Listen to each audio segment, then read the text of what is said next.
doing, San Francisco? I'm excited to be here. Who here took Muni here? Anyone take Muni?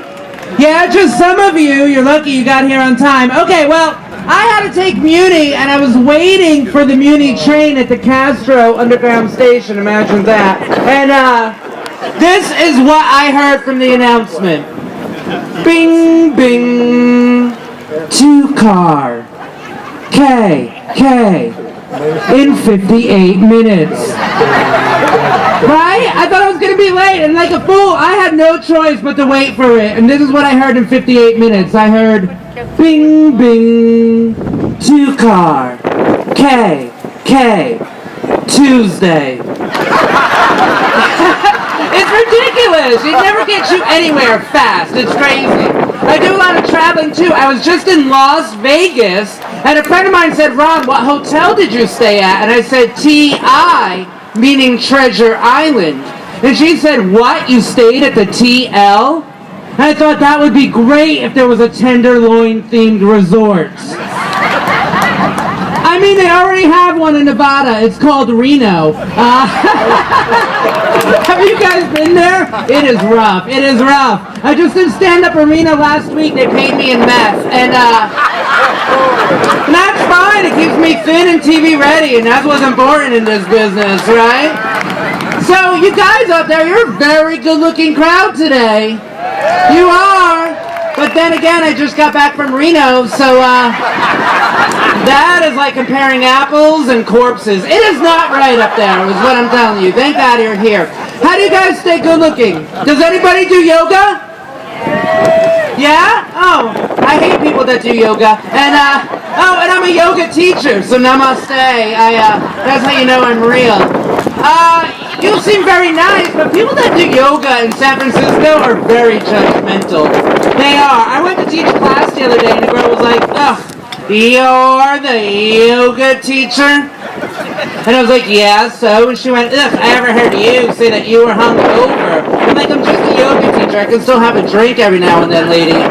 She goes, no, you're a yoga teacher. You should listen to your body. Your body will tell you what it wants. Your body will tell you what it needs. And I was like, listen, I've been listening to my body for 35 years, and it tells me it wants boys and Vicodin. So back off, Moonbeam, back off, okay? And I'm sorry, I can't stand vegans. Are there any vegans here? Any vegans? I can't. There was actually supposed to be a whole hill full of them, but they ran out of energy halfway through the park. Dad's out there dropping agave in their mouths in between sets, trying to wake them up. I have a friend in LA, she's raising her kids to be vegan. I'm like, no, that's not right. Can you imagine? It's going to be the worst childhood birthday party ever. Talk about a sad piñata. After 3 hours, little Timmy finally musters up enough energy to crack that thing open, and then, bam, a giant cauliflower comes out and gives him a concussion. Terrible! Why would you do that? Why? Why?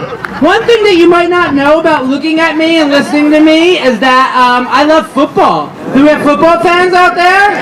Taking time away from the game today? I love football. And every year I host a Super Bowl party, but that's because 5 years ago I was invited to a vegan Super Bowl party. Yeah, bring a book. And my Super Bowl parties consist of me and 5 gay guys. Nobody has any idea what the hell is going on with the game. All we know is that anytime someone gets tackled, we do Cosmo shots. And that's a good time, right, everyone? Want to come to my game? So I know the most about the game, and I got tired of having to re-explain to my friends what the commentator just said. I'm like, we don't need closed captioning, we need queer captioning.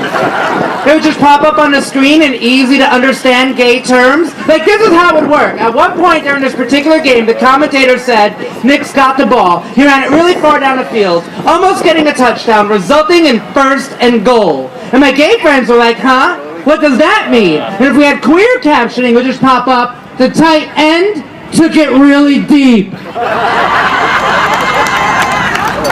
You know, if you don't laugh at me, it's a hate crime. Now, and there was another other part of the game where the commentator said the New England Patriots are being fined a 15-yard penalty due to unsportsmanlike conduct, resulting in 4th and long. And my gay friends were like, huh? What does that mean? And if we had queer captioning, it would just pop up. The dudes in pretty colors are being little bitches. You guys, this is the Fresh Faces of Comedy Hour. You ready for more comments? Thanks so much for being here. The first comic that I'm going to bring to the stage just actually moved from the Bay Area to New York, but he's back to perform for you today. Please give it up for Gary Anderson!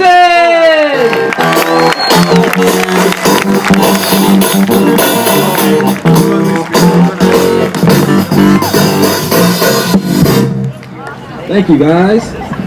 Give it up for your host, Ron Vine. Give it up for him one more time. Awesome. Yeah. Just moved to New York. Guys, I'm at an age where I'm learning to accept who I am as a person. You know, like I have a lot of goals, but also know that certain things have to happen if I'm ever going to achieve these goals. Like one of my goals is I want to finish reading the Bible. But I know in order to do that, I'm going to have to spend 6 to 12 months in jail. Like I need that confinement, you know? It's weird. Comedians ask me for workout tips sometimes and I give them the exact same advice. I'm like, dude, just go to jail. Like, have you ever seen someone come home from jail? They're in the best physical shape of their lives and they're well read. Like, what's the downside? But they'll be like, well, I'm actually on my way to the gym, so just tell me, what should I do? And I'm like, dude, don't go to the gym. Like, all you have to do is get caught in the backseat of a stolen car with like 1 to 5 grams of cocaine, you know, depending on your fitness goals. How much weight you trying to lose? Did you guys watch the World Cup this summer? Yeah. It's good, it was good. I was watching it. And my 2-year-old nephew was upstairs watching the game, and Colombia scored their first goal, and my 2-year-old nephew yelled out, touchdown. That's what he yelled out, touchdown. And I teared up a little bit, because I was just like, now that's a real goddamn American up there. He's 2 years old, and he already knows what this country's all about, spewing total ignorance, but with confidence. Like he's on his way. I don't have any kids, but I had to buy a pregnancy test once in college. And pregnancy tests are weird as hell to me because they come in packs of 2. It's like, what kind of confidence do you have in your product when you're telling people like, hey, this is 99% accurate, but yo, take that other one too, just in case. It's weird. So anyway, this girl, she takes the first test, and that test comes back negative, and I'm like really excited about that. But for some reason, she picked up the second test, and I knocked it out of her hands. I was like, nah, I think we're good. We have the results we were seeking. Let's go to the club or something, you know? But she was like, no, I'm not just going to hoard pregnancy tests in my bathroom drawer. I'm going to take it. So she took the second test, and that test came back positive. And she's all freaking out. She's like, oh my God, what do we do now? I'm like, what do you mean, what do we do now? We buy more tests. It's going to turn into a best out of 7 NBA Finals series. It's like, no, yes, no, yes, no, no. I win. Give me my trophy. I like to thank God. He's always been there for me. I like to thank my teammates. We got great camaraderie, great chemistry. We studied a lot of film. And I know when we split those first 2 tests, I thought we was going to lose because we lost home field advantage. But we persevered, defied the odds, came back on game 6. I just moved to New York, guys, and I was having a really hard time finding a place in New York because I never know how to respond to like email ads with listings of, you know, I never know how to respond to those. I'm always on the fence about whether or not I should say that I'm black, you know, just for full disclosure. Like, cause I don't want to spring it on people, you know what I mean? So I wrote it in a response to an ad, but I wrote it with that same nervous energy. Like, I don't know if I should be writing this. Like, okay, I'll just read you guys real quick what I wrote. It was for a 4-bedroom, 2-bathroom in East Williamsburg. So I just did the standard stuff about me, and then I grew up in San Francisco, attended college in the Midwest, fan of acceptance, free thinking, and creativity. What to expect? I'm a stand-up comic, so spots on the guest list for everyone. And comedy shows in late, so it's important for me to live in a safe neighborhood. These laughs aren't worth dying for. So I wrote that, and then I wrote, what else? I'm black. I hope that's not an issue.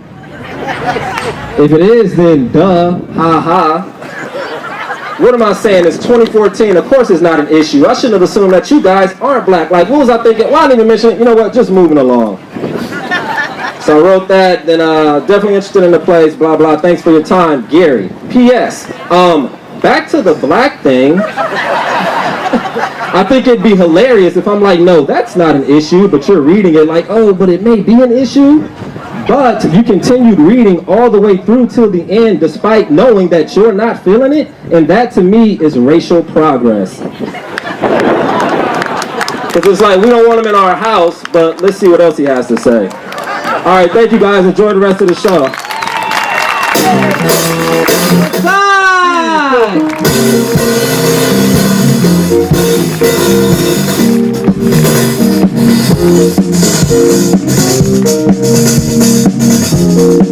Hello, everybody! How are you today? Very nice. You could be anywhere today, but you chose to sit here and listen to comedy. We thank you for sitting here all together. It's such a nice day, you could be at the beach. You could take your chair to the beach and sit at the beach. But you're sitting here. Thank you all together. Sitting and laughing. This part of your comedy is brought to you by India, obviously. We're here. We made it. I'm Indian. My parents are awesome. My mom decided when I was in college she would start watching Oprah on a regular basis. She was going to give me all my advice from all Oprah shows. My life is amazing, you guys. She called me when I was 18 in college and she said this to me, Priya, Oprah has asked us, you got that?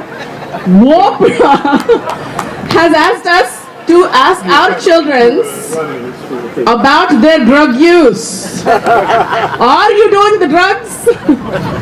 I was like, okay, I'll play along. Mom, I'm not doing drugs, but I'm pretty sure I'm an alcoholic. Woo! She said to me, oh, thank God. You know, the drugs are a gateway drug to lesbianism. What? Talk to your father about the alcohol.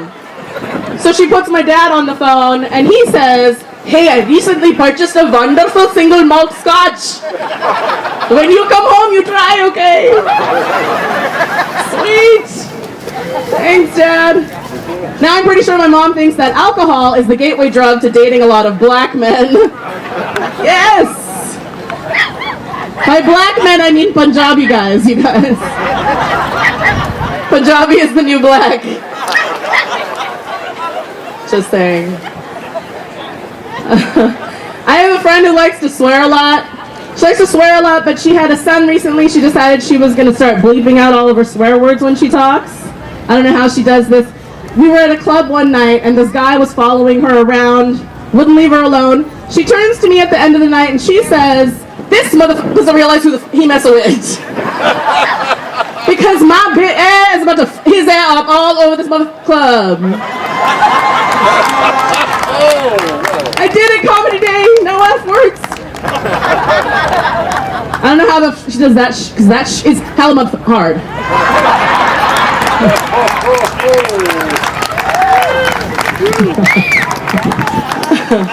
I'm super single, you guys, surprise! Super single. I wish I was one of those people who was excited about being single, you know, like I can do whatever I want. But you know, at this point in life, there's nobody around to eat the leftovers. So I eat the leftovers. And more importantly, there's nobody around to eat the leftovers. I'm 37, you guys. Let's call a spade a spade. You can take that home and use it later. I love being Indian. My favorite part about being Indian is that we get the best advice from our parents. You know, it's Indian values, but they say it with American sayings, so it comes out all messed up, you know? Don't worry, sometimes things like this are a blessing in a ski mask. Is it? Is it really, Mom? Why are you always so angry? Walking around with such big potato chip on your shoulder. My favorite one of all time though, ready? It is better to have a bird in the hand instead of 2 hands in your bush. Thank you guys, my name is Priya Prasad. Good, y'all. Yes. Woo. Man, I think that's loud. What's the people that are behind you? And it's a lot of Christians describe the earthquake as being the rapture. That Jesus, I mean, what I look like in the club, my mama, she get ready to go, but I still want to stay. All of a sudden I hear the DJ go, Leonard, your mama's at the front door. She said it is time to go. Leonard, your mother's at the front door. She said it is time to go. I also want to let y'all know that I have my license, y'all. I got my license, yeah, man. And see, I had to, y'all. Because I realized ain't nothing sexy about pulling up in front of a girl house and your mama's in the passenger seat. Our next comic coming to the stage will be out performing for the troops next month, but he's here for you now. A round of applause for Butch Escobar.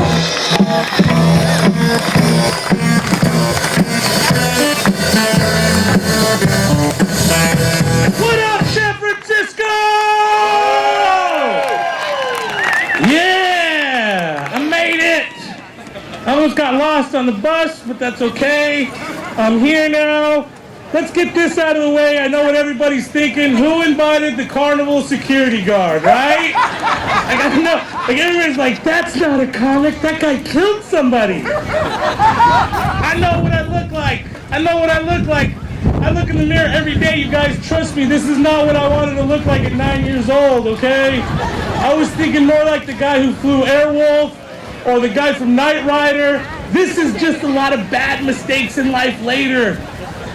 This is just too much trouble when I was a kid, so I look like this.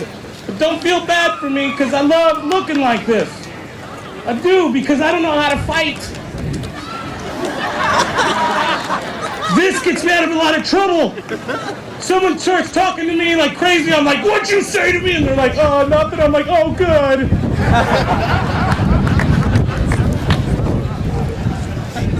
It's tough being a big guy, man. I get people that come up to me all the time that look like me, and they're like, what kind of bike you ride, bro? And I'm like, oh, I used to have a beach cruiser, but I sold it for some weed. And they're like, no, what kind of Harley? And I'm like, I drive a Nissan Cube.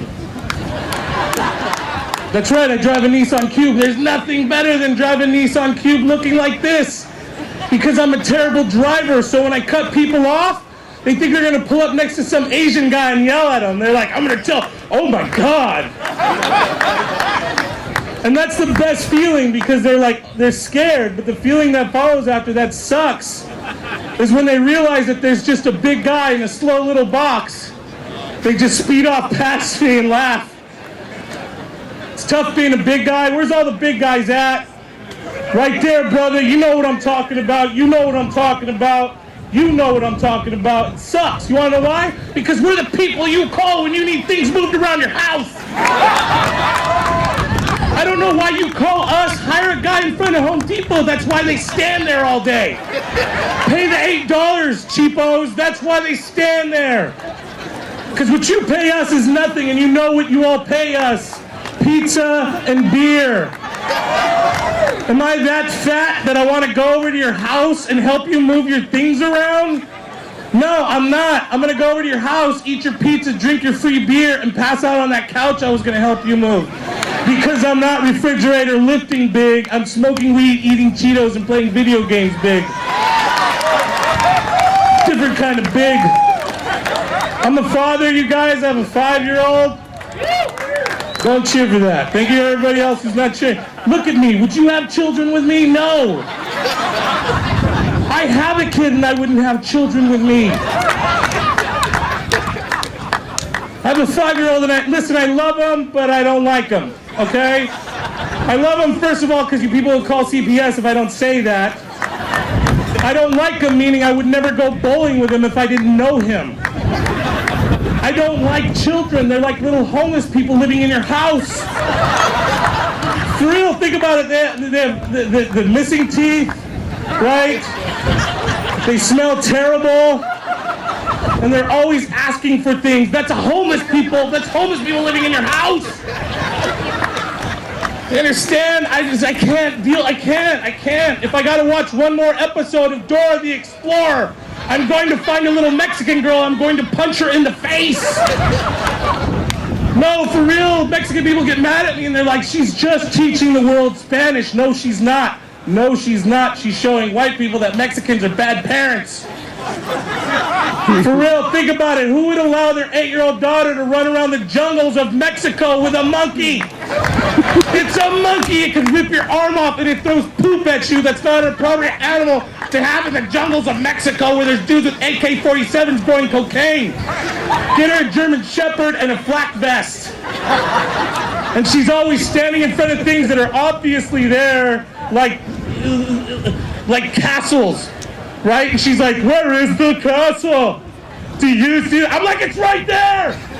Turn around and look at the huge castle. There's not many castles in Mexico. There's one right there. My name is Butch Escobar, San Francisco. I love you.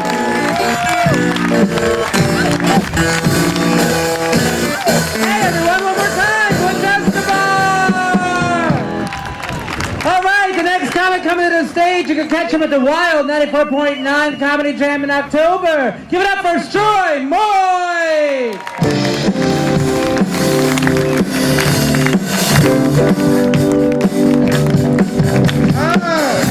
San Francisco, make some noise. How y'all feeling, man? Make some noise. Keep that going for your host, Ron Vi, y'all. Ron Vi, one more time. First joke, let's do this. Anybody here got a father? Anybody? Yeah. I got a dad, and my dad is from Oakland, California as well. My dad is real ghetto. I'm gonna give you guys an example of how ghetto my dad was growing up. When I was a kid, I had a loose tooth, right? This is how my dad used to get my loose tooth out when I was a kid. What he would do is, he'd take a little string, right? He would tie that onto the root of my loose tooth. He would then take the other end of the string, he would tie that onto a doorknob of an open door. After that, he'd say, psych, then he'll punch me in the mouth. That's my first joke. What's cracking? What? Yeah, hot out the gate, son. Speaking of chlamydia, about a month ago, I was at this cafe, and I was writing a joke about chlamydia, and I spelled chlamydia C-L-A-M-I-D-I-A, right? And then the young lady who I was dating at the time, she read it. She was like, wait a second, Troy, that's how you spell chlamydia. It's spelled C-H-L-A-M-Y-D-I-A. And right after she respelled it for me, I broke up with her, y'all. Okay? Because if you know exactly how to spell chlamydia, you got chlamydia, okay?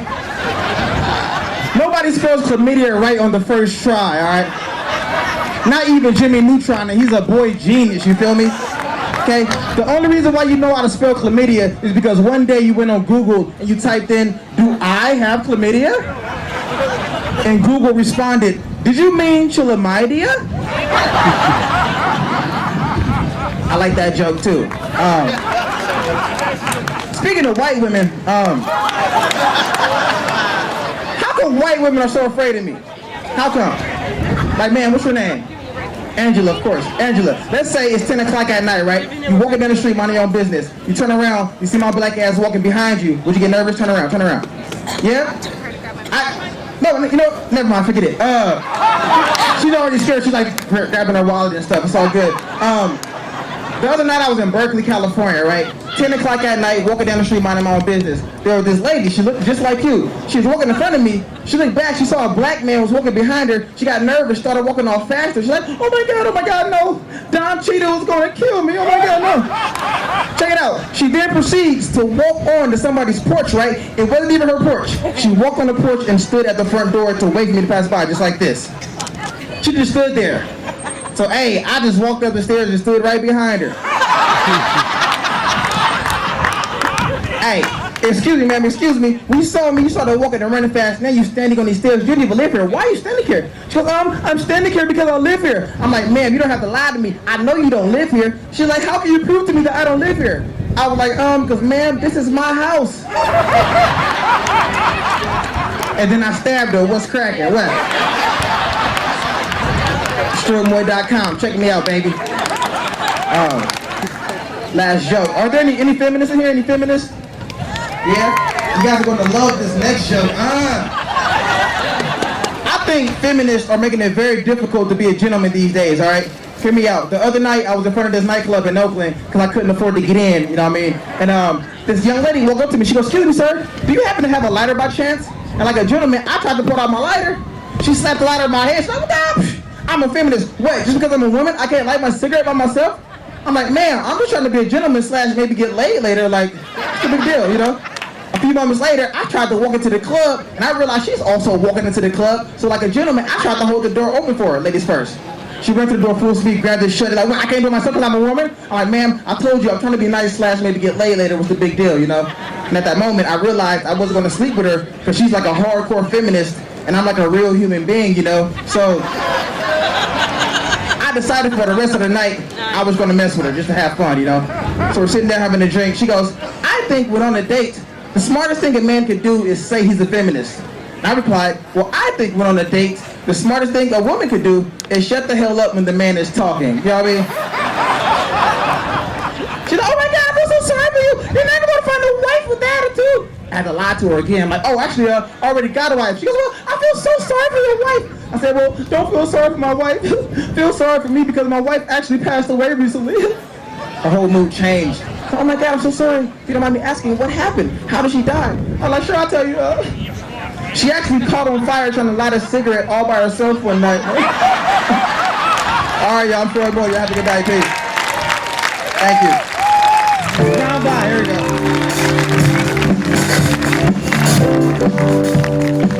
Good morning, everybody. All right, the next comic coming to the stage, you can catch him on Comedy Central on October 5th. Give it up for Kabir. Sing!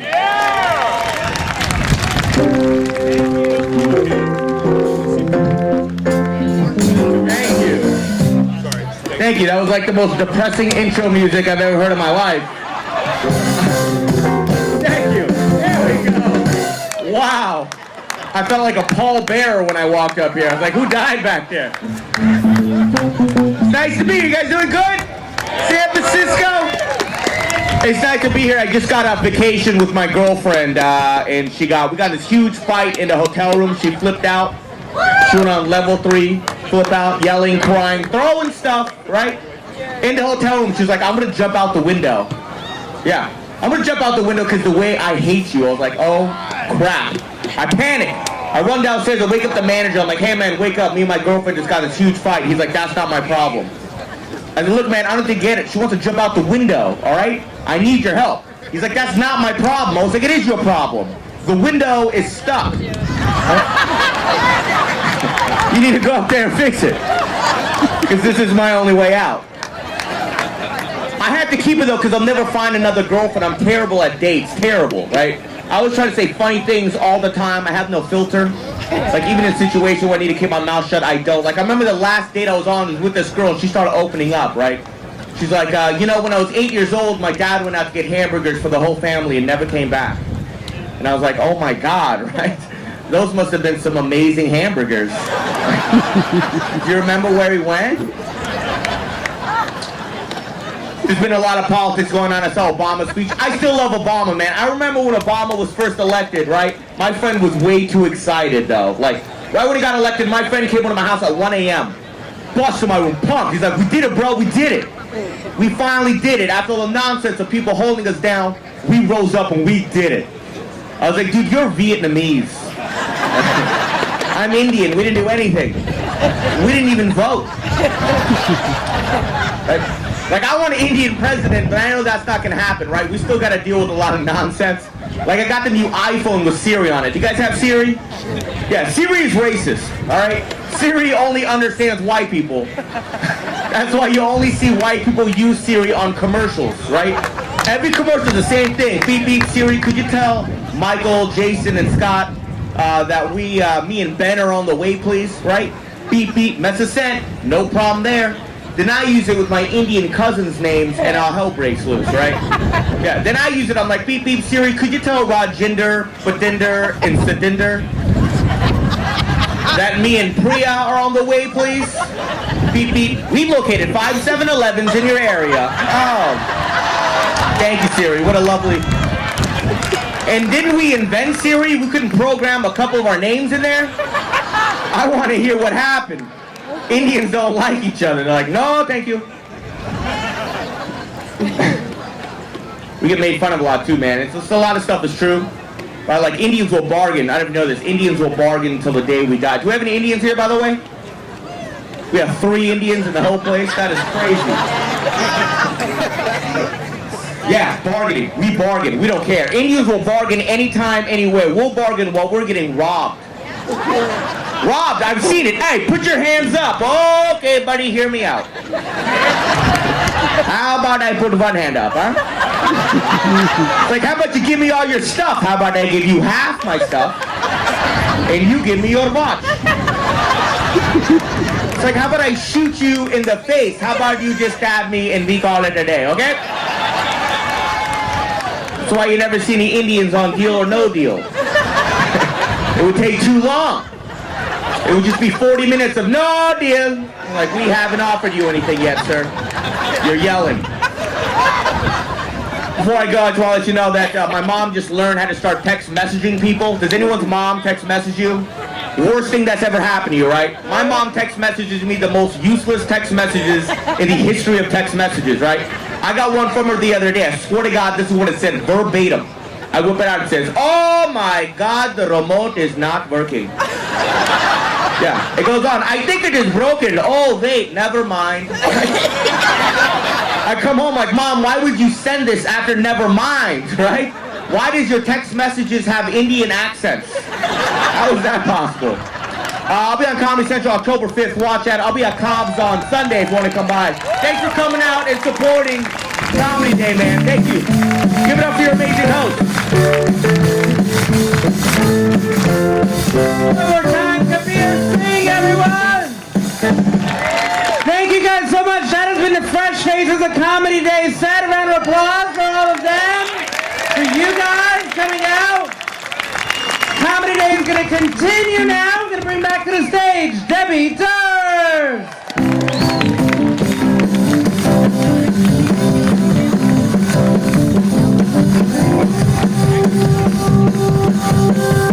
The Stupids, ladies and gentlemen, let's hear it for the band. Let's hear it for that, huh? Ron Vai, your lovely host. Priya Prasad, Leonard the Kid Jackson, Butch Escobar, Stroy Boyd, and Kabir Singh, huh? The future of San Francisco comedy, that's pretty dang good. Your next set, ladies and gentlemen, is brought to you by Sylvan Productions. Your host is a member of Sylvan Productions. They're crazy, they're wacky, they remind me of us when we were first starting out. They have their own band of thieves, merry thieves. They hang out together, they live together, they write together, they do everything alike, they look alike. Okay. Ladies and gentlemen, please put your hands together for Mr. Andrew Holmgren.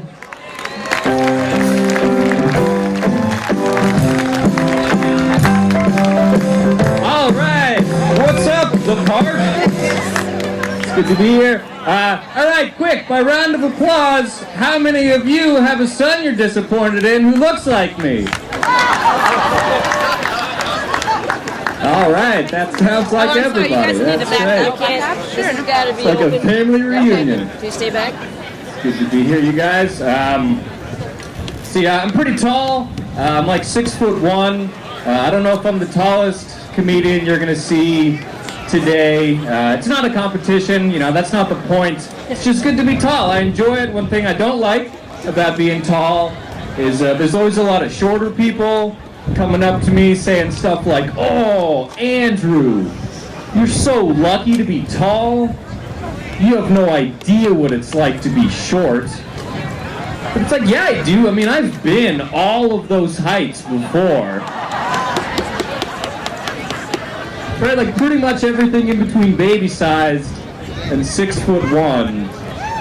I've experienced life at those heights. And it sucked, which is why I grew up. You know, I couldn't go up to an old man and be like, "Old man, you have no idea what it's like to be young and experience life. You don't know what it's like to be a 25-year-old degenerate wearing the same stupid flower shirt every day, regardless of anything." You know, he'd be like, "Piss off, kid." So I'm like, "No, you know what? You don't know what it's like to be tall." And they say, "Yeah, what's it like?" "Well, it's a bunch of short people making ignorant statements." More of that. It's good to be here. I was driving here on the freeway earlier today, and I saw a sign on the side of the road for a carpet store called Triple M Carpet. It's got this big marquee. It's like M Carpet. And I thought this place was like some sort of lesbian hangout called Carpet. It wasn't. I went inside. I was like, "What's up, ladies?" It's just a bunch of tiny carpets. They're called swatches. It's a word I learned. I love Craigslist. I don't know if you guys get to spend enough time on Craigslist. Phenomenal place, highly recommend it. Cheers you up after a tough day. My favorite thing is the missed connections. If you're not familiar, basically what it is, someone's out in the real world. They have this love at first sight connection with someone, but they're too much of a coward to do anything about it, so they go home to the internet, to this online billboard, and they type up this creepy, but I guess kind of romantic personal ad about somebody, like reminding them like where they were, how they fell in love, their quirky encounter, something like "To the woman in the red shirt in the Safeway bathroom at 12:52 p.m. on Wednesday. I was in the air duct, breathing heavily. We locked eyes through the grate when my belt buckle hit the side. You ran out screaming before I could get your name." That's love right there. Also, Craigslist is a phenomenal place to go if you want to take any real-world, everyday, mundane activity and make it feel like you're going to die while doing it. Discovered I purchased a car off of Craigslist recently, and sure enough, I thought I was going to get killed. The guy selling the car, he thought he was going to get killed too, right? Everyone involved in this car transaction thought that they were going to get killed, like a Mexican standoff of car transactions, which is, it's ridiculous, right? There's real legitimate marketplaces for buying and selling a car, tried and true, where they've eliminated this fear of death, right? Other than meeting up in a Toys R Us parking lot. But no, me and this guy, we insisted on meeting up there. He feels, I don't know why he wanted to meet in a toy store parking lot. I guess in his mind, he's like, "Oh, no one's gonna kill me in front of children." And it's like, all right, well, just watch me, all right? But we meet up, and we both brought things along to like make us feel comfortable in the situation, give us that extra sense of security, but like secretively, right? Like he brought his son along. I brought a knife. But we get down, you know, we're there for the car. We get down to the reason we're there. We've risked our lives to get there, and he presents it to me like it's some grand thing he's built from scratch, or like a child he's reared since birth. Like he's not the fourth owner of this car. And he's like, "So this is the Prius." And I'm like, "Man, you're selling a Prius. I'm buying a Prius. I don't think either one of us has the balls to kill anybody." Now I got this sweet car, 40 miles a gallon. All right, you guys, that's it for me. I'm going to be hosting this next set. Thank you so much. got some sponsors to read off before we bring up the next comic. First and foremost, there's a Kickstarter, kickstarter.comedyday.org. Yeah, you can donate. We got to keep this show going. We've been going for a long time. Keep that going. A few more sponsors: NBC TV Bay Area, San Francisco Examiner, SF Weekly, The Bay Guardian, KGO Radio, and we'll hear from more sponsors later. With that being said, I'm going to bring up this next comic.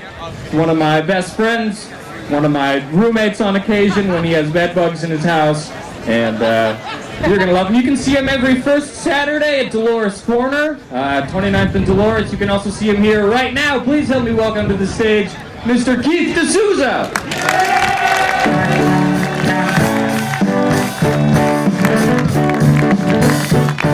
Hey, how's everyone doing? The bad moon rising? Don't go out tonight, people. It's gonna take your life. Yeah. I'm doing. How's everyone? How many people here are fans of stand-up comedy? Alright, that's a good amount. How many of y'all fans of drinking outside in the sun? Alright, I think more hardcore drinking fans. I'm a fan of both. I like them both. I'm just sticking to beer today, though, because I got real drunk last night. I was drinking tequila and Jameson shots. It was bad, man. You know the kind of drunk you think everyone else is slurring their words?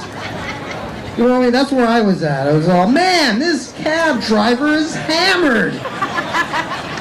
He's all, for the last time, I'm not a cab driver, I'm a police officer. I was like, why are you driving a cab then, you know? Confusing, it was bad. I was wasted. Wasted is not the worst drunk to be, though, by the way. Worst drunk, there are worse drunks. For example, there's wasted. You guys know what wasted is, right? Wasted? That's where you get so drunk you start saying racist things.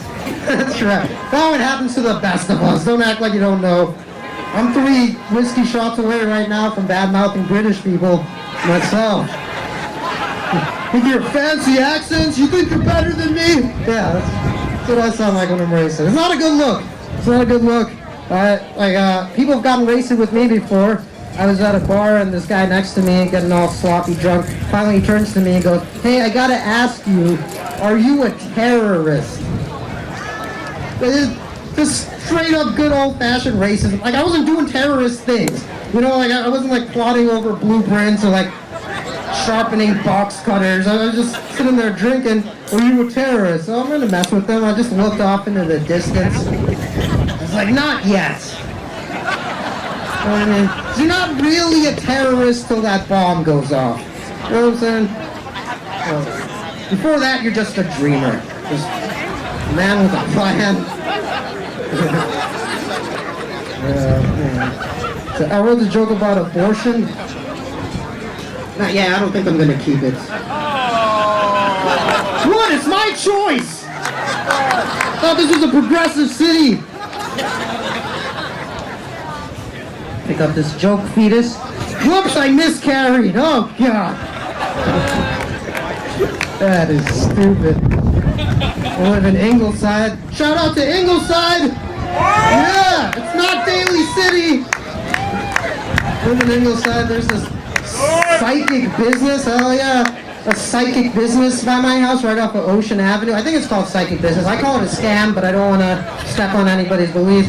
And they have this big neon sign out front. The sign's supposed to say palm reading, but it's misspelled. It just says plam reading. It's like, maybe you should focus on regular reading before you move on to the palm stuff. Like, I don't want to go in there, have her read my lifeline, tell me I'm going to die when I'm 27, then it turns out I don't actually die till I'm like 72.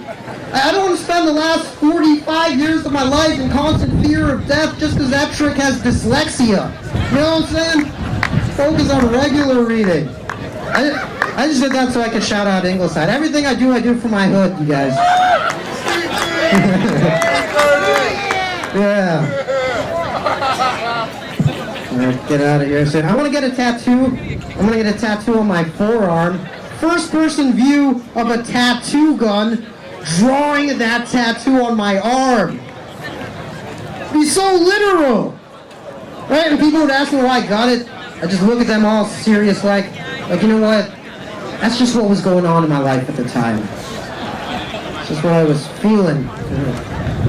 Good, yes, I had a great time. Let's give it up for women's rights right now. Let's give it up for women's rights.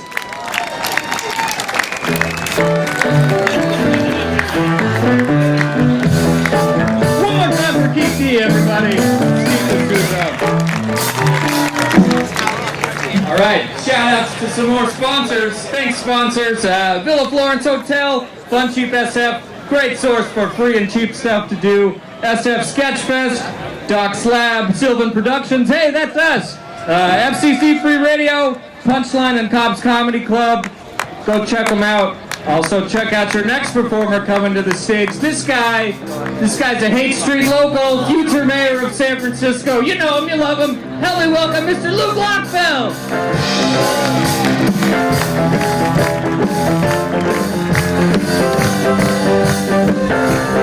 Hey. Hi. Hey. Hi. Well, let's get into it. A little bit about me. I'm pretty poor. I'm pretty broke right now. I recently brought napkins to a potluck. It was stupid. Stupid. Everybody got all mad at me. They're all like, what the hell, man? These have the Starbucks logo on them. I'm like, they still work. Go ahead. Spill something. Yeah, I'm poor. It's weird. It's weird how work clothes can like turn into regular clothes when you get fired. Okay, weirdo. Lots of employed people.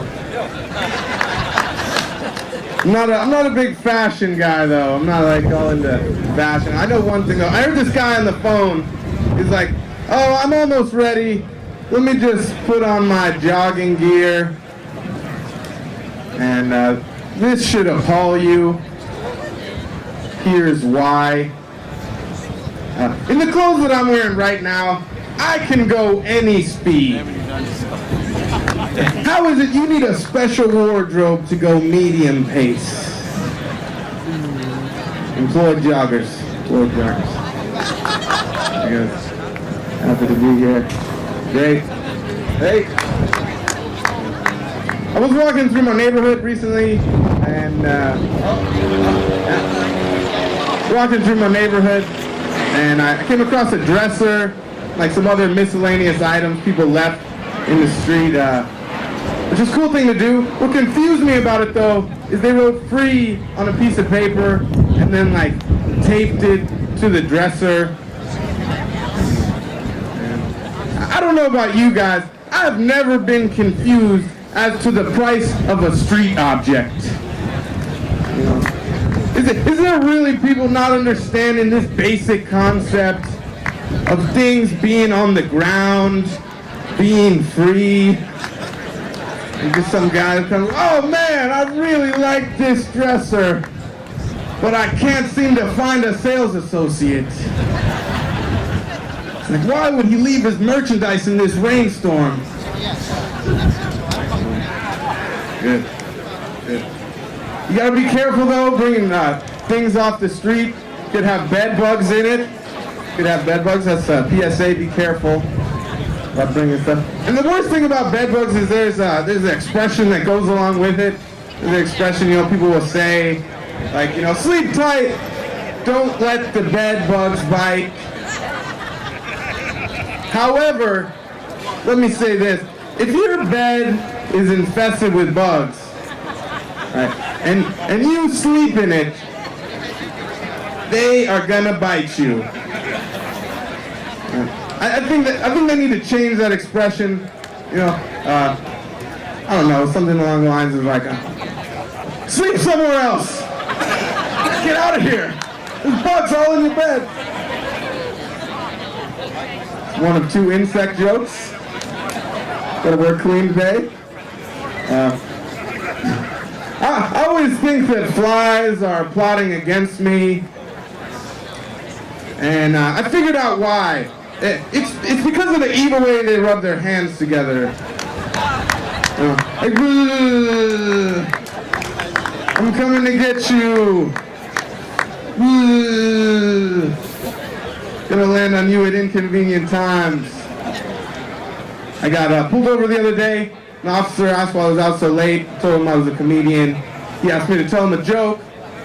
So I went with that fly joke. And I think it's good. And his response was this. He said, well, that's confusing because flies just have legs. All right, am I gonna go to jail? He was like, yes. Let me get out of here.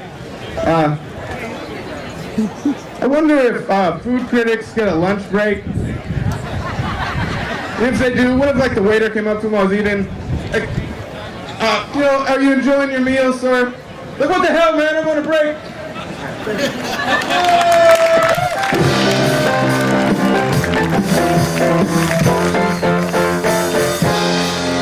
Luke Lockfeld, everybody.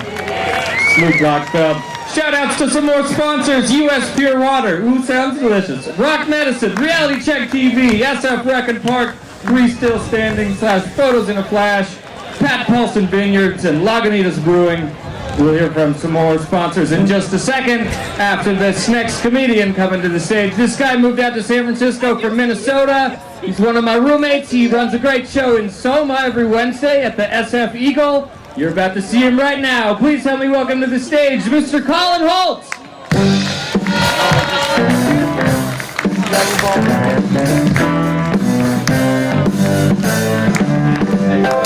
Oh, man. You guys ever go to the bathroom and think, oh, man, I really hope I'm not dreaming right now? Because that is a lot of pee. It's not stopping! I like to Photoshop myself over other people's selfies on top of mountains or in foreign countries and then post those on Facebook. Gives me a certain amount of validation when one of my old teachers will like it. Because they always told me I'd never get anywhere by plagiarizing. One thing I don't like about having glasses is that it doesn't matter how much you don't look like him. If you have glasses, somebody will say to you, oh my gosh, you look just like Harry Potter. You know? And like right now, my life is tragically close to Harry Potter's because I am literally living in a closet under the stairs. Except that I pay $300 a month for the privilege, which is impossible to justify when I have to explain that these are not even my coats. It's like, I am very fortunate though, because I did just get a job. Yeah. I work at a medical marijuana dispensary. Yeah. I'm like one of the only people who can literally say his job is dope. It's the only job where I didn't expect to have to take a drug test. I guess they just wanted to make sure I was dirty, you know?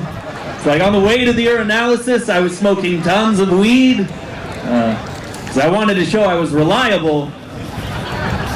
The boss saw the test results. He was like, whoa, this dude is an expert!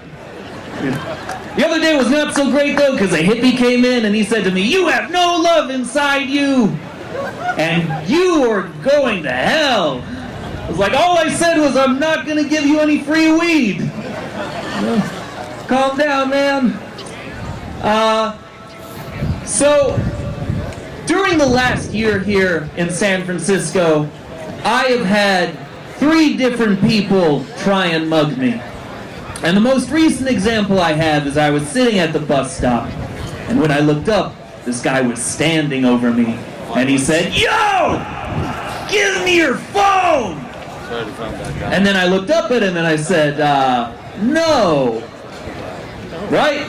Because like, I worked hard for my phone, okay? If I worked hard for my phone, then you have to work hard for my phone too. I'm not going to make your job any easier for you. see how dedicated you are to this chosen career path of yours. But then instead of doing anything about it, he just said it again. He was like, yo, give me your phone. And then I ignored him by looking at my phone. And he went away. He went away. I like to imagine he got home. His girlfriend was there. She was like, how was your night, honey? And he was just like, nobody respects me at work. It's like the saddest mugger ever. It's gonna get real here for a second, everybody. A lot of people in my family have cancer. Like a lot of people in my family have cancer. And at family gatherings, my relatives will come up to me and they'll be like, hey, Colin, you must be getting a lot of great material. And I'm like, oh yeah. Because everybody loves jokes about cancer patients.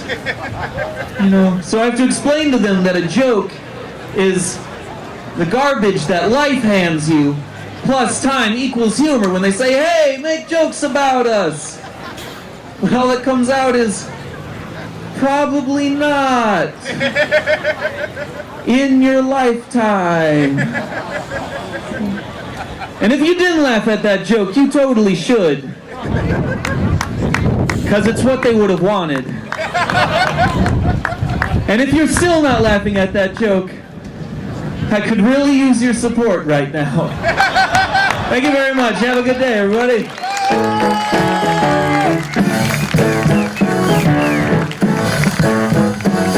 Colin Holtz, everybody. Colin Holtz. All right, I got a few more sponsors to talk about here. Common Cider. We got Ben and Jerry's over there. The Slider Shack. Sam's Chowder Mobile. Let's see. Gyros and Cheesesteak Trolley.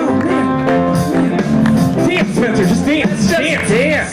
Segway. No comedy. Only dancing. Oh, you set up and all.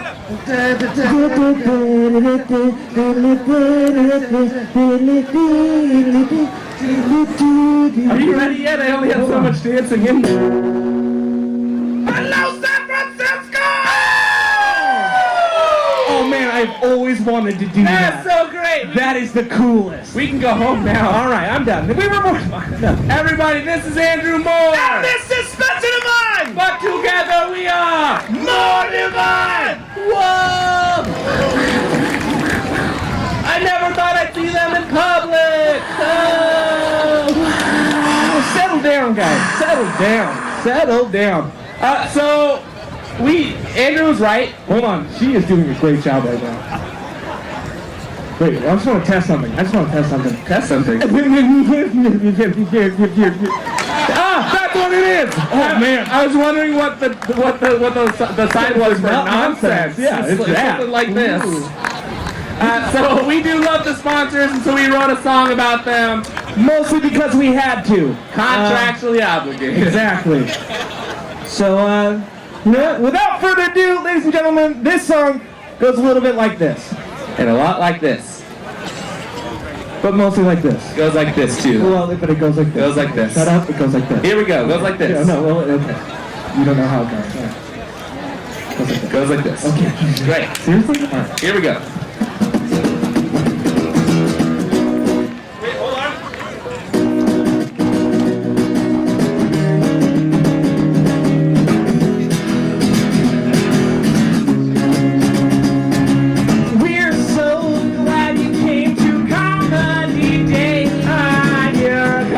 Things we're contractually obligated to say. You should go to Compton, the punchline too. Have you heard of Dog Slap? It's the purple onion, but it's new.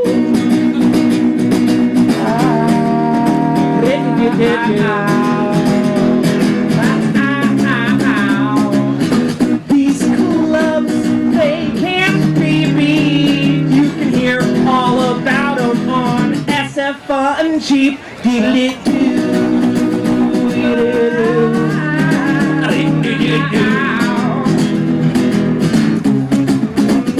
Go to Boston's Vineyard if you wanna get some wine, or stop by like a Jesus.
money. Ooh, they tell us the jokes that are smooth.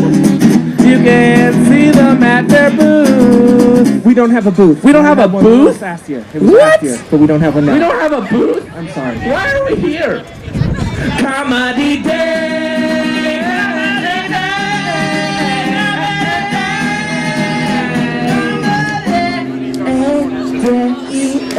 SylvanProductions.com may or may not be updated, but check anyway. Thank you so much.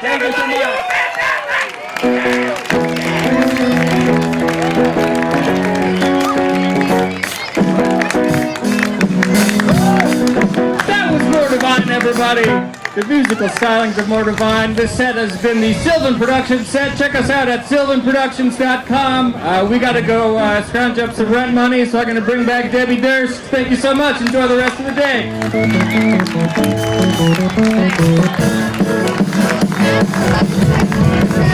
Sylvan Productions, aren't they wacky? And they all live together. Good God Almighty, who does the laundry? Andrew Holmgren, Keith D'Souza, Luke Lockfield, Colin Holt, More Divine, ladies and gentlemen, Sylvan Productions. And I would like to actually thank Mr. Dan Dion, dandion.com. He's the guy that took this photo of Robin for us. I believe this is from 1999 when Robin was honored as our Legend of Comedy Award winner. Your next set, ladies and gentlemen, is hosted by this man.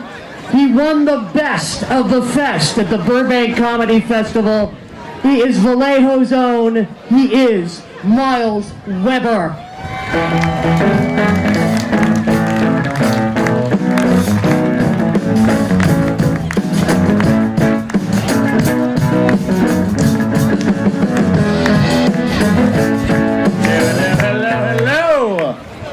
Francisco, make some noise! Comedy Day! We did it, guys. We did it. How's the pot smoking section in the back on the knoll going? You guys doing good? Beautiful. They got some down here. I see it come out of his face. If you want to come down, feel free to move up. Great to be here, man. Really great. I've been hanging out. I was hanging out in the back over there, and I got the weirdest compliment from this chick. We were just talking, having a good time. The conversation was going well. And then at one point in the conversation, she stopped and she was like, "You are so nice. Are you gay?" What? Is that a thing that happens? Does that mean that there's a bunch of women walking around looking at guys doing the exact opposite of that? Like, oh my goodness, did you see that guy across the street? He just punched a baby bird. He must love the ladies. That or he's got a weird way of playing Angry Birds. One of the two. You're supposed to use your phone. Don't throw your phone at a bird. That's not what I'm saying to you guys. Don't do that. I am not gay. Excellent gaydar, though. I pride myself on that, being able to detect when I'm in the vicinity of another gay person. Like, for instance, like if I turn around and there's a dude banging me, he's gay. I'm like 90% certain that guy's totally gay. All right? Right, guys? Now, I'm engaged to a lady, which is fun, man. It's just a different type of relationship, you know? I mean, like, I get to do this for a living. I get to tour around the world and tell jokes. It's great. She boxes and trains mixed martial arts. Yeah. Yeah. Yeah. So a lot of people ask me, you know, Miles, what's that relationship like? And it goes a little something like this. See, I'm the one that keeps things light and doesn't take anything seriously, and I'm always joking around, all right? And she is the man. That's it.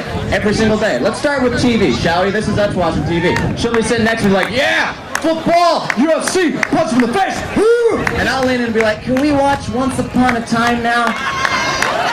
They're starting a Frozen storyline. I hope Olaf's in it. I like Olaf. He likes warm hugs. Right now, there's a couple of chicks in the back like, there's no way he watches Once. Oh my God, I love Olaf!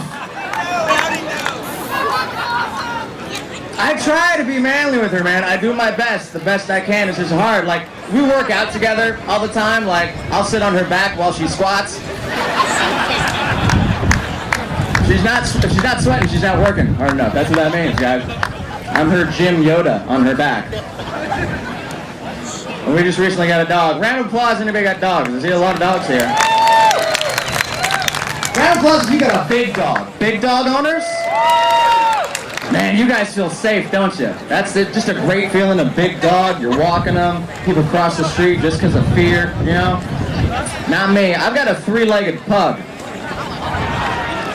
named Taz. That's a letter for each limb still attached to his body. We're praying we never have to call him Mr. T. It's gonna be a sad day. But he will rock a mohawk with his underbite, buddy, yeah. Kids are terrified of him. Like, adults don't shit, they love my dog, man. Kids are terrified, and I get it, like, he's just as big as they are. He's got 3 legs, an underbite, he's always in 3-point stance. He's like the beast from the Sandlot to them. That's essentially what he is to kids. How long am I gonna be afraid of your dog? Forever. Forever. You're welcome, 30 people who grew up in the 90s. You're welcome. Terrible, man. We get the same stuff all the time with the dog. All the time. Same questions every single time. And I can't give the same answer. I change it up. They're like, oh my goodness, poor baby. What happened to his leg? And I'm like, we lost it. We were playing fetch in the park and I threw it too hard. He made us have to move from an upstairs apartment to a downstairs apartment because he runs around like a crazy person all the time. He won't stop. One time he was sprinting back and forth in our apartment and the neighbors downstairs got really pissed. They came upstairs, pounded on our door, and I opened it and the lady was like, excuse me, could you tell your dog to keep it down, please? I just looked at her and went, we already cut off one of his legs so he'd make less noise. We don't know what else you want us to do.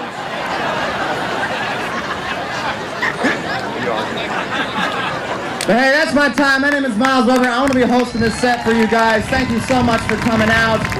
I appreciate it. Before I keep the show rolling, I know they've been saying it all day. I just want to drive the point further. Clap if you have the internet here. Okay. Do me a favor. You get home. You had an awesome time today. Go over to Comedy Day's website or to Kickstarter.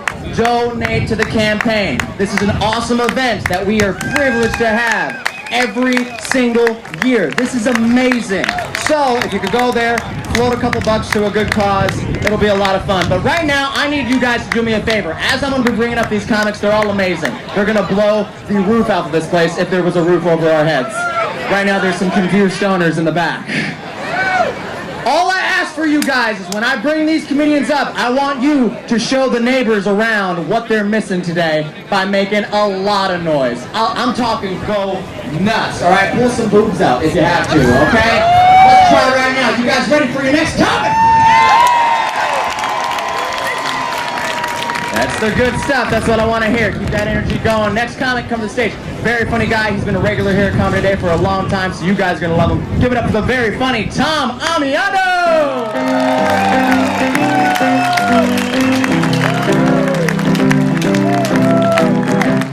All right, thank you, Miles. So, next week, I'm getting married. The most wonderful guy in the world. We're going to have an S&M wedding. A whole new meeting to tying the knot. No, it's really been wonderful. The whole process has been wonderful. You know, I always thought that it would never happen. You remember in the old days when if a mom had a sign that said, I love my gay son, that was great. And now she has a sign that said, I love my gay son who never calls. That's called evolution. We went, after I said yes to the dress, we went to buy the rings, and it's kind of a goofy, special thing, and I like to say we got our rings from Tiffany. That was the name of the woman at JCPenney where we got the rings. She kept wanting us to size stuff. I said, don't talk to size about gay men, please. No, but it's really going to be honored to do that. And you know, if I'm a little disoriented, you got to forgive me. I just spent 6 years at the state capitol. I have post-traumatic Sacramento disorder. I keep hearing voices. Arnold Schwarzenegger, Willie Brown, Leland, do me. Ah! Arnold got his picture up. You notice that? His selfie? I know, it's kind of weird. There's a big difference between him and the portrait, though. The portrait is hung. Oh, I didn't say that. No, in fairness, 6 years I've been waiting. Please, he vetoed gay marriage. I deserve it. We all deserve it. I gotta give him credit because he's always been good about the environment, and apparently he and Maria did a lot of onshore drilling. If you get my drift. So anyway, if you looked at Sacramento, I mean, recently at the state senate, I don't know if you've heard about the state senate. I think they could be a cast for Orange is the New Black if you really think about it. So there I was 6 years ago in Sacramento, lefty, old, gay. I felt like Rick Perry at Burning Man. Oh, there's zombies on the playa. And now I want to invoke an icon of mine because she had a great line. Joan Rivers had a great line about Rick Perry, and it was, Rick Perry is so dumb, he saw a sign that said wet floor, and he did. Thank you, Joan. Thank you, Joan. The interesting about, Rick Perry, now he's indicted, Rick Perry, prison wife. I can't wait. He will, there's a Mrs. Rick Perry. I don't know if you know her. She has a PhD, a Pentecostal hairdo, just teasing it for Jesus. And she's very, very entrepreneurial. She's initiated her own startup, Mary KKK. It's a cosmetic company. It doesn't rub off on the sheet, so we got it. And now, the world is so crazy, so now we got the KKK saying, oh, we're a gentler, kinder KKK. Oh my God! It's like, now they have gay KKK members. Hi, what's your thread count? No!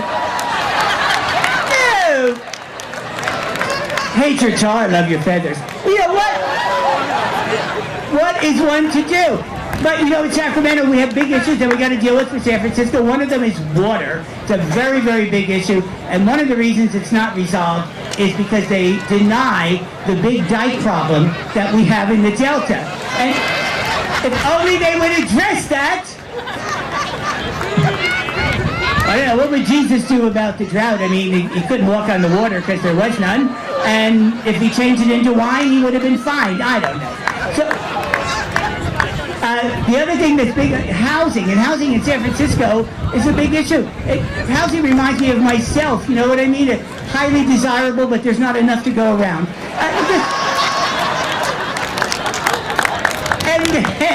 And then there's immigration, another issue. See, San Francisco, we are so cool about immigration. If someone asks for your papers, you give them zigzags or some kind of... And by the way, I still support legalizing pot. Jesus Christ! Yes, we cannabis! All right, they want me to get off, but I have to say, because I'm getting older, I ain't going to get off because you never know what's going to happen. I am older, but it doesn't matter.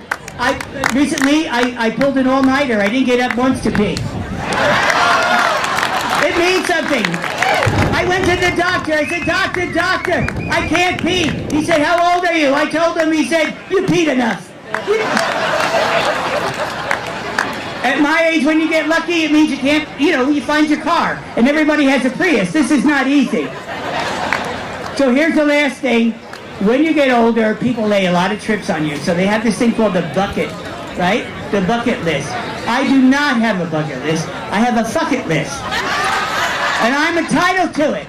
Oh, do you want to hang glide over the Grand Canyon? Fuck it. Do you want to trek the Muir Trail? Fuck it. You want to slap the shit out of Ray Rice? Yeah. I will say, I'm so proud of the Giants today. Their whole game and all the profits, everything is about preventing domestic violence. I thank them for that. I wish it had happened last night. I love you all. Thank you so much. Come on in.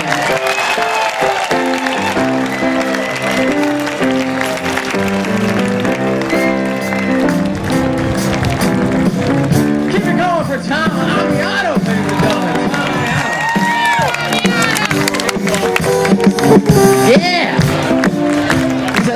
legalize pot. Come on, California. Legalize it already. That way I don't have to be so stressed out about going to jail every night. Oh my goodness. I'm sure you guys are having a great time, and we are too, and we're going to keep it rolling, no hesitation, except for a moment from our sponsors. Ladies and gentlemen, we here at Comedy Day would like to thank NBC TV Bay Area, San Francisco Examiner, SF Weekly, The Bay Guardian, KGO Radio, Villa Florence Hotel, Fun Cheap SF, and SF Sketchfest. Go nuts for all of our lovely sponsors, ladies and gentlemen. They're even more sponsorific when you put on sponsor voice. Absolutely. Alrighty, back to the comedy, ladies and gentlemen. Energy, are you guys ready for your next comic?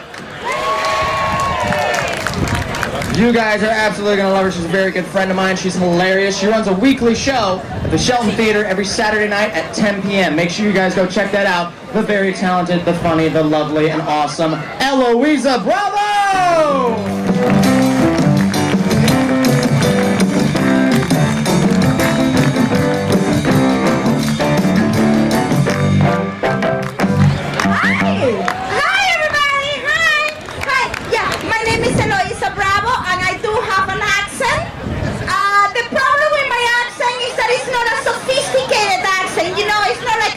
Accent or a British accent.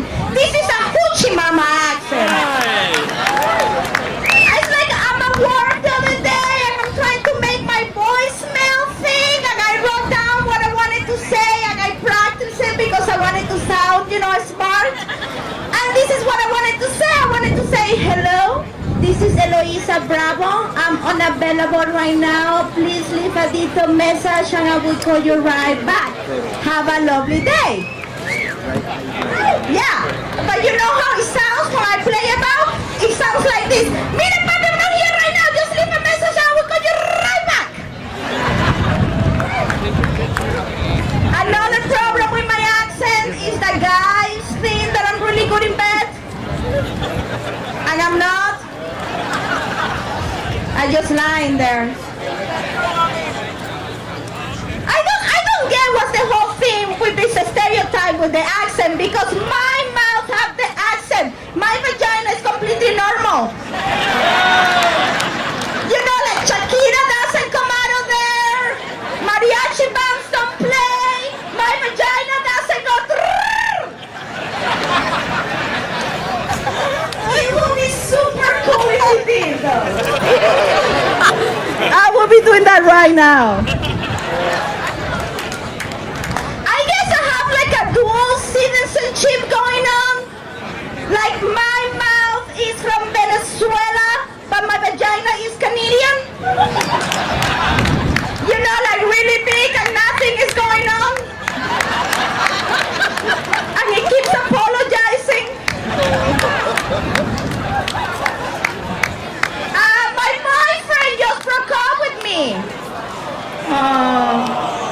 I know, well, that happens a lot, but what it was weird about this time is that he sat me down in a cafe and he said, Eloisa, you're just too crazy for me. I'm like, what do you mean too crazy? Like, you have dated women before, haven't you? So you know we're all crazy. And he's like, that's not true. I'm like, yes, it's true. It's just about how much we like you or not to show you are crazy. I don't show this to everybody, You may want to take that as a compliment. Well, it is a compliment, because if I'm not calling you at 3 o'clock in the morning crying and screaming obscenities, I'm not that into you. And I'm already with somebody else. It's true. And you're like, no, well, it's not only that. I'm like, what are you talking about? That time that I woke you up completely naked, holding the knife to your throat, screaming, why don't you love me? That means I wanted to settle down. I'm ready.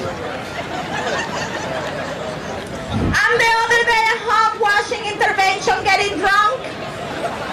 And I looked down and I realized that my belly is sticking farther than my boobs. So I guess it's time for a boob job.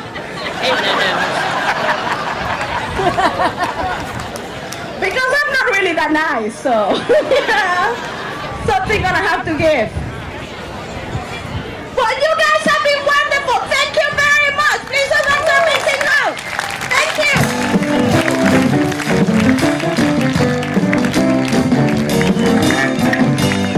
More time for Eloisa Blow.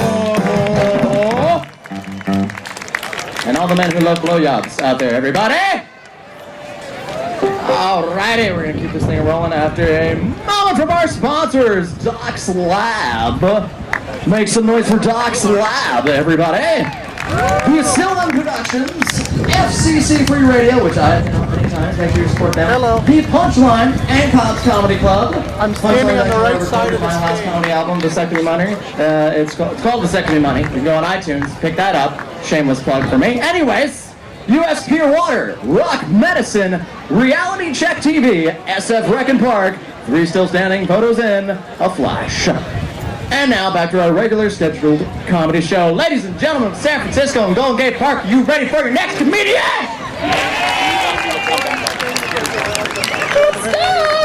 This is very exciting to be our next comic. We've done a lot of shows together. She's really awesome. And a great, awesome thing that she's doing is on October 2nd at Cobb's Comedy Club, she's going to be doing a Joan Rivers memorial show. Make sure you check that out. Joan Rivers, rest in peace, we love you.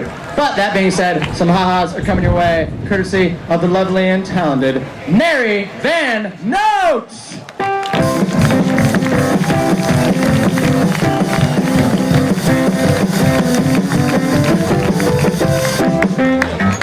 Thank you. So good to be here. This is awesome.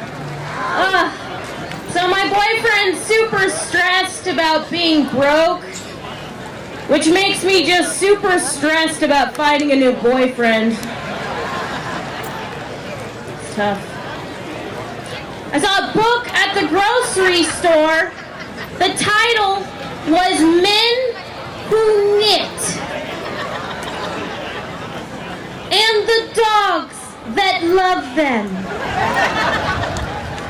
That's a real book that has projects like making matching sweaters for you and your poodle.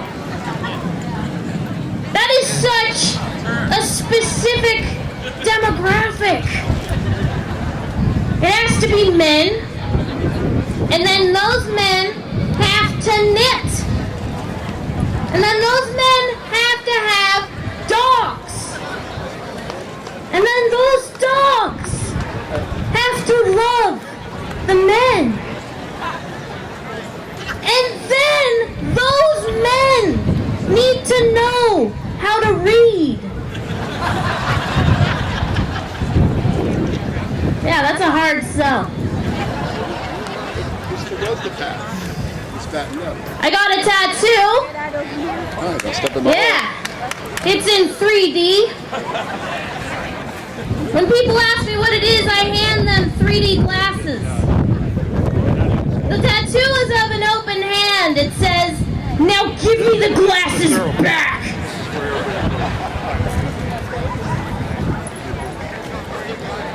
I went to Canada, and I got stuck in customs for 4 hours.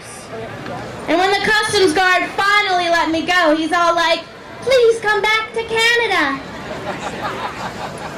I said, "I'm never coming back." No, sorry. It was more like, "I'm never coming back." But it was more like, "I'm never coming back." But it was more like, "I'm never coming back." But it was more like, "I'm never coming back." But it was more like, "Ah! Ah! Back!"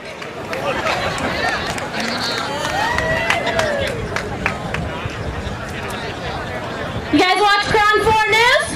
Cron 4 local news? Yeah, I watch it. I noticed something though.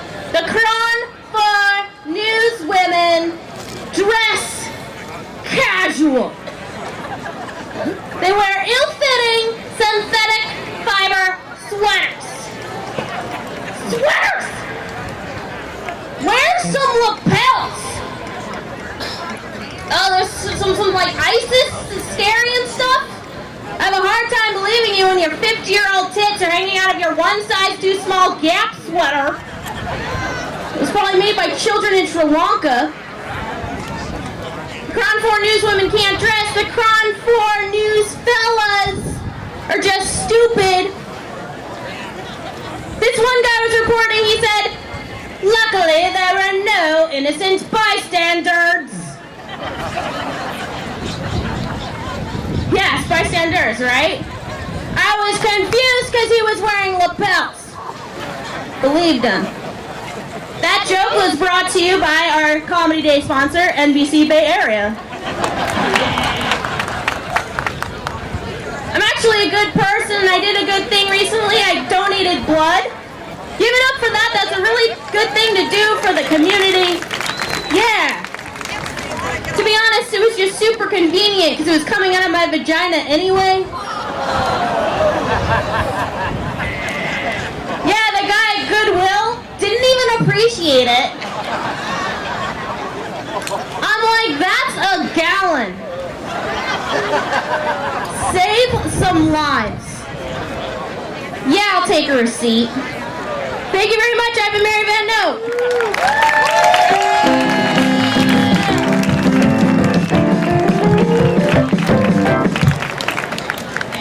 Keep it going for Miss Mary Van Note, ladies and gentlemen.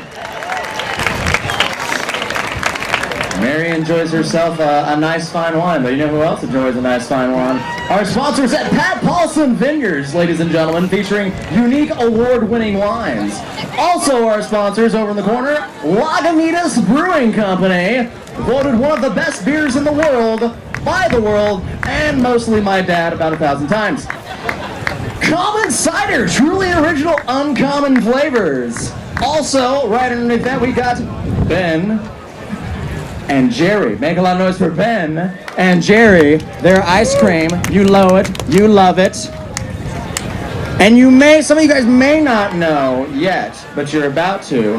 Our next comedian. I know we got a guy that's shirtless back there who's waving himself all around like he doesn't care. He's excited about our next comic. You guys should be excited about our next comic. Go nuts. Come on, guys. Are you ready for your next comedian? I'm excited about your next comic because he's doing fantastic things for the city of Santa Cruz, guys. He's from Santa Cruz, and he's actually going to be launching the Santa Cruz Comedy Festival. It kicks off on October 10th. If you want to find out more information about that, go to standupsantacruz.com. Give it up for my good buddy, DNA!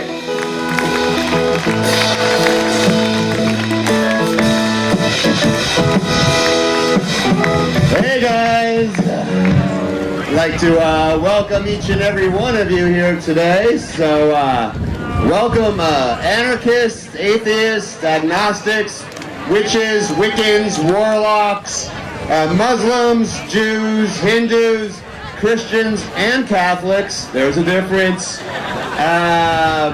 Democrats, Libertarians, Ron Paul groupies, Rand Paul weirdos, and bi-curious Republicans. I think that might be everybody. I think I hit everyone on that. You're probably wondering why I got you all here today. I'm here to talk about an injustice that's happening to our children every week, Monday through Friday. It's turning them into cruel little freaks, and we've got to stop it. Of course, I'm talking about musical chairs. Musical chairs is just anxiety disguised as a game. The teacher takes all the chairs, puts them behind her desk, and creates a false panic in the market. We start battling over limited resources. It's like an elementary school version of Hunger Games. Instead of fighting over food, we're fighting over furniture. And that kid with the lazy eye, that girl with the limp, they're not going to make it. Gotta stop lying to our kids too, guys. My mom used to lie to me all the time. She said I was a good-looking kid. She would close her eyes when she would breastfeed me and think of other babies. That's a bitter nipple to swallow, Sharon Meadows. If that's your real name. Another thing we got to stop sorry to bandwagon. If you have kids, cover their ears, I guess. The biggest lie my parents ever told me was about my circumcision. They said we were going to the park. It was nothing like the park. And I've done some research because I'm a grown-ass man, and here's what I found out, guys. That little piece of skin they cut off has many nerve endings in it as a clitoris. We could have had clitorises on our penis, guys. Are you mad? Do you feel the pain? You know how angry that makes me? I could have had a clit on my dick. I could have been somebody. I would have been an astronaut. I would have been Mr. Smiley, not this. And why do they do it? It's a huge scam. The hospitals make a lot of money on them. What do they do with those little foreskins? And they're small, but they add up. You have 1 skin, 2 skin, 3 skins. Soon you're a 4-skin illionaire. Who do they sell them to? Do they sell them to Trader Joe's as vegan Bako Bits? No. They sell them to pharmaceutical companies that use the foreskins in women's moisturizer products for your faces. The one Oprah sells. So ladies, next time you're like saying to your partner, hey, my skin is as soft as a baby's butt. Nope. Not the butt. It's moving on the political things coming up. I voted for Obama twice, guys. We're in the same boat. Stop. What are you applauding for? He couldn't even close Guantanamo Bay. He didn't ask me. Here's what I think we should do. We should treat all those prisoners in Guantanamo Bay just like we treat all war criminals in this country and build them their own memorial library like we did for George Bush. If you haven't been to the George Bush Memorial Library, it's located in Dallas, Texas, right next to the grassy knoll where his father shot JFK. Anybody excited about Hillary? Couple of people. I'm excited because I want to be her first male intern. I think she's still mad. Women don't forget that kind of stuff, right, ladies? She's still a little bit upset. And I want to be that guy. Here's the truth. Every president we've ever had in the White House has gotten a blowjob in the Oval Office. FDR is the only president that got all his blowjobs sitting down. That's a Snapple Cap fact. But no one's ever done that before, and that looks good on a resume. Hey, go to Kickstarter, search Comedy Day. I'm DNA. Thanks a lot. Goodbye.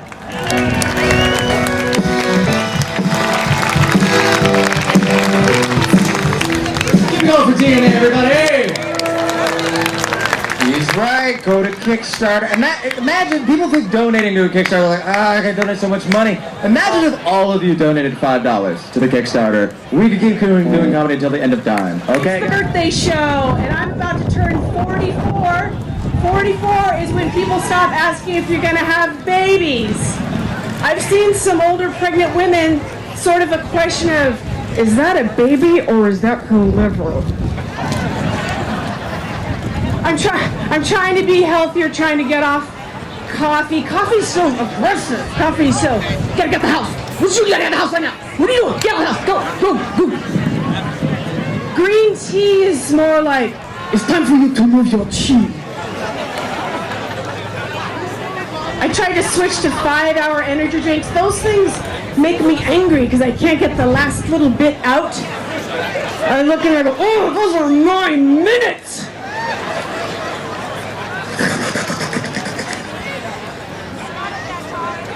I'm dating a gourmet chef. I am neither.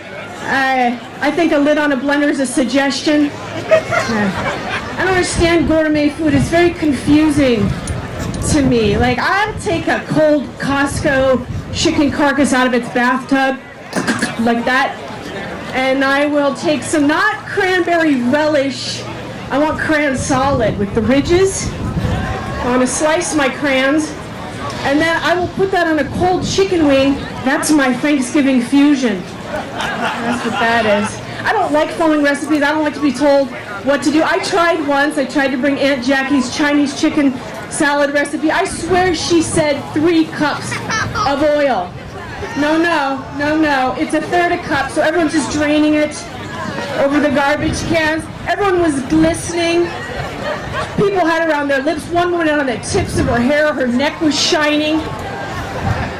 They're all bad liars like athletes when they do commercials. It is good. You should bring it again.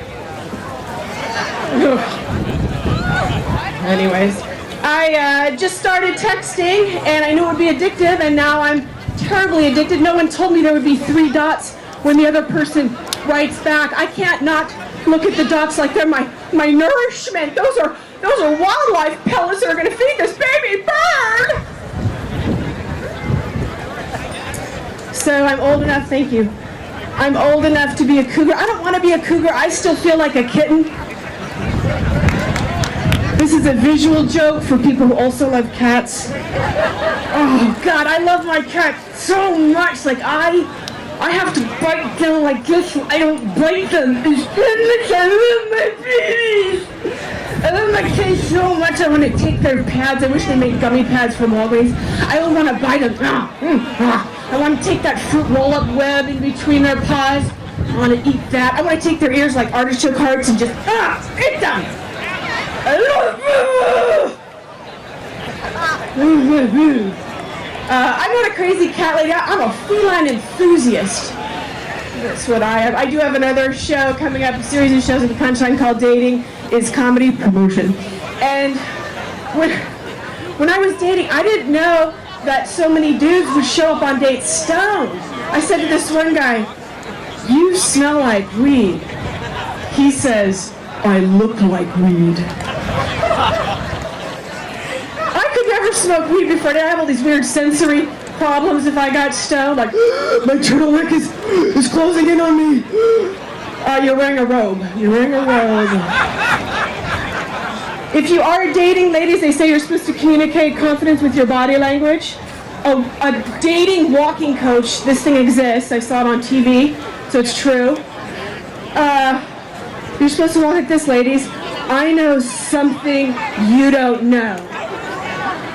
Apparently when I was dating with my shoulders rolled forward and taking quick steps, I was saying, I have a terrible secret. I need to drop off somewhere. You guys are lovely. God bless. Thank you so much. I'm Liz Grant.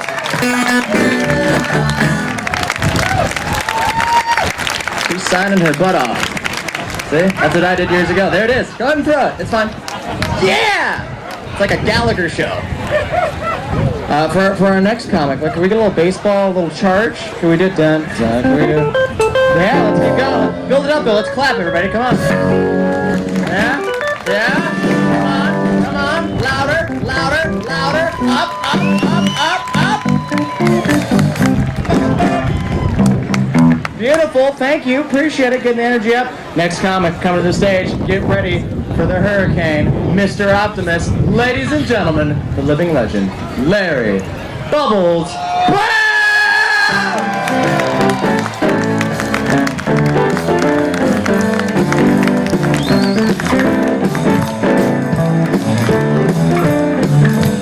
All right. Calm down, Mr. Fun's here. Fasten the seatbelts. We got a mountain of melanoma. This is great.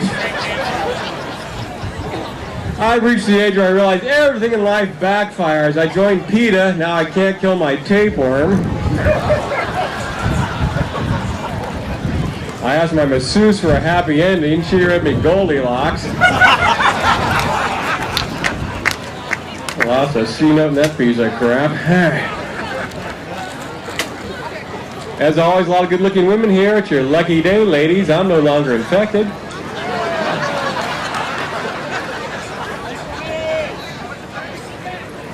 Not doing real well with women. My friend said, maybe you should go out with a cougar.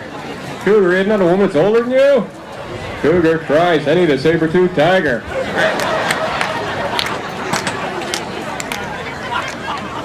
Last girl may have been too young. You know they're too young when you see an Amber Alert and a your license plate? Let's pull the hair until this crap blows over. I know there's probably some people from Hayward here today. A big day out for them. Load the Windstar up and come bucking and wheezing over the Bay Bridge. Skid in the park. Jesus, it's lit up like Vegas. Hayward, that is the whiz hole of the Bay Area, isn't it? Oh my God. Like huge, like 40 miles, like ghetto strip malls and shit. Talking to this guy's bragging, he goes, we got 2 BART stations in Hayward. I'm thinking, yeah, quicker escape. Get me the hell out of here. Yeah. Boop, boop, Walnut Creek. Best thing about Hayward is on the Hayward Fault. Let's shake this bitch down and start over. A lot of rage towards the East Bay. Well, I'm from San Francisco. I'm not gay. Every time you go on the road, San Francisco, you must be gay. You're from Ohio. You must be corn. And gay. Gay corn. It's fun to live in this town, though. Ever since the Twitter IPO, my studio apartment is now $75,000 a month. Thank you. Not doing well financially. You know things are bad when you're trying to get on jury duty for the cash. $12 a day, big me. Getting health issues. I found a small lump on my testicle. My doctor goes, you idiot, that is your testicle. Welcome to Kaiser. Not a lot of You walk into Kaiser, the surgeon has a tip jar.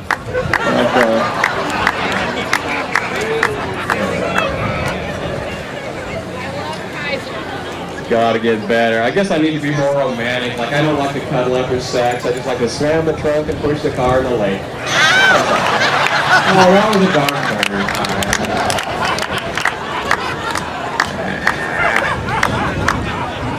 Gotta get better. Talking about traveling. Getting to the airport's always a nightmare, isn't it? Your friends will help you bury a body before they take you to the airport for some reason. You call a friend at 3 in the morning, she stopped breathing. I got a truck and a shovel. I'll be over in 5 minutes. Next week, hey, you get me to the airport. So your options are you can take a taxi for $4,000 or super shuttle. That's always fun. You ever take a super shuttle? What time's your flight? Noon. We're picking you up at 4 a.m. Coming out of your house in the middle of the night, there's lights in your face, you're getting a van, it looks like a bizarre prison transfer. It's a nightmare, is what I'm trying to say. It's gotta get better. Well, fall is here, like you, my thoughts turn to death. Wouldn't it be neat if you knew what day you're gonna die, but not the year? Maybe not. Okay. Men always want to die making love to a hot woman, but I'm a comic. I'm going to die on the road in some crappy motel with a bag of Cheetos and a dirty magazine in my lap. The Motel 6 in Hayward. It's a nightmare. Words have different meanings when you travel. Like in Memphis, a hoedown is a musical event. Hoedown? In Oakland, it means a hooker's been shot. Hoedown. Hoedown, 25th and Broadway. Copy? Hoedown?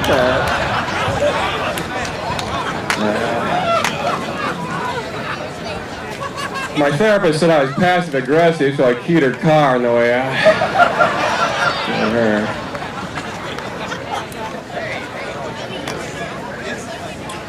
See a lot of ads, the 24/7, I just see those ads for Viagra, Cialis. My friend got hold of some Viagra. He goes, hey, you want to try this? Yeah. Give me Viagra. It's like giving a homeless man a doorbell.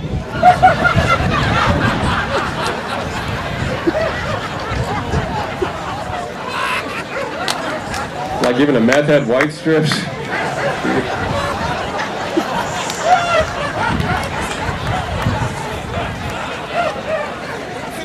But if you watch those commercials, they actually sell it with a little disclaimer at the end. You know, dangerous. Some men have reported a 4-hour erection. Only thing goes through my mind is 4-hour erection. Christ, I'm going to break my wrist. Did the Viagra work? Yeah, I got carpal tunnel. Anyhow, you guys have been great. I love you, Robin. Good night.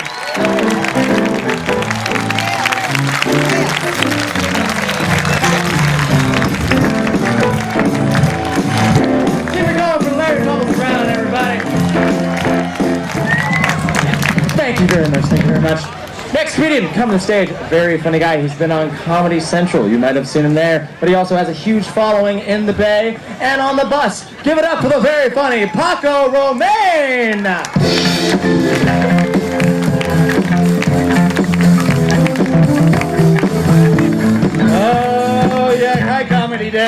Hi. Hi. This is the worst AA meeting I've ever been to. You guys feeling all right? Where are my stoners at? Over here. Could I just slow down for you guys? Yeah, the guy in the Dr. Seuss hat. I know you're a stoner. You don't have to wait for that. You don't have to. Where are my Niners fans? Any Niners fans here? Hell yes! I'm also a Raiders fan. I have the Raiders poster. I have the Raiders logo. It's even on my checkbooks because my checks aren't any good either. What? Bam! Get out of here! Get out! Closing this shit down. I got a 2-hour set. Relax. Everybody relax. Just got some good news. I just signed a new deal with NBC today. That's right, San Francisco. The deal is that I'm supposed to spend 500 feet from all NBC offices at all times. We got something they wanted, I got a little something I wanted. Tom Amiano was up here saying that he's going to get married, which is amazing. I just found out that Florida legalized gay marriage. Yeah, Florida. The nation's wing. New Zealand did it. It only took them a year and they have more sheep than people. What is wrong with this country when Florida gets there before California does? I support gay marriage for all kinds of reasons. You should be able to marry whoever you want. Someone who's tall, skinny, fat, purple, yellow. It shouldn't matter if you're in love. But the main reason I support gay marriage is because I cannot wait to watch Gay Divorce Court on TV. Are you with me, San Francisco? Are you kidding me? Gay Divorce Court on TV? Gay Divorce Court Vallejo? Gay Divorce Court Fairfax? This is going to be off the hook. That is going to be nuts. And they're not going to call it Gay Divorce Court either. They're going to call it, oh, hell no.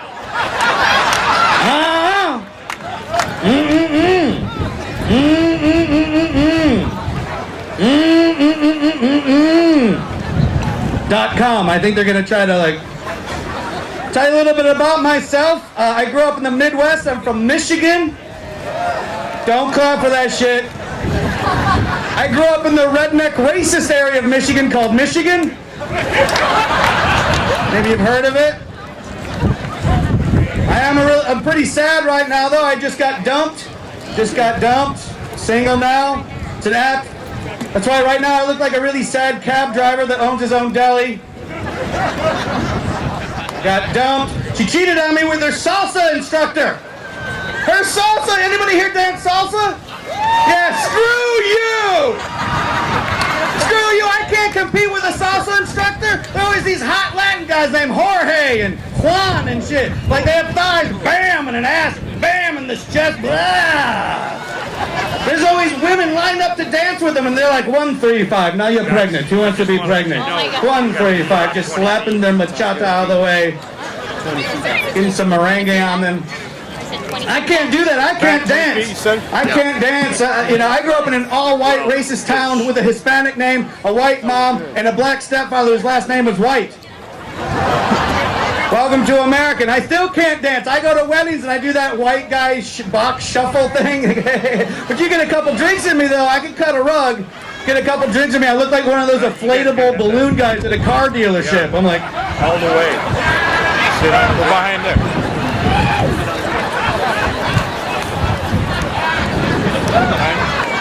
I'm shaped like a thumb, though. I get in people's way on the dance floor. I got the body of an alligator that just ate a deer. I got short arms and a big belly. Yeah, I call this look unemployed softball coach. Bring this in, girls. Bring this in. Feeling it. Yeah, my girlfriend still lives, her ex-girlfriend still lives in Michigan. Let me put this back over there. Thank you for people over there. I love her children though. She has a 5-year-old and a 7-year-old. Her 5-year-old's amazing. She has one of those crazy kid voices. The first time I met her 5-year-old, she was like, "Hi, can you put me up in that tree?" So I picked her up and I put her on this tree branch and she said, "Ouch, you hurt in the arm." I'm like, what are you, a prospector from an old Western movie? Who the hell talks like that? What's that? Like, look out, they're coming for the cattle. Ah, shoot, I burnt the beans, Lucky. I burnt the beans. How much you want for that old yeller dog? But you should not marry somebody. You should marry somebody because of their personality, not because they look good. She had a really good personality. That's why I wanted to marry my girlfriend. Sure, she had 10 of them. Last time she came out here, she said, Paco, I want you to take me to a new place. Girls always want you to take them to a new place. Take me to a new place. I said, how about we get a burrito? No. How about Chinese? No. How about Thai food? No. I'm like, you pick. Obviously, I'll eat anything. So I said, how about we go to this new place? It was not a good idea. I took her to this lesbian bar that just opened up by my house. It's called the G Spot. Problem was I couldn't find it. I just kept driving around and around and around. You guys are amazing. God bless you, Robin. Thanks, guys. I'm Paco Romay.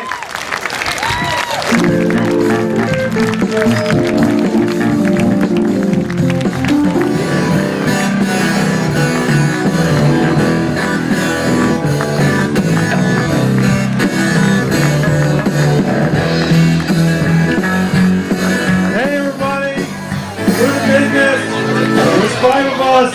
I'm David Green, Bucky Sinister, David Boyd, Natasha, Jules Posner. You can see us every Friday at the Hemlock Tavern starting next week. We've been running around for 5 years, doing what we do. Please come see us. And now, my name is Nato Green. I'm a San Francisco native. I know you've never seen one before. I had occasion to do comedy at a casino in rural Tuolumne County last year. Casino, and it was 3 miles from the Yosemite Rim fire while the fires were burning. And casino's not really my target audience. They don't like me, I don't like them. And so I went out and I said, hey, Tuolumne County, maybe you could remind me, is Tuolumne from the ancient Native American word for incest or meth lab? I don't recall. Then I said, hey, Tuolumne County, you guys voted 64% for Mitt Romney. Maybe the Yosemite fire is God's way of telling you that global warming is real. Then I got out of there. So I have children, and I realize that you don't like children because you don't have children, you don't like children, or you do have children and you're here and getting blackout drunk and avoiding them because you're a bad parent and you don't like children. That's fine. No one likes children. Children are very much like Christianity or free jazz, much better in theory. And my kids have reached the age where there's a lot of hard conversations happening. Like they go to a public elementary school here in San Francisco. They have a very diverse group of friends. They came home one day. They were telling me about a friend of theirs who's black. And they said they wanted to paint their faces brown to show her how much they liked her. And I was like, no, you can't do that. And they're like, well, why? And they said, because people think we're making fun of her. And they're like, no, we'll tell them. And it turns out that it's impossible to explain to a 6-year-old that positive blackface is not a thing that exists in this world. So,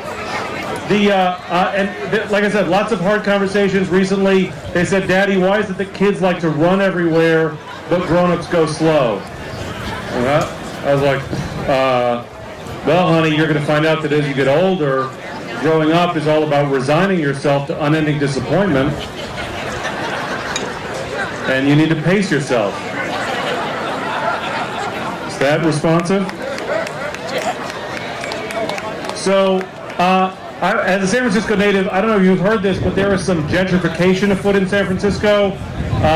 People are mad at the tech people. If you're a tech person, I want you to know that I don't have anything against you personally. It's just everything that you represent is all that I don't like.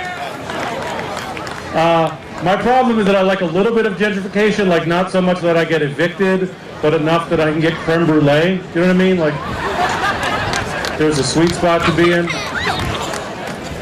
And so, and it doesn't help that the tech people keep saying things to fan the flames of conflict, like this guy Tom Perkins, who lives here at SF, in the Millennium Towers, if you want to go find him. The billionaire venture capitalist, fifth ex-husband of Danielle Steele, who killed the guy with his yacht, went on the television and in the Wall Street Journal saying that he was concerned that there was going to be a Holocaust against the rich. He was concerned that the rich were being demonized like the Jews in pre-Nazi Germany. And as a Jew, at first I was offended by that, and then I gave it some thought and I realized that if he's concerned about a Holocaust against the rich, we should really give it to them.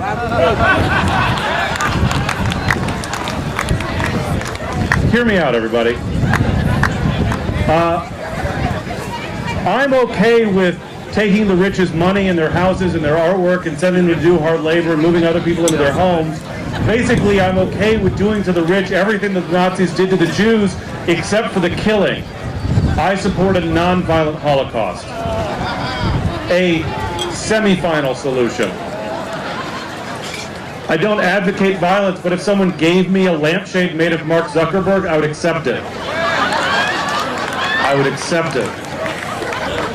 And then we could all say, first they came for the billionaires and I did not speak up because I was not a billionaire. And then they came for the millionaires and I did not speak up because I was not a millionaire. And then things were pretty much good after that. It turned out we had solved the problem. That's it for me, everybody. I'm Nato Green.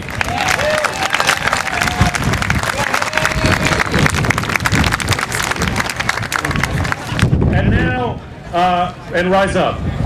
And now, our next comedian is one of the regular business people. He has written punk rock self-help books about addiction. He has comedy albums. He's a competitive kettlebell champion. Please welcome the legendary Bucky Sinister.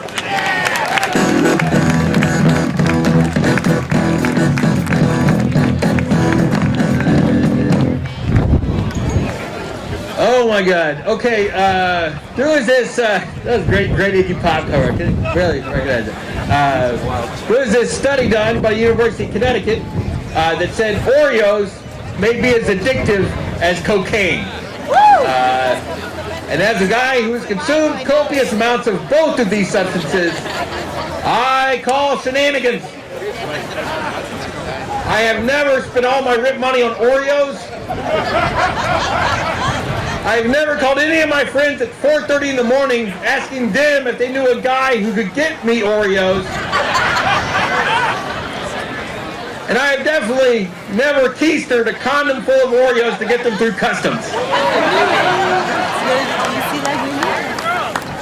I quit doing drugs because I'm 45. You shouldn't do drugs past you're 40. It just doesn't look good. It's like wearing a V-neck t-shirt. It's just not going to work out for you. You just look like a divorced dad. You're not doing drugs in a club somewhere. You're under an overpass. It's just not going to work out. But all my old drug friends, I'm still friends with them because now they're all foodies. That's where the foodies came from. They're former drug addicts. One of my friends called me and said, hey, why don't you come out with my Food Adventure Club? Food Adventure Club. This is a way of saying I'm in my 40s and I forgot how to have fun. Come out my Food Adventure Club. We're going for coffee. Bring your wallet because it's $35 a cup. And I said, why? And they said, check this out, bro. In Indonesia, there's a weasel that travels all over the island, picking up coffee beans and eating them, and it swallows them. It goes through its digestive tract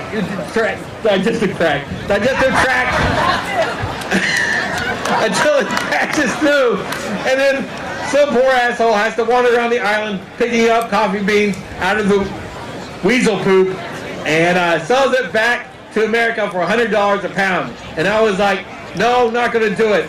And it's not because I'm drinking. It's not because I'm against drinking something that came out of an asshole. It's that I think it should be cheaper. Could be a quarter. How about that? I'll drink it for a quarter. I'll drink asshole coffee for a quarter. All right. There was this one really obnoxious restaurant, my least favorite restaurant in San Francisco, shut down finally. There's still one in Berkeley. It's called the Cafe Gratitude. To see the waves of resentment coming across, all the way up the hill and back. That's great. And it was, look, if you want to quit eating meat because it's bad for you, I get it. If you're opposed to using animal products, I respect that. But when you stop using fire, you get lost. We don't need you anymore. The vegans and the Wiccans are making fun of you. That shows you've gone too far in life. When the vegans and the Wiccans don't like what you're doing, they should be like the weirdest people we have. Anyone weirder than them, get out of here. But it wasn't even really the raw food thing. And it wasn't the fact that it took so long to get your food when they don't cook it. Because Ian got a little too stoned during his didgeridoo lesson and forgot where he put the kale. No. No, it's not that. And it's not that it was the world's cheapest food at exorbitant prices. It's not that either. It's just the fact they reduced every plate in the place into a self-affirming life phrase, right? It's like, I am bountiful, I am spiritual. Clearly I'm none of these things. I'm hungry, I am broke, and I am not coming back. However, I would have really liked the place if I could have gone there and just described myself, and then they would give me something comparable. Like I could just say, hey, I'm a 45-year-old recovering drug addict and I can't maintain a long-term relationship. And then they just slide me a bowl of Cheerios and a gun. That would do it. All right. I'm going to bring up the next business person. He and I shop at the same Husky part of the store. Please welcome David Borey.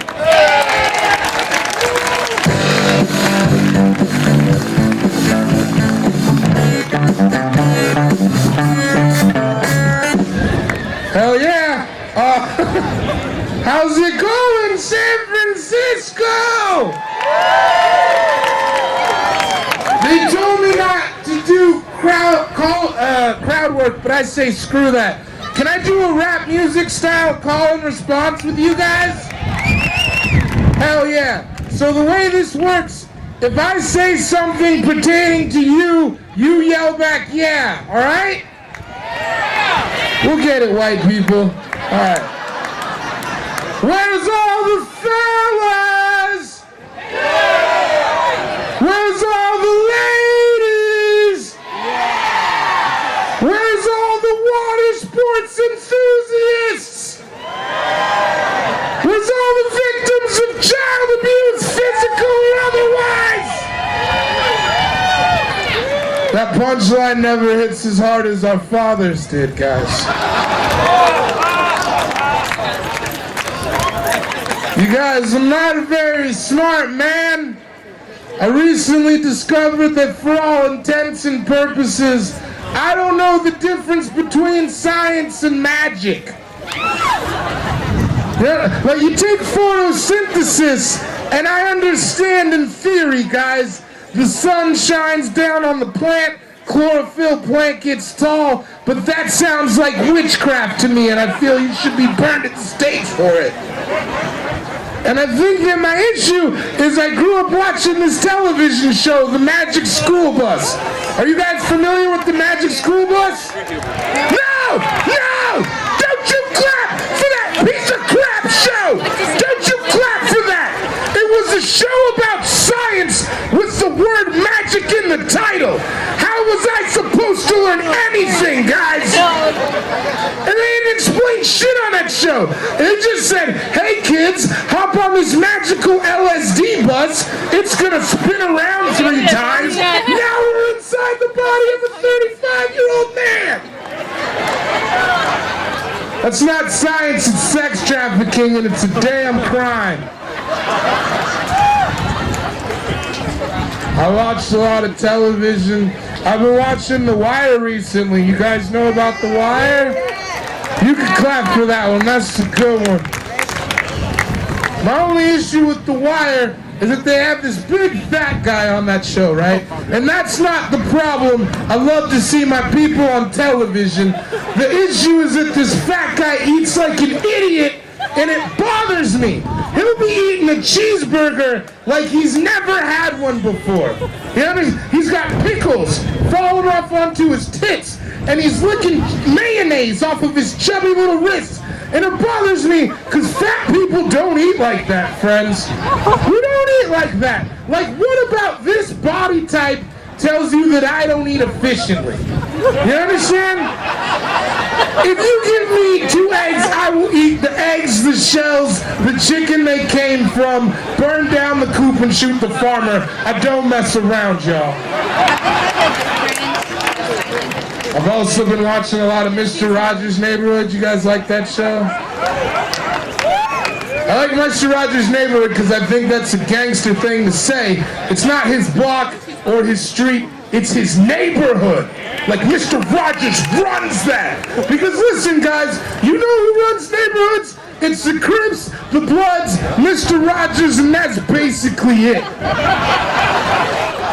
I feel like it sounds like a scary place to be. Like, could you imagine being at Mr. Rogers' neighborhood at like 1 o'clock in the morning on a Tuesday? They got hand puppets on the corner getting wasted. There's a pair of penny loafers hanging from a telephone wire somewhere. Can you imagine getting beat up in Mr. Rogers' neighborhood? Just a bunch of gangsters running up on you like, oh shit, this dude can't make believe? Thought you knew the dress code was cardigan sweaters, homie. Hey guys, that's been my time. Bang bang Sylvan Gang. I'm gonna bring up your next member of the business.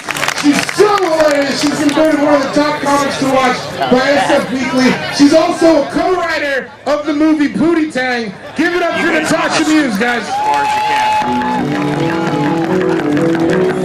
Woo! Give it up for all the comedians you've seen. Give it up for all of the comedians you've seen. Give it up for all the comedians you've seen.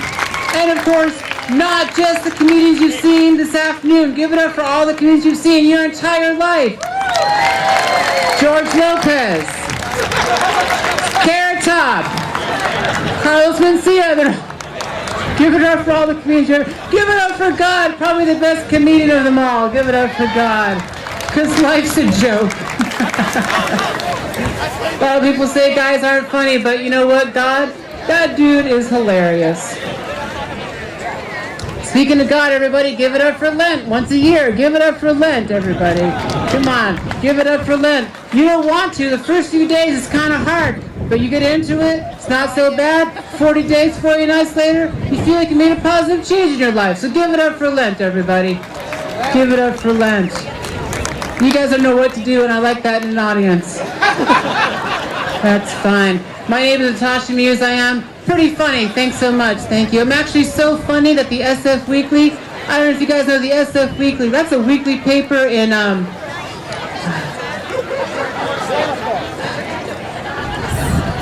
it doesn't matter. Anyway, the SF Weekly, guys, they said I am the funniest stand-up comedian in San Francisco that's also transsexual. That's nice. A few of you are clapping.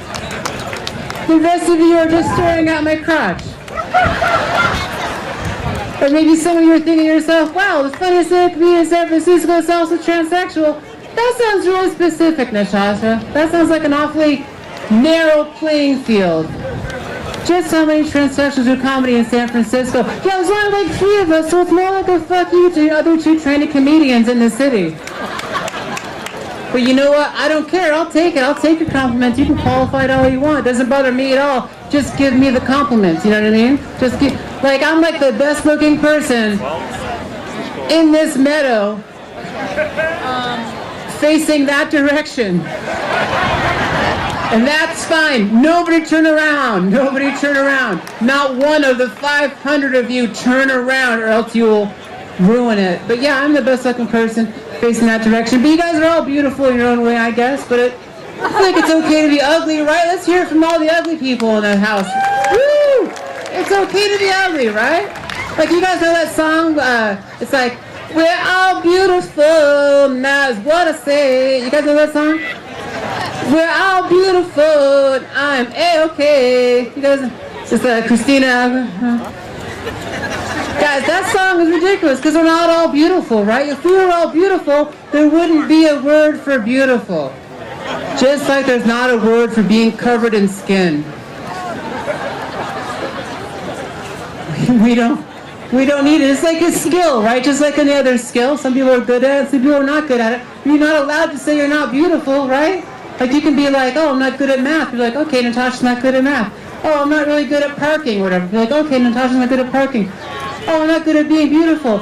Oh no, don't say that about yourself. No, you're good at being no, you're just beautiful in your own way. No. You wouldn't say about other things like, no, you're good at math, Natasha. You're just not good at math in your own. You're just good at math in your own way. Some of you are not listening to the last 2 minutes of me talking because you're stuck on me being transsexual. A lot of you will find the fact that I'm transsexual is very interesting. especially people I just had sex with. I like that joke because most people are on board except for like one guy in the back of the meadow that was just like, that is not funny. Did not like that joke at all. That is not funny. But yeah, I'm transsexual. It means I used to be a guy and then I got better. Yeah. Give it up for pandering. Yeah. You see, that word in English is transsexual, but you might be interested to know it's slightly different in other languages around the world. Like in Italian, like what they speak in North Beach, it's more like a transsexuale.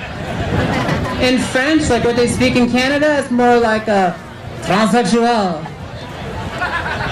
And then in Germany, it's more like, in German, right, it's more like a mom.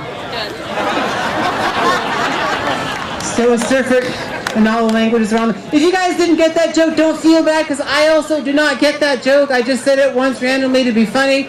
People laughed, and I just keep repeating it. You know what I mean? It's like I'm like a lab rat, and I press a lever, and I got food. You know what I mean? The lab rat does not get how the lever and the food is connected, but she keeps pressing that lever because mom is hungry. She's a hungry rat. She needs laughs to survive. But despite all of my rage, I'm still just a comedian on the stage.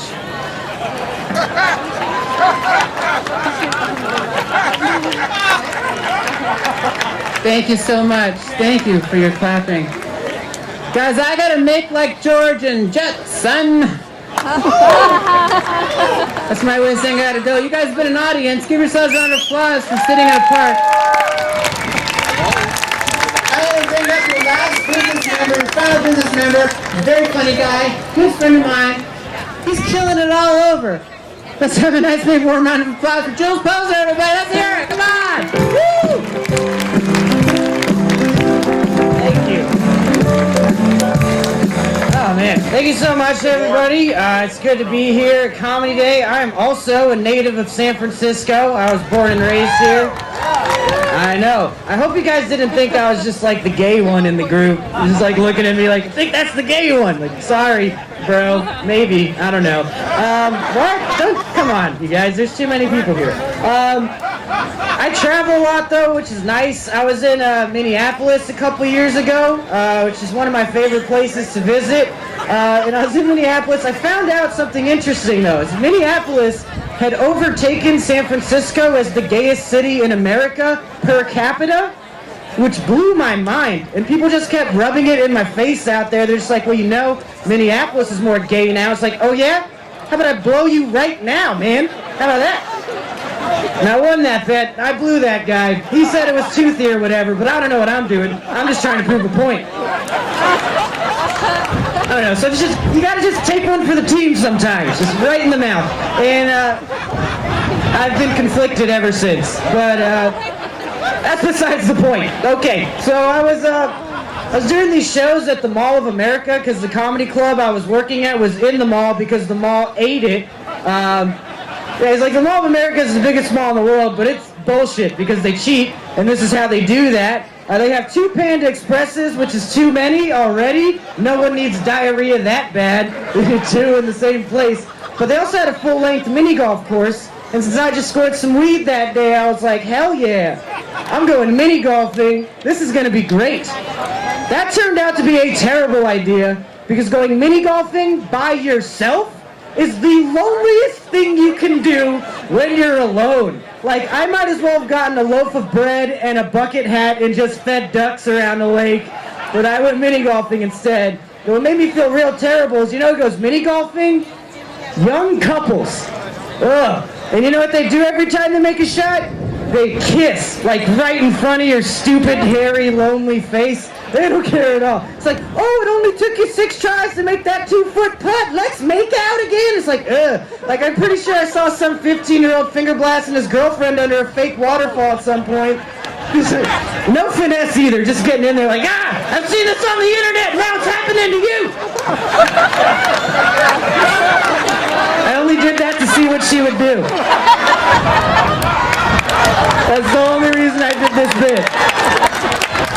Did I just get the first applause break of the whole fucking festival? Just for being an asshole? That's pretty cool. So, I don't know if I should continue, because I might never do this festival again now. But I'm pretty, shout out to my mom and dad out there. They're so proud for me doing that. No, I'm just kidding. They're not here. They don't support this. You kidding? Oh, come on. They're ashamed. Everyone's ashamed. But it's fine, because you can see me do that bit in its entirety, sans translator, at the Hemlock every Friday with the rest of my cronies here. So check out the business every Friday at the Hemlock. Thank you guys so much for coming out.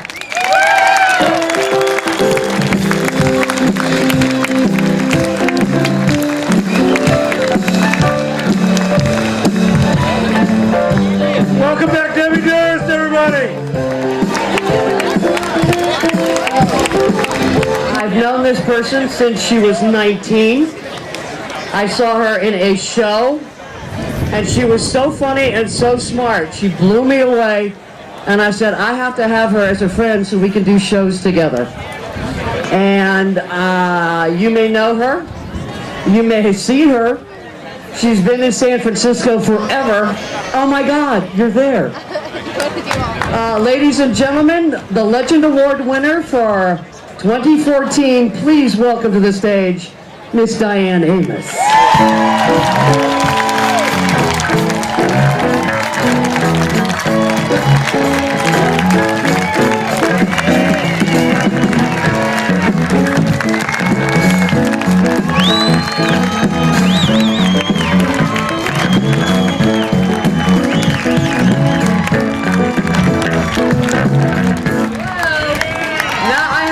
Proclamation, the 34th Annual Comedy Day Proclamation. Hear ye, hear ye.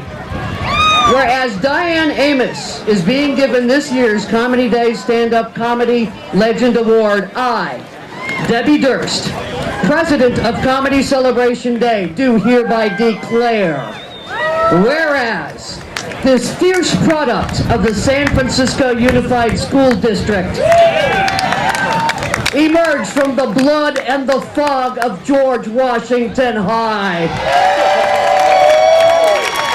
to share her tremendous talent for improv as a part of Natural Acts, the San Francisco Times, the National Theater of the Deranged, and the Bad Aunties, and giving us, among others, Sharon Thompson from the neighborhood, Sister Magnanimous Love, and Dedisi, performance poet, and so many more.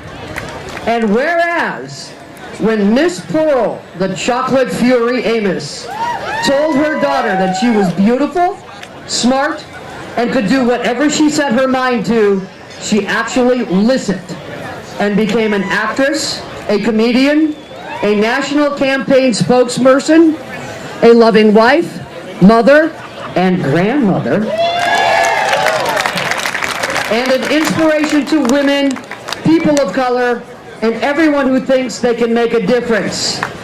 And whereas she was inspired to turn her life of poverty, prejudice, and professional tennis watching into serious funny at venues like Cobb's, the Punchline, the Holy City Zoo, the Great American Music Hall, the Improv, the Laugh Factory, and whereas for 20 years we have not been able to take her anywhere where the cry, "Ain't you the Pine Sol lady?"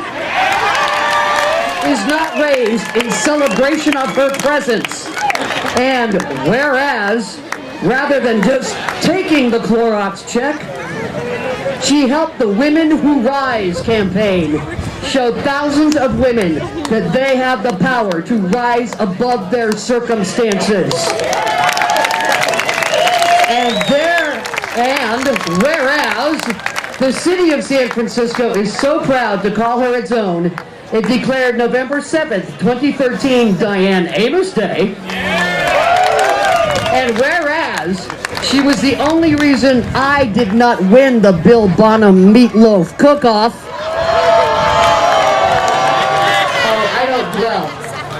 whereas she was nobody nowhere does a better job at speaking truth to power so that it can be heard. Therefore, let it be resolved that Diane Amos is the 2014 recipient of the Comedy Day Stand-Up Comedy Legend Award. And we hereby honor her for the many gifts she brings to our community. Her professionalism, her perseverance, her deep respect for smartness, and her willingness to extend her hand to help us all rise to her Improviser's Challenge to be in the moment and live every minute of it. In witness thereof, I have hereunto set my hand and caused the "You're one of a kind" seal to be affixed. Signed, Debbie Durst, President, Comedy Celebration Day. Ladies and gentlemen, Diane Amos.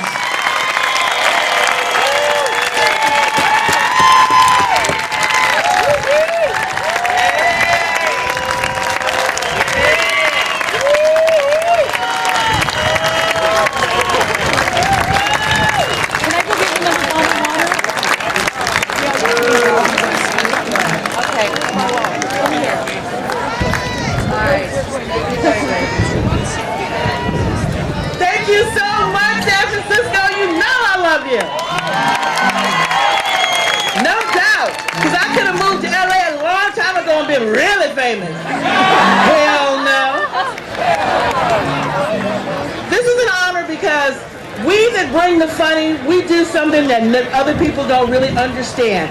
You can force people to type a memo or to sit and take dictation or to call and go out and get your emotions. But you cannot force somebody to get on stage and do stand-up comedy or improv. We're here because we want to be. That's why I'm so honored to have this award. We all try to get everybody out here to laugh and to understand what we're trying to say. And for that reason, I just want to thank everyone for being here, for supporting live comedy, be it stand-up or improv. We put our hearts out there, we put our ideas out there, and when you laugh at it, it makes us happy and it makes us keep going. So thank you very much for this award. It's an honor. Thank you.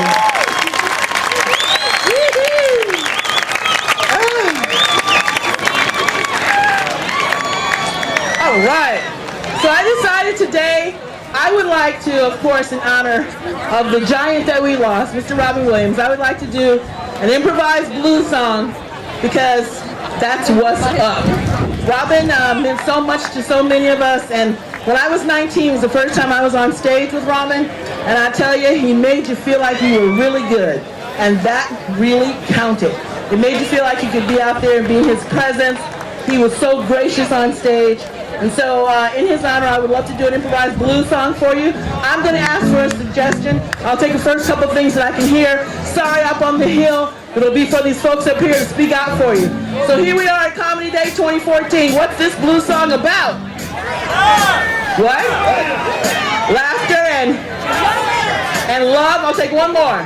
Vacuum. Barbie? Robin. Barbie. Well, you know. All right, we got laughter, we got love, and we got Robin. Yes, we do. Okay. I got up this morning, I was wondering what's up. I said, what am I gonna do today? Oh yeah, I'm gonna spread some love. I'm gonna pick out my outfit, ask my hubby, hey, what do you think? He said, go ahead and wear it, baby, and come on, let's do this thing. Wow. So I went out to the park today. I found a lot of folks in my way, trying to push through and get through the feelings we have today. We got a few thoughts now about that man back there. We know he's out there doing his thing, up in heaven somewhere. He's bringing laughter to the clouds. He's got thunder doing its jump. He's got everybody laughing, trying to get over that big ass hump. But I'm just singing about love today, up there on Hippie Hill. We got all our vendors here, trying to give everybody a thrill. We gonna do some laughing and maybe a few grunts and groans. We gonna spend our day wondering why he left us alone. But it don't matter what we think, we can't try to figure that shit out. The best thing we know about today is everybody here came out. We spread love and laughter, we got Robin on our hearts. We fill our days with all kind of things, but we never depart from the thing that's most important, that's being together today. We got the interpreter signing words, he's doing it that hand way. Oh, we like what we see, and we like what we hear. We wish he was with us, and so we hold him dear. And when the jokes aren't too good, we just kind of shake our head. But later on tonight, we'll be laughing in our beds. Oh, I had a day at Comedy Day today. I went all the way. I see my folks are out here, and my grandbaby's here today. Oh, I done it right. Don't you bother doing it wrong. Keep women and babies and children and laughter and love going strong. We gonna say bye-bye, but we're not really gone. We gonna spend our day loving and laughing until the sun is gone. And the fall comes in, and the folks go home, and we realize what just went down. We had a perfect day, because comedy is still around. Oh, we love this day. We do it the right way. We bring food and blankets and babies and dogs and children and interpreters all day. We gonna make it good, cause Robin Wood had wanted it to be exactly that way. Thank you, folks.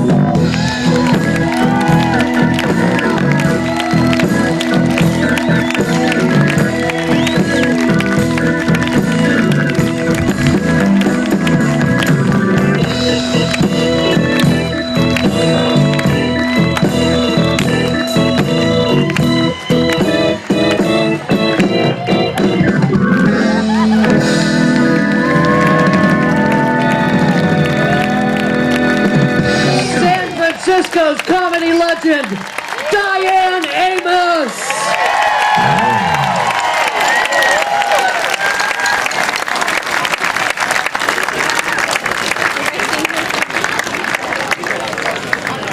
Wow, I'm gonna save this shirt and sell the sweat.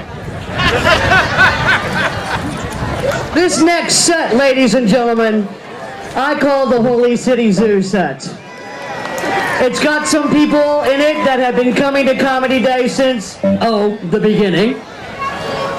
And the host for this set, you can see him at the 142 Throckmorton every Tuesday night. Let me see, he's done Letterman, he's done Leno, and he's gonna do Jimmy Fallon, but Jimmy doesn't know about it yet. Ladies and gentlemen, Mr. Mark Pitta.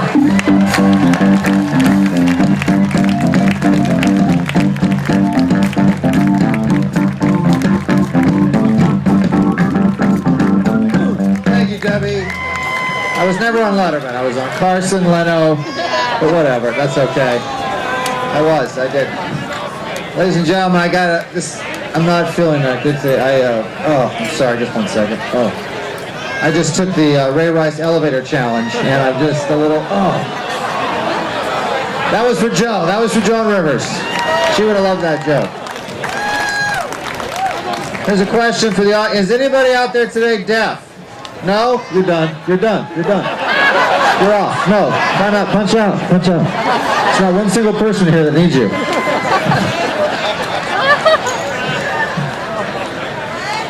I'm Mark. So I know how to do that. I know a few hand signals. There's one that's kind of dirty. All right.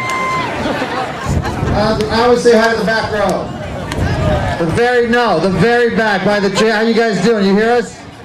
I can do some close-up magic for you now. Hold on. What year is that penny? Okay. You know, I was thinking about what if Comedy Day took place in 1962? Might go something like this. Hey, two Jews walk into a bar and they buy it.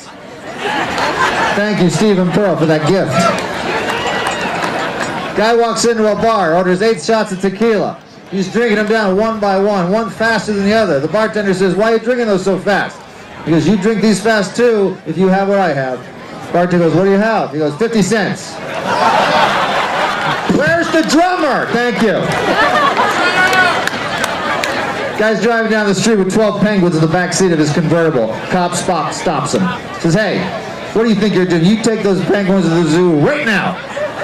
All right, next day, he's driving around, same car, same 12 penguins. This time they have sunglasses on.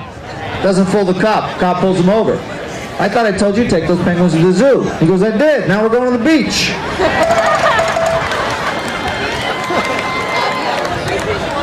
Blonde right there didn't get that. I got to do a blonde joke now. There's a blonde that didn't get it. All right. Blonde goes into a library. Goes, "Hi, I'll have Big Mac, Coke, and fries." Guy says, "Lady, this is the library." She goes, "I'm sorry. I'll have a Big Mac, Coke, and somebody explain it to her. Another blonde goes to the doctor. She's ears are burning. Her ears are burnt to a crisp. Just black each side, both of them. She goes, "How did it happen?" She goes, "Well, I was ironing my shirt and the phone rang, and instead of the phone, I picked up the iron." Doctor goes, "Well, how did you burn the other ear?" She says, "Well, they call back. They call back." Would you like a brunette joke now instead? All right. Brunette goes to the doctor. Goes, "Doctor, everywhere I touch myself, it hurts like hell." "Show me," he says. Touches her knee. "Ah! Wow, I never saw that before. Show me again. Touch some other place in your body." Touches her shoulder. "Ow! Wow. One more. Just one more area of your body." Touches her back. "Ow!" Doctor goes, "Wow, I've never seen this before. By the way, I gotta ask you this though. Are you really a brunette?" She goes, "No, I'm blonde." He goes, "I thought so. You have a broken finger." Hey! Boom! Bam! Bam! Any gays up in here? Are there any gays? Boom! Then he goes to the doctor. Says, "Doctor, every time I sneeze, I have an orgasm." He says, "What are you taking for it?" She says, "Pepper! Yeah! Come on!"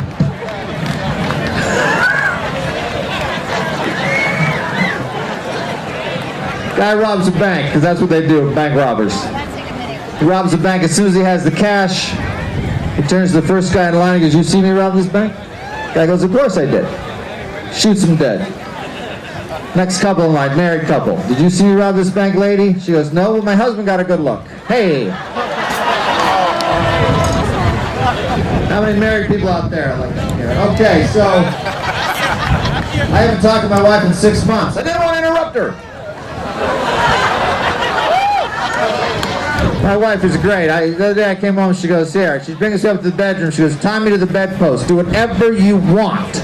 So I tied her to the bedpost, and I went golfing. But seriously, she's a sweet lady. Guy's walking down the street with a case of beer. His friend goes, "What's a case of beer for?" She goes, "I got this for my wife." He goes, "Good trade." Hey, loud, boom, bada bing. Two guys are in Vegas. They're playing the... What was that? That was a note rip shot. Okay. Two guys in Vegas playing the slot machines. They're there a long time. He goes, "Man, this machine better pay off soon. I've been here so long, my butt's asleep." His friend goes, "I know. I heard it snoring." "I heard it snoring. It wasn't really a snore, was it?"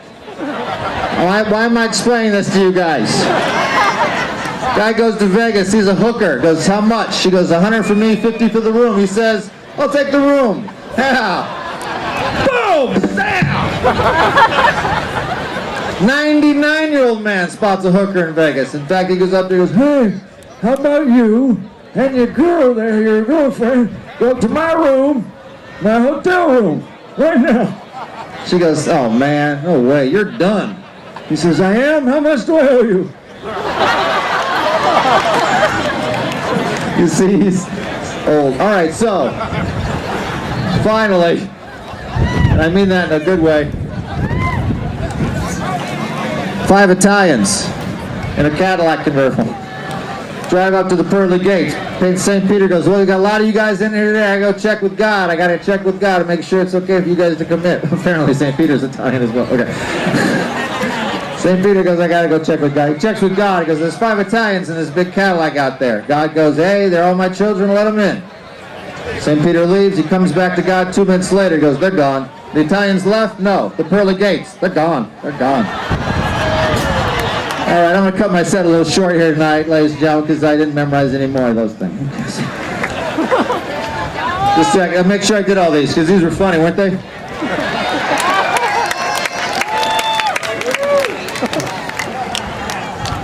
You liked all these? Yeah, that's pretty much it.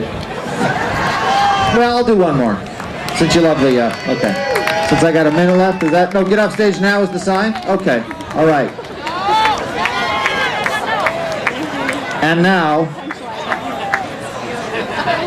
no one is watching you. Do you realize that? Okay. It's my pleasure to be hosting the Holy City Zoo set, one of the most magical places on earth. If you guys do remember the Holy City Zoo, I think I don't know what it's called now, the sidebar or something like that. Anyway, I met this woman there. She has been to a lot of comedy days, and you can get the hell out of here. She's been to a lot of comedy days. I still have her original business card that says 6,000 sailors can't be wrong. Yes, would you welcome Carrie Snow? Keep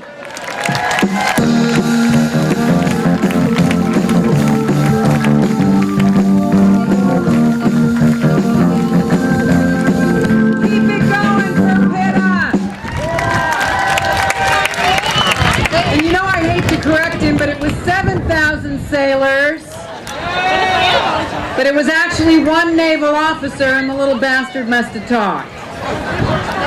I want to thank everybody for coming out to the park this year, which is a very important year for us.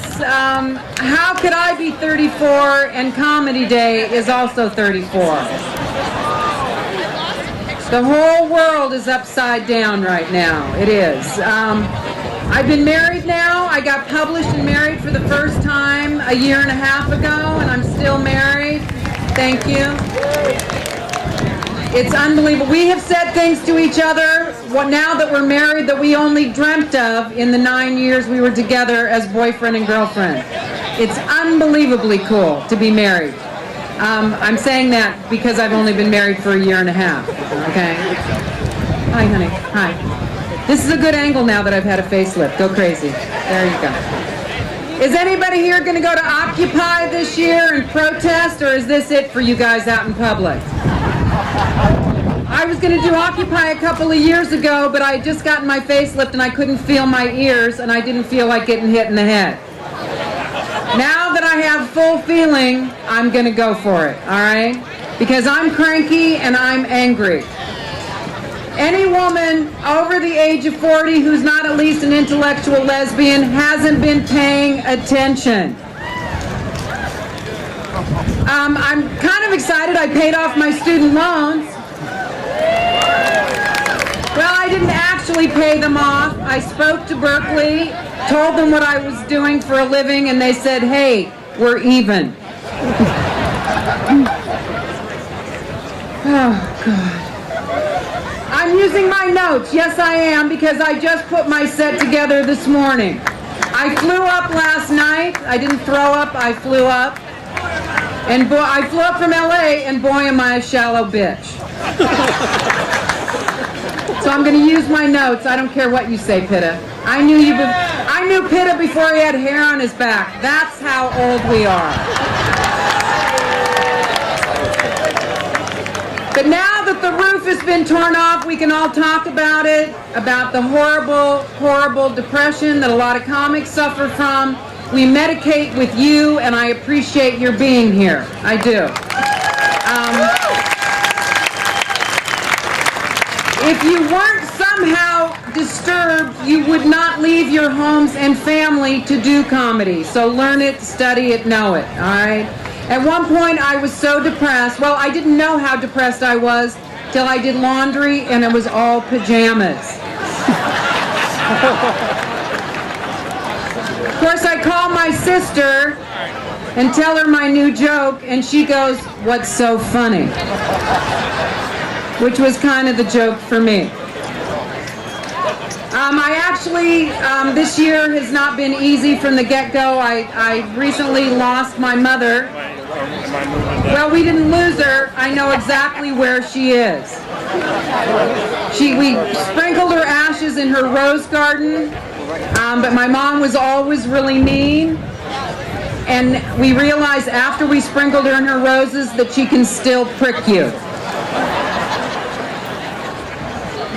My sister and I worked really hard so my mom could stay in her house as long as she wanted because she was actually too mean to be in a facility.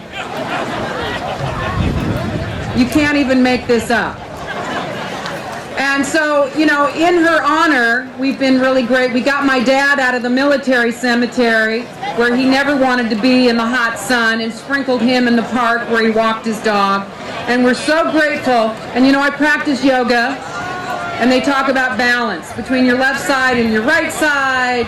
And so that's the balance. I had a mean, crazy mom, and I had a great dad. So that's where you meet, is in the middle, and make yourself happy is what you do. And my dad was great. He used to tell us, if you would bang your knee, he would say, "Oh, that could have been worse. Could have happened to me." When he would see a pregnant woman, he would say, "Oh, you took seriously something that was poked at you only in fun." He was hilarious, and the only way I can think of to honor him is to be funny and to wear good shoes. Because I'm sporting the 10s that look just like his, only with sparkly polish. And so, here, let me look at my notes again. Okay. And so what I did, and I never use my time, the ladies said that they are upset that I don't use all my time, but there's so many wonderful comics. It's a family reunion for us. We're all still needing to hug each other, because a lot of us haven't seen each other. So thank you for allowing us to do this, and I'll tell you one thing. My husband noticed that when I found out about my mother that I lit a candle, and he thought that was very sweet. And I said, I'm really doing it to warn my father that she's coming. Thank you so much. Another wonderful year. Thank you.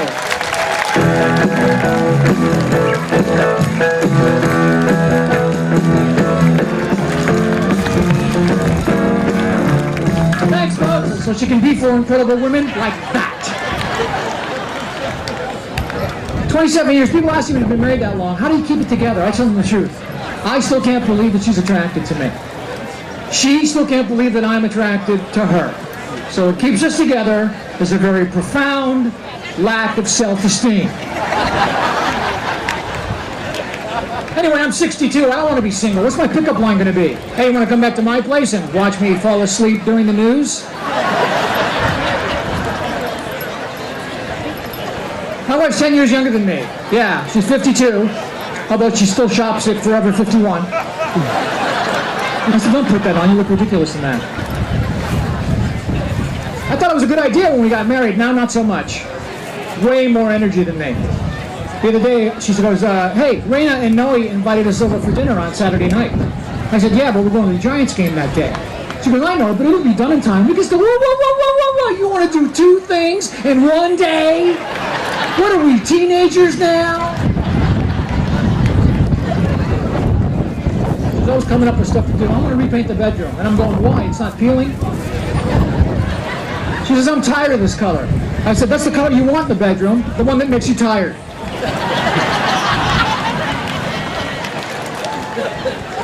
And she wants to do new things all the time. We look for Moroccan food. I've never been before. You ever been? Moroccan food? Very tasty, good stuff. You sit on the floor and you eat with your hands. It's like paying $50 to pretend you're homeless. And they bring a waitress around, not the waitress, belly dancer comes. Belly dancer, we got the worst one. Had to be at least 9 months pregnant. Didn't even dance, just stood there and let the baby kick.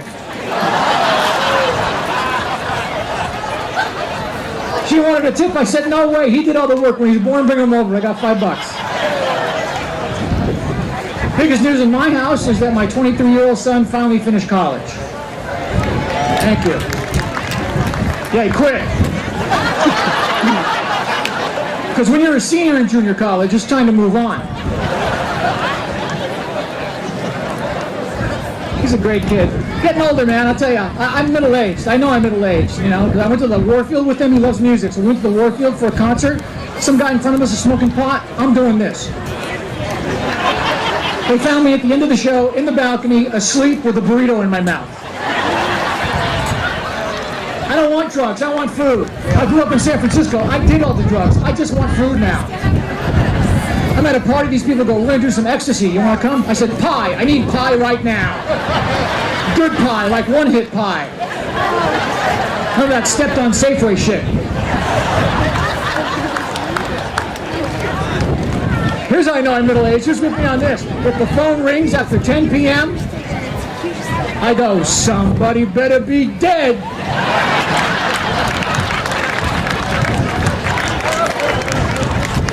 I get emails from Ticketmaster. Hey, Dan, come and see The Who. The Who are coming, Dan. Come and see them quick before you or they die. I saw The Who at the Berkeley Community Theater in 1973. They did all of Tommy, best concert ever. I'm not going to spoil that memory now. Pete Townsend, 69. Roger Daltrey, 70. What does the show start at 5, knock off about 7:30? And no lawn seating, because once the old people lay down, not all of them get up. They did stuff off the new album. Who are you? Where am I? I can't find my glasses. When do we eat?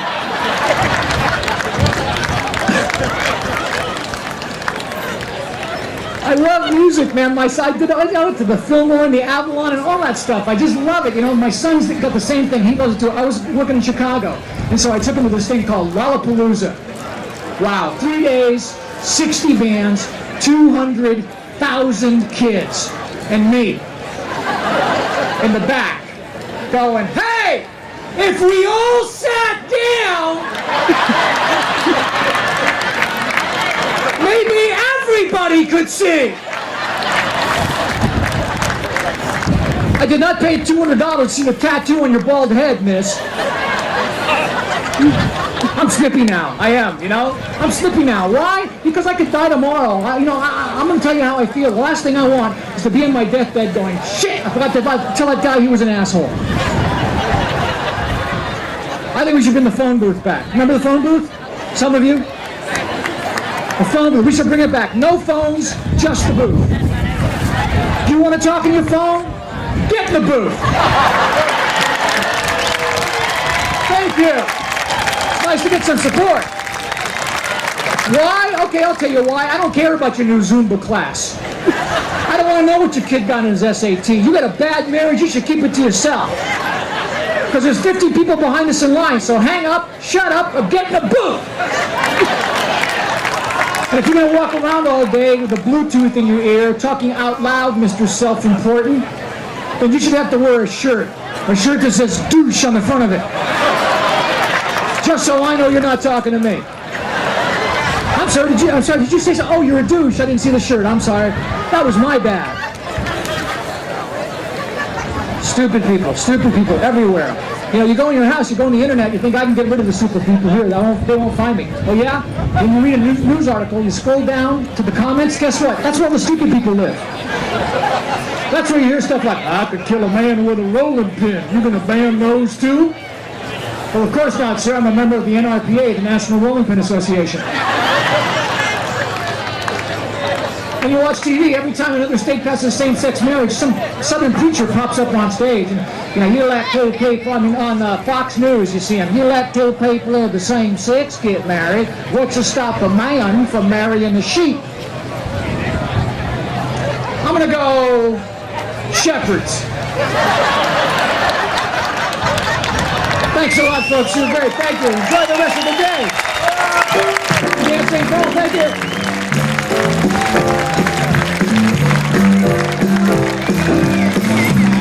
Dan St. Paul, real last name Scapazzi. I just added him, Italian-wise. Did you want to... Dan St. Paul's real last name? Scapazzi. It's on for trivia question on the Comedy Day board game. It's coming out next year. Speaking of next year, we need money for next year. We don't, we're doing really good on the Kickstarter, but I want to punchline, and I thought it'd be great in honor of that to have actually Scott Capurro here. Would you welcome Scott Capurro?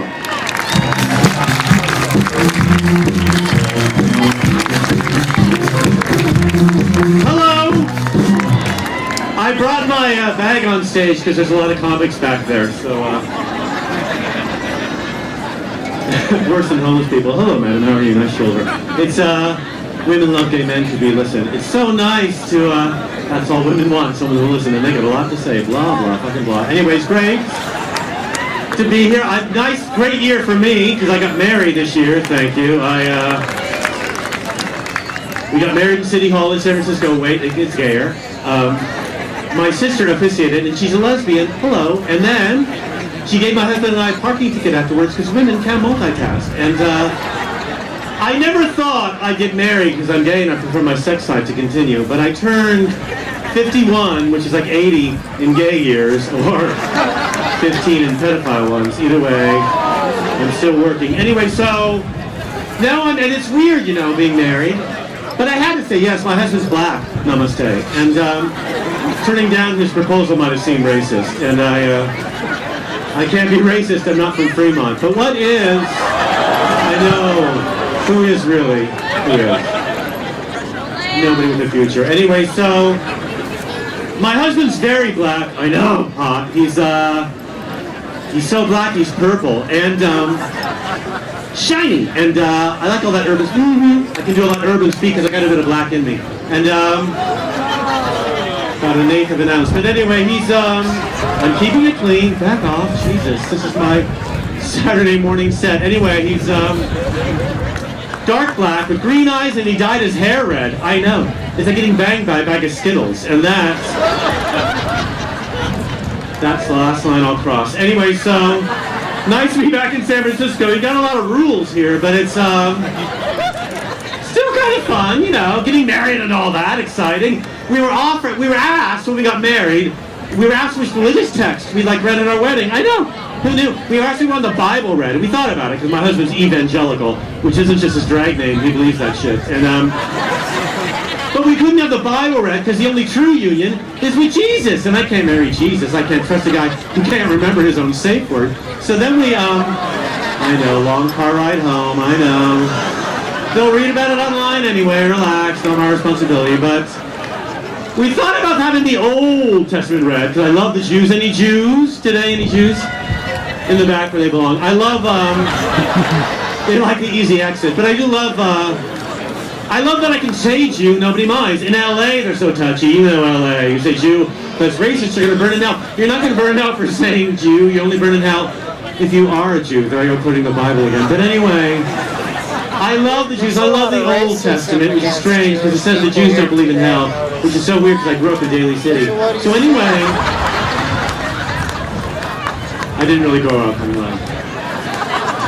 We thought about then having the Quran read. Are there any radical Muslim fundamentalists here today?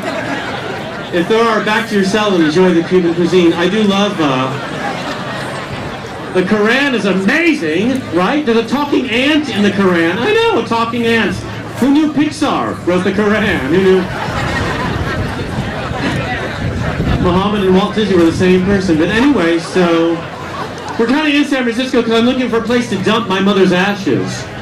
Not as easy as it sounds because people here are so precious about the organic gardens. My mother died last year. We weren't close because I'm an abortion survivor, and I got the coat hanger marks behind my ears to prove it. Yeah, she was old school. But anyway, keep it clean, everybody. Anyway, so now she's in an urn and I'm here. I think she got off easy, but we had her cremated after she died because we're not German. So we're looking for a place again. These are historical references. Do keep up. So, not my problem if you don't read. So we have her, she's in the back seat right now if you want to visit. My sister bought a ceramic urn because she's a Virgo. I believe in transparency. I wanted a glass urn because my mom had bridge work and a fake eye. We could shake at the funeral. Mariachi guy. Doing it for the kids. But everyone grieves differently, I guess. So, And the weird thing, is it almost over? It's almost over. Anyway, weird thing about grieving, I went on the road to deal with the grief, right? So I started a tour in central, where was I? California. And America's strange. The coastal cities are nice where people still read. But when you drive away from the ocean, it's like you take your life into your own well-manicured hands. The farther you go from the sea, the stupider people are. Maybe they're not stupid. Maybe they're just dehydrated. I don't know.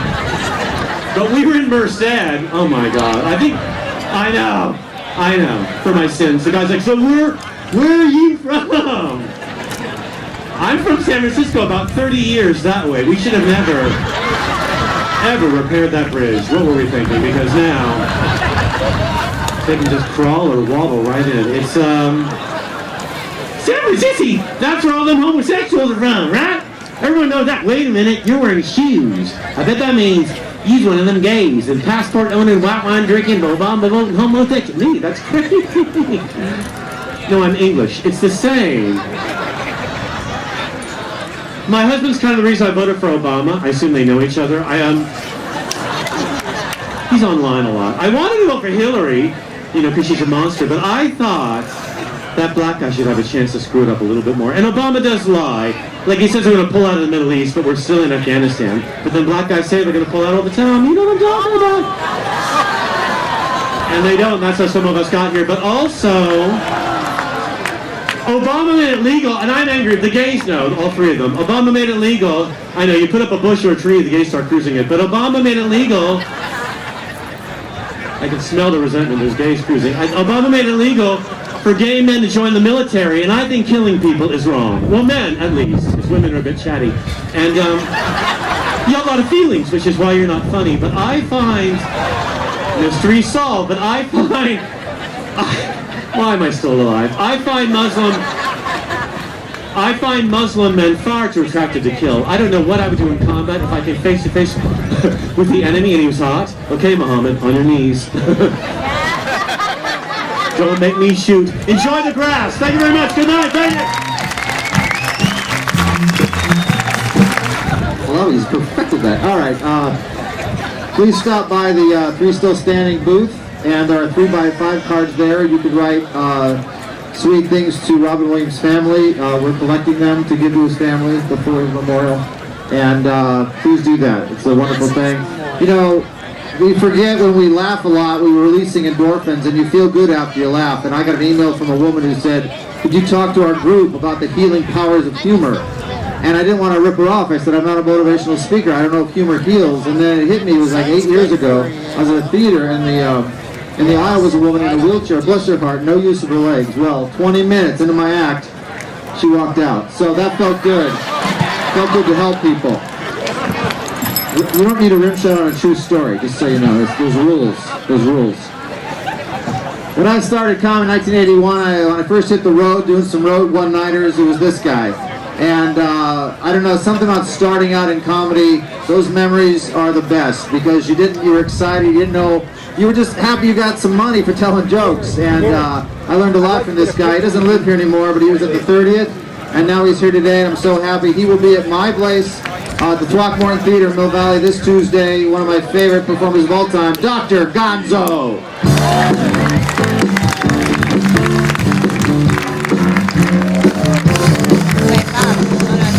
I was going to say, it looks like your pot.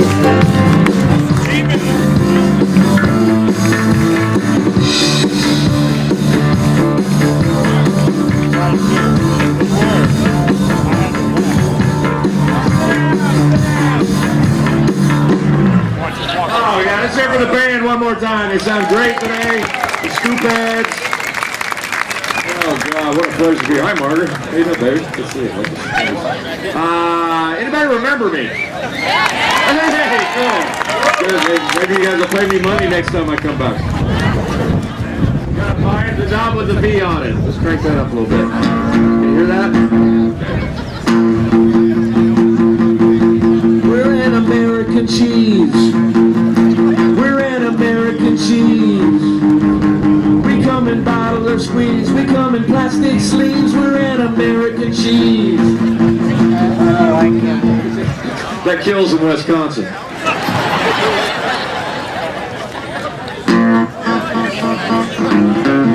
Wisconsin.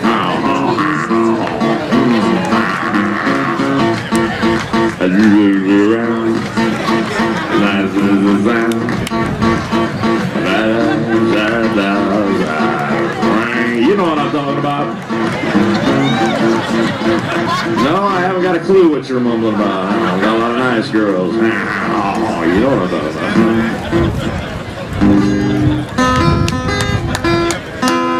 Okay, 1, 2, 3, let's go.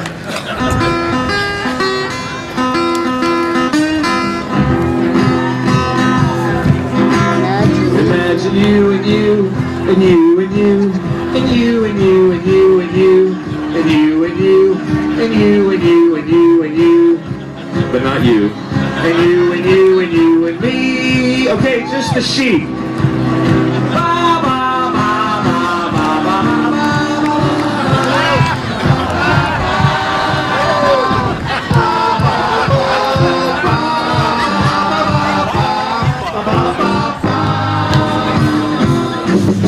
Okay, all right.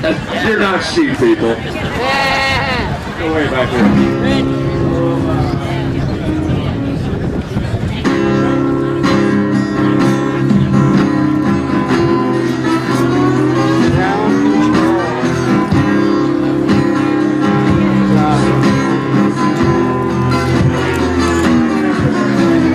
This is Dr. Gons to all you dudes. I'm floating into space, and my jokes are so much older than this place, and the internet needs a photo of my face.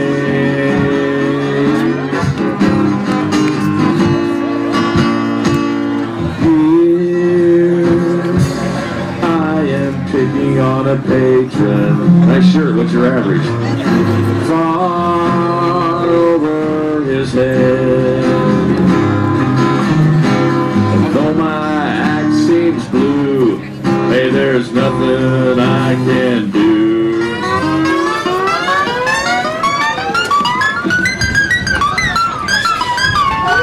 You're all sterile now.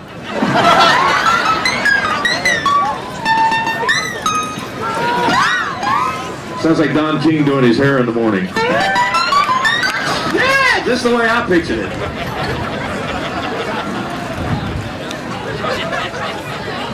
It's interesting to What? watch the person do the Oh, please come down. Are you kidding? I can't believe it. God, I'm getting requests. This sucks. Please come to Oakland for the springtime. Staying here with some friends, and they've got lots of guns. You can sell your body out on the sidewalk. The drugstore that I hope to be arriving soon. Please come to Oakland, she said. Fuck you. I said it. I'm sorry if I offended. I said it. It was their idea. Okay. I was down in Texas. I got to open up for all these big country rock bands. Probably heard of some of these guys. Simply Redneck, REO Station Wagon, Death Heifer, AC Delco, Guns and Rodeos. I got a million of them. The Doobie Cousins. Yup. The band likes that one.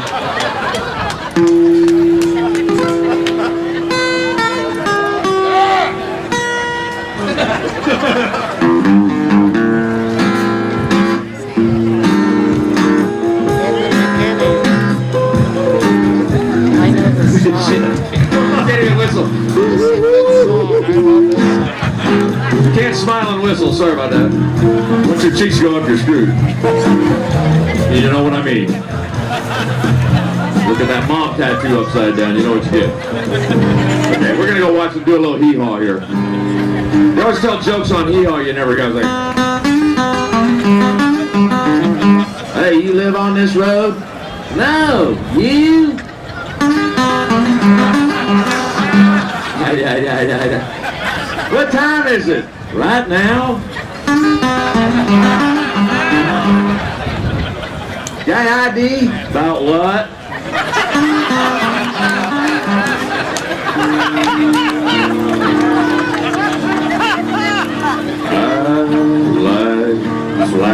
baby ducks, run over by some trucks, being third on a train, and pain. But I love beer.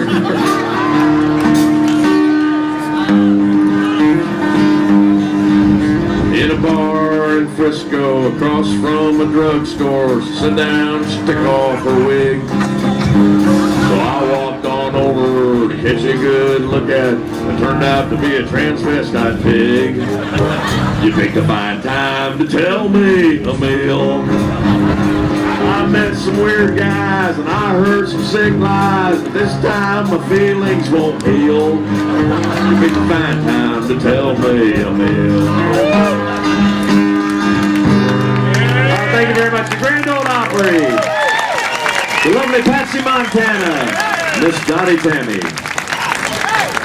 Porter Haggard. Oh God, it's good to be here. What's that? You Bond? God damn.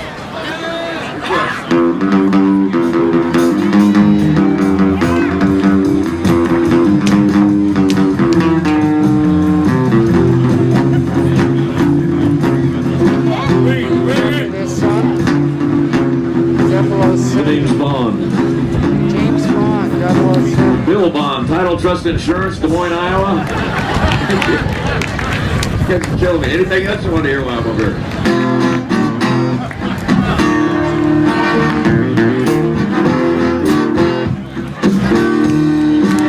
Sold my car, sold my house, lost my job. Cocaine. Okay, last time, this is a skillet. That's an egg in a skillet.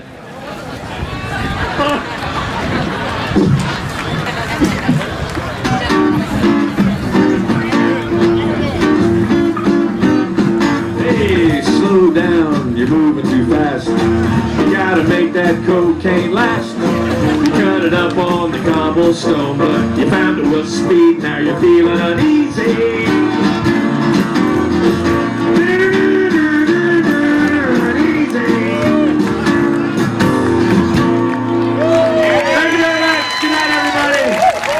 Have a great time today. Stop. We have a little more. Stop. I wrote one for John. Let's do America. Can I sing it? This is the one I wrote for John.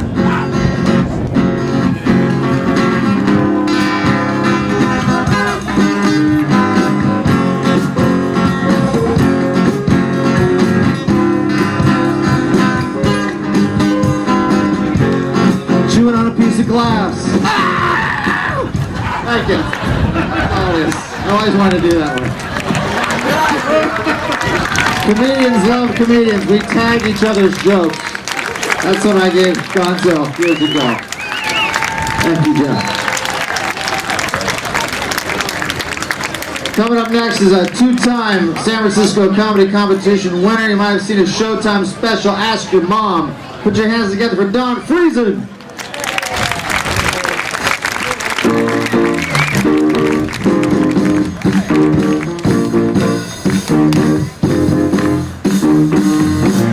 Good? All right. Golden Gate Park. How are you guys?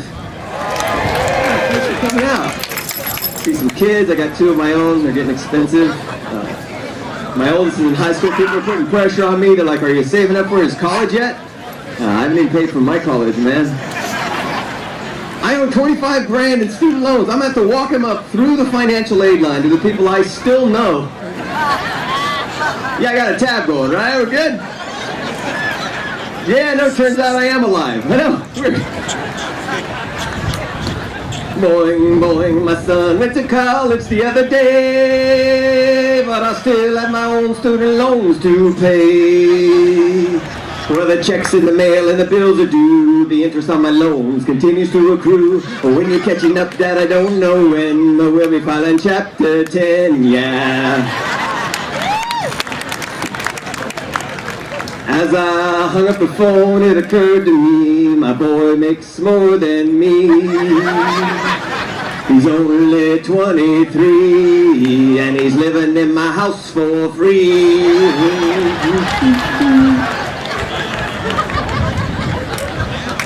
You need the kids though, you need them for technology to keep it current.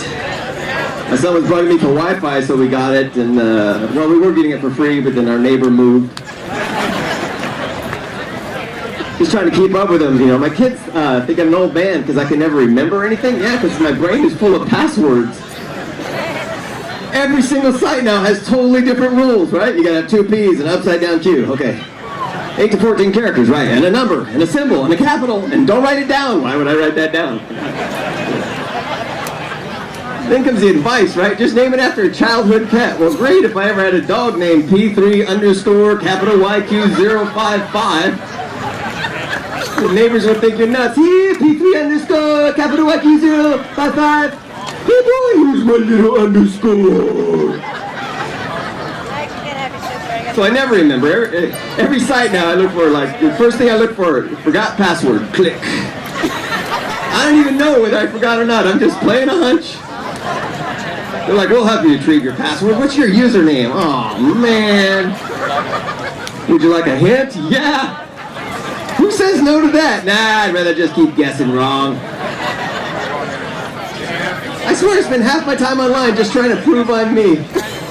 And no one's buying it. You know what I feel like? I feel like Jimmy Stewart in It's a Wonderful Life. Whoa, whoa, Amazon, don't you recognize me? It's me, George! That's my dog right there, P3_. Come here, boy. So you jump through all these hoops, you think you're there, right? But no, you still gotta pass the last step, the hardest one, that squiggly letter test. What the hell is that about? Wait, now I gotta prove I'm human? By reading some alien font? They're not even letters, they're all wavy and drug trippy. I'm an O, but I might be an E. I'm a P that's hunched over and wants to be a K. I'm a random hieroglyphic that's not even on your keyboard. Oh, my son's driving now. Scares me because he learned to drive playing video games. I feel like he doesn't know where he's going, you know. He doesn't know how to, he grew up in this whole digital era. He never had to learn to read a map. And this worries me, right? Because, you know, I use my phone, but I figure, like, what if he's in the middle of nowhere and his phone dies, right? Or what if he's in the middle of somewhere and he has AT&T? Are they sponsored? So here, I'm going to teach this kid how to read a map, right? So I pulled out a road atlas to show him. You should see the look on his face. He looked at me like I was 1,000 years old, like I just unearthed some hidden scroll from the Dark Ages. Behold the legend of Rand McNally. A map printed on a parchment that in my day was known as paper. It was a finite set of pre-printed lines completely unresponsive to the pinch and zoom. Pinch, zoom, pinch, zoom, zoom, swipe, nothing. There were no blue dots or red push pins to tell you where you were. You actually had to know where you were to know where you were. And God forbid you should miss your turnoff. There was no simulated voice saying, your destination is on the left. We had an actual agitated spouse mocking us in real time, saying, great job, Magellan. You just missed it on the left. It's like, didn't you have OnStar? No, we had the North Star to guide us. I'm glad you guys are laughing, man. Laughter's the best medicine, isn't it? Yeah. Yeah, especially if you don't have health insurance. Or if you have my health insurance, they keep telling me I'm covered. Then I'm like, if I'm covered, how come I'm paying, like, everything? They're like, well, everything you pay goes against your deductible. So you're saying it's a down payment on a better injury later this year? Like break 2 bones, get the 3rd one free? That's not even health insurance, that's Groupon. My wife's like, what did the doctor say? He said I should go skiing before January, I think. He said I should go to webmd.com. Yeah, that's a good move. Diagnose your own medical problems online. What could possibly go wrong? Just a little pool of blood. We don't need to get a doctor involved here. How many hours in hemorrhage? Plug it in there. 2 weeks later, they're at your funeral. What happened? Oh, he bled to death. Misspelled coagulate. We're doing everything ourselves. Pretty soon we won't even have like a doctor. We'll just be Skyping a medical student in Guam. You'll be holding the iPad up to your neck. Should that be growing like that? You laugh, but when you're doing it in 2 years, remember who told it to you. Hey, you guys have been fantastic. Thank you so much for coming out. Good night.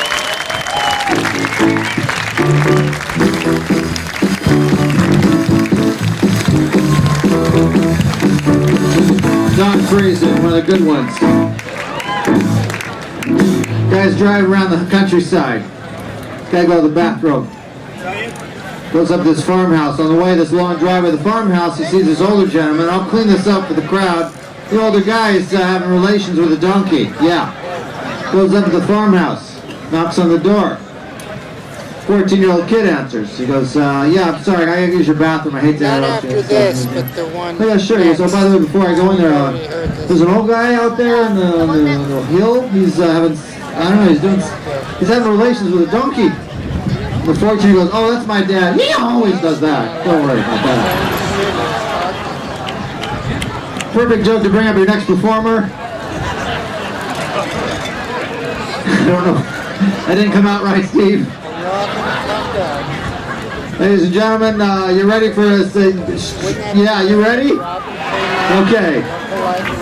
This is his intro. Now, one of my good buddies, he's been around. This guy is one of the San Francisco originals. Would you welcome Stephen Pearl?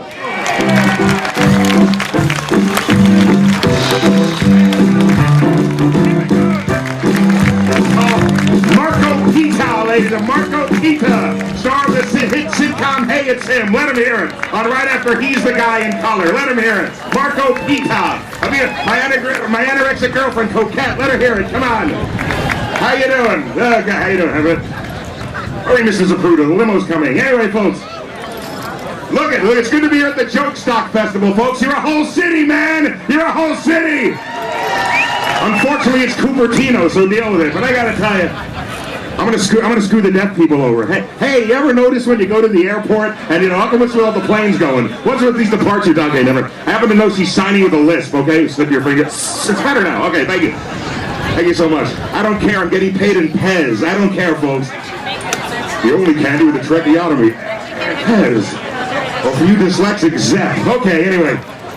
Dyslexic sing-along. Old MacDonald had a marf. O-I-E-I-E. And the walk went and the God went wow bow, and the gift went canoe. Can I sing it? Laugh, I hear voices. I'll come to your house. Anyway. Golden Gate Park, San Francisco, greatest city in the world, man. Inarguable. LA is here as hell. San Francisco's here as heaven. Eureka's up here, it's limbo, but that's another story. In America, the greatest country in the world. You know what makes me proud to be an American? You know what I like when some hotshot European athlete with an attitude comes here for the first time and gets his ass kicked. That makes me feel good. In this corner, the boxing champion of London, England, undefeated with a perfect record of 34-0. First time in the United States of America, having never before fought a black man. I want a rematch, mate. You straightened me teeth out. Okay. Where's that English toothpaste? I want it brown, not yellow this time. Come on. Mike Tyson standing over him. I like pushing your face to the back of your skull. I hear the bones crunch. I get a big bone. Thank you for the people in the back on acid. Feel better now, good. You're frowning. Hey, I see a man frowning. This is a comedy show. You're a negative Ned. You should be a positive Pete. Always be a positive Pete, never be a negative Ned. Positive Pete lands on his seat, and negative Ned falls on his head. Negative Ned says, ah, crap, 2 of the Beatles are dead. But positive Pete says, hey, by gum, at least there's still 2 left. So always be a positive, never be a negative Ned. Positive Pete goes out on the street, and negative Ned, he stays in bed. Positive Pete wins $1 in the lottery, and he's happy. And negative Ned wins $10 million, but he says, I'll get chlamydia. So okay. What the hell is this? Is this an intermission on acid? I don't understand what's going on here. Right now, the comedy of Donald Sterling. Come on up. Is that guy batshit crazy or what? I don't want to see black people at basketball games or listening to hip-hop. I don't want to see Jews eating matzo ball soup in Katz's Deli. I don't want to see Italian people eating spaghetti and meatball. I don't want to see Irish people celebrating St. Patrick's Day. I don't want to see Polish people screwing in light bulbs. Here's my girlfriend with the visor that looks like a puddle of Arco unleaded. Come on out here, bitch. Show me the nose job I paid for. Thank you. I'm having so much fun. Getting ready for my tour of the flat states.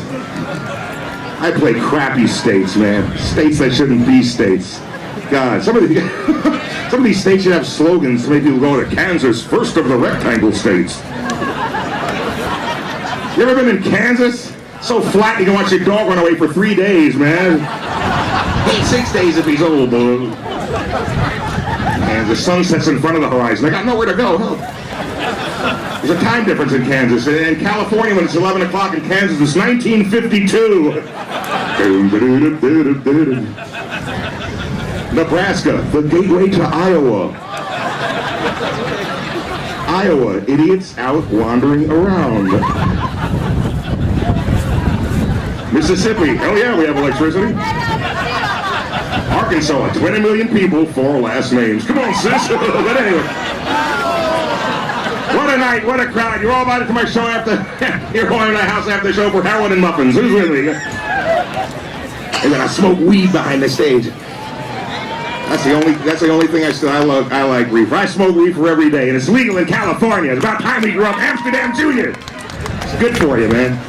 Good for you. Nobody gets violent, you know, drunk scare. Oh, come on, you son of a bitch. What's the worst crime that ever occurred on pot? Hey, who stole my chips away? Drunk drivers kill people.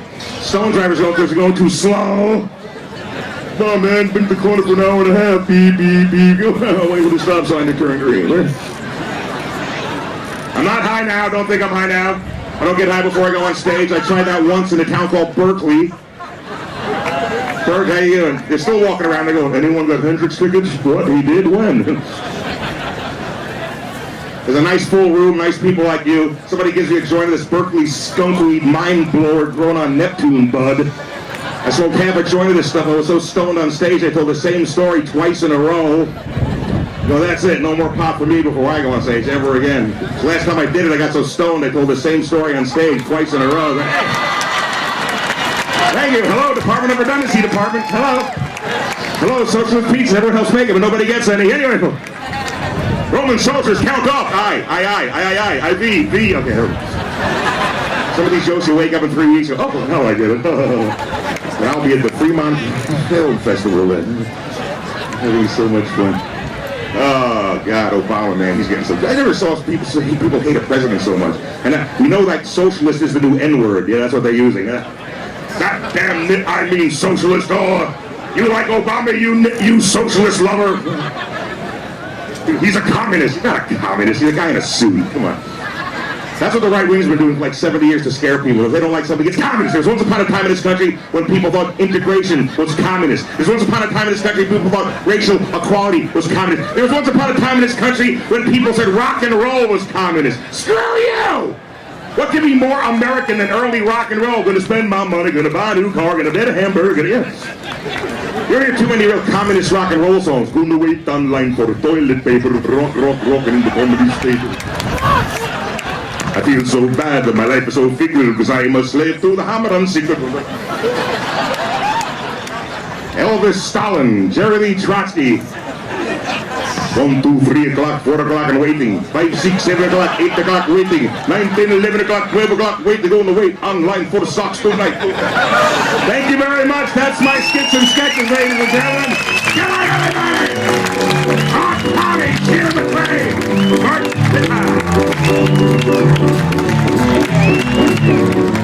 Stephen Pearl. One of the best. One of the best right there. Some people don't wait to be introduced. Speaking of ADD, our next performer. He was on The Tonight Show with Johnny Carson, The Tonight Show with Jimmy Fallon. You might have seen him on Revenge of the Nerds 2. His one suck. Would you welcome Barry Sobel?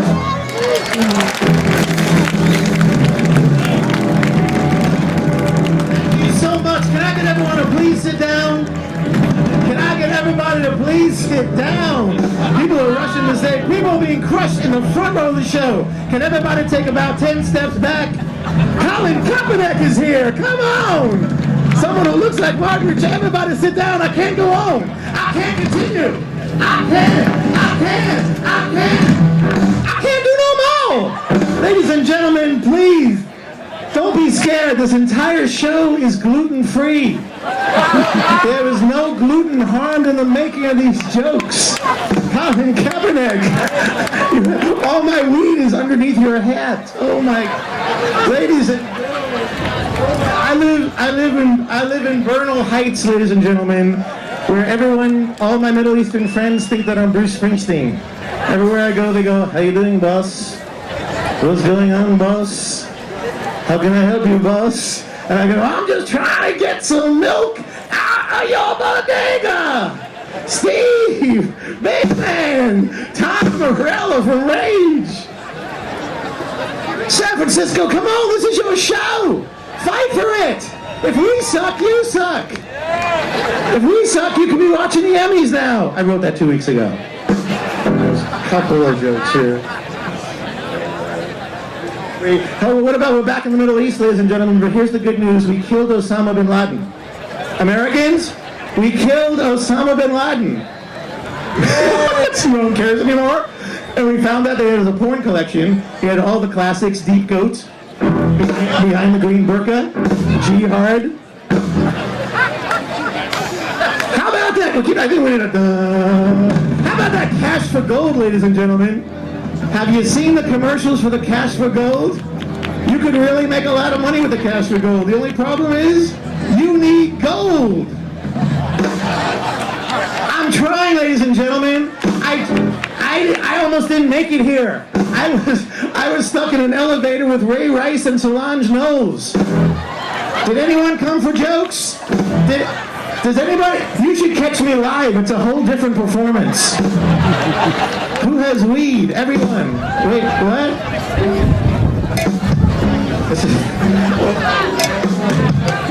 Oh my God, this is like masturbating with sandpaper, ladies and gentlemen. Oh yes. Shazvat. I came here today to talk about my idol, my friend, the greatest comedian in the history of comedy, Robin Williams. When I was, oh yes, find out why, yes! Suddenly those are going, I don't know, thank you. When I was 17, I moved to San Francisco, and like the first week I was here, I joined an improv group, and I loved improv comedy so much. John Elk, the man who ran the group, took me the first week to see Robin Williams at the Great American Music Hall. Please applaud if anyone saw Robin Williams back then. At the Great American Music Hall, nobody's ever seen anything like this. This is when he was doing Reality, What a Concept.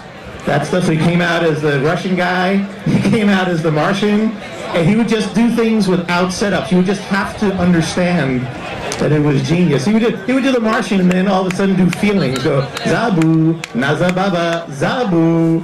And then he would just, there was no setups. He would then go into, for those of you on drugs, follow me through the wall, whoa, whoa, and then he would just do everything. And there was never a comedian like that ever. And then a couple of weeks later, it was my second time I was ever on stage. And I was the man on the street in a group called Spaghetti Jam. And then, the guys got out of nowhere, Robin Williams comes on stage. and he blows me off the stage. And I mean, ladies and gentlemen, Robin Williams was the most brilliant comedian ever. He was the most. Robin Williams had the quintessential funniest joke about every single thing ever. He was the coolest. He was the most talented comedian. He was the most gifted performer ever in the history of comedy. I remember a few years after that, I was working at the Comedy Store in Los Angeles, and Mitzi was always great to me, so she put me on the biggest shows. And that night there was a show where everyone in the world in the history of comedy was on. So there was just everyone you could ever imagine, and then Sam Kinison, and then Eddie Murphy went on after Sam Kinison, and then Richard Pryor went on after Eddie Murphy, and I was the host, and I was like, who could possibly end and top this show? And of course, Robin Williams came out, and he blew everyone off the stage. And what was really cool about that was there couldn't have been more famous people in the place, and Robin came up to me right after the show. He had not seen me in many, many years, and he went, it's wonderful how fantastic you've become. So he complimented me, and this is all I ever wanted, because Robin Williams was my idol. All I ever wanted was for him to see that I became a great comedian. And then years later, just a few years ago, we had the 30th anniversary of the Other Cafe. It was at the Palace of Fine Arts. And again, everyone was there, and Robin was there. And I got to say to Robin, I go, do you remember that night at the Comedy Store a few years ago? It was Sam Kinison and Eddie Murphy and Richard Pryor. And then you came over to me and told me that I was great. I just want you to know that that meant more to me than anything ever in the world. And that you're my hero. So I don't feel as bad with the passing of Robin Williams, because I got to tell him that I loved him and he meant everything in the world to me.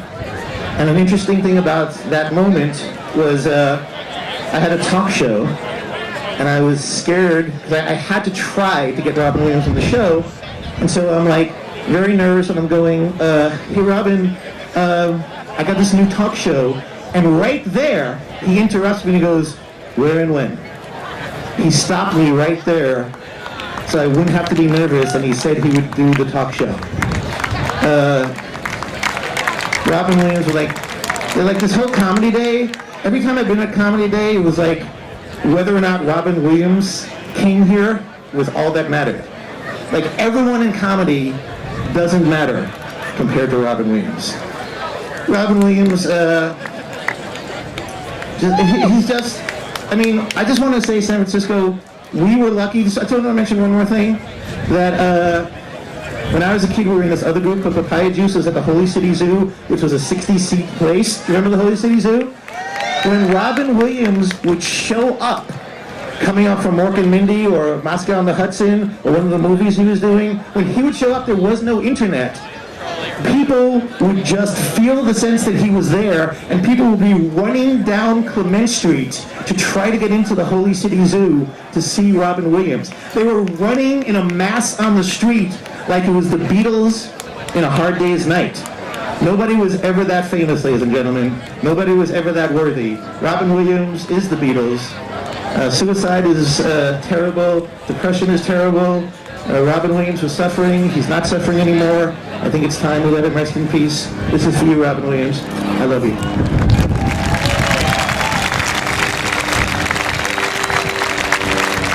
Thank you, Carmelita.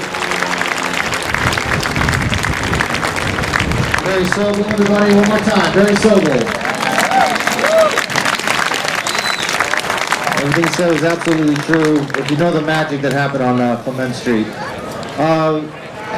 For this set, we're going to end with a woman who has not been here for many, many, many, many years.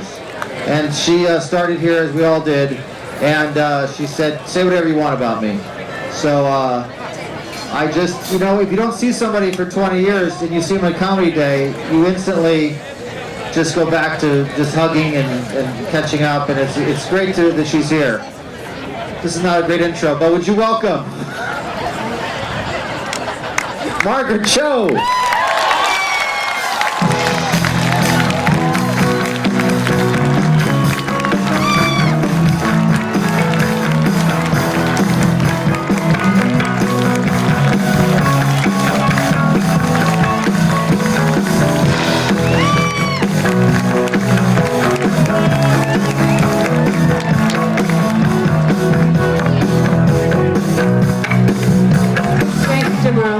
for adjusting the microphone. Hi. Thank you. Welcome. Hi, everybody. Hi, all my friends. This is very exciting. I want to say I'm representing with rainbow suspenders, so nanu. Everybody. Nanu. And also I want to say I really miss Joan Rivers, and I wanted to include her here today. I was at her funeral on Sunday, last Sunday, and so now there's all these pictures. There's pictures of me in Us Weekly. Don't buy it, but you have to see the picture. It's so demented. It's me at the funeral, and I look so fucking crazy. I'm like, you just get it. I look like I'm really happy, but I'm not. I'm actually really destroyed, and I don't really know exactly what to do. You know, like what the world looks like without her, and it's a really sad thing. But I was at the funeral, and everybody was crying. It was at the temple in New York, and everybody's like sobbing, and there's thousands of people there. And Howard Stern gets on the pulpit, and he says he's crying too, and he's trying to choke back tears, and that's really sad to see Howard Stern crying. And he's choking back tears, and he says, Joan Rivers had such a dry pussy.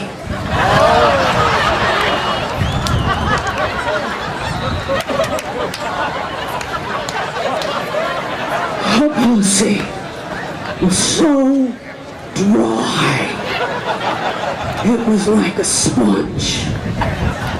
And when she would get in the bathtub, all the water would get absorbed up in there. Like whoosh. And Joan used to say, if Whitney Houston had as dry a pussy as Joan, she would still be alive today.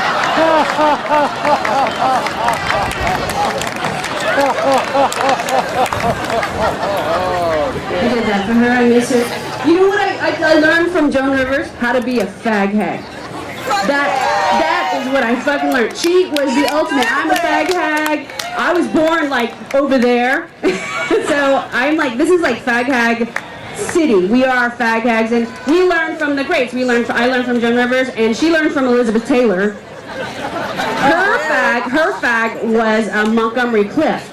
And Montgomery Clift and Elizabeth Taylor were really close, and there was one night they got really drunk in the 1950s, and they were leaving a dinner party separately, and Montgomery Clift got in a terrible car accident, and he was thrown into the street, and Elizabeth Taylor went running down, and she saw Montgomery Clift bleeding in the street, and she took her hand and shoved it down his throat and pulled out teeth that had been lodged in his throat, actually saving his life. That is what a fag hag will do for you, okay?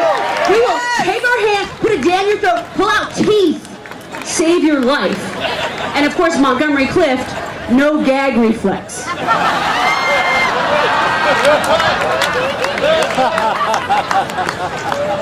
But Joan Rivers, she was also an incredible fag hag. 3 years ago, Joan Rivers, her gay husband, Tommy Corcoran, died. And she was in a lot of pain about it. Can you imagine if your gay husband died? She was so sad, and just recently she was invited with Deborah Norville to the White House, not to the White House, the Buckingham Palace, much better. They're at Buckingham Palace, and the royal family's there, and they're hosting this gala for Joan Rivers and Deborah Norville, and the royal family like walk into another room, and Joan tells Deborah, block my view. And then she starts pulling a bag of ashes out of her handbag and dumping them into one of the priceless Ming vases in Buckingham Palace. And she's going, Tommy, we're in Buckingham Palace. You can't believe it here. I was born in San Francisco. My parents came to San Francisco in 1964. I was born in 1968. I am the first member of my family to have been born in America. So my mother would always push me forward like, she's white. And I had a really rough childhood. I was just a weird looking kid because I always had some kind of intestinal parasite. So I was really skinny, and I always had a shaved head because I always had lice. So I just looked weird, like I always looked like I was running from a burning village. But I told my mother when I was 14 I wanted to be a comedian, And she said, oh, maybe it's better if you just die.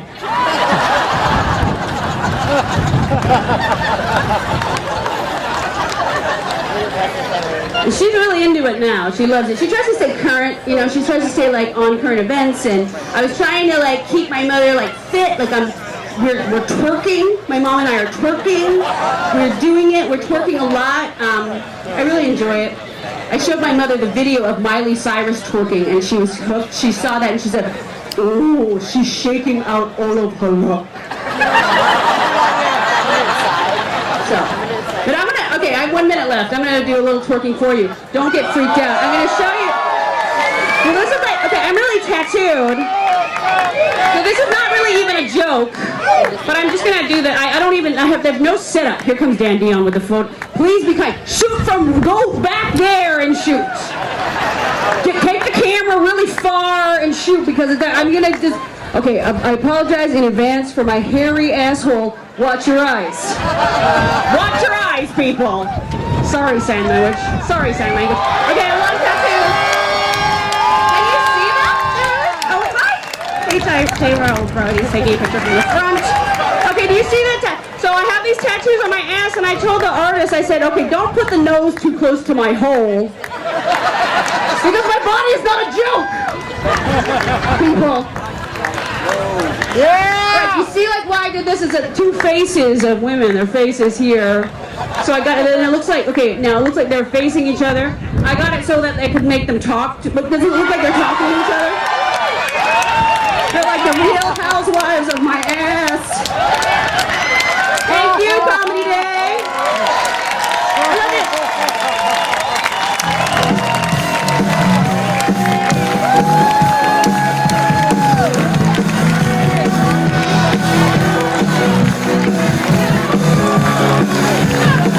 Target show.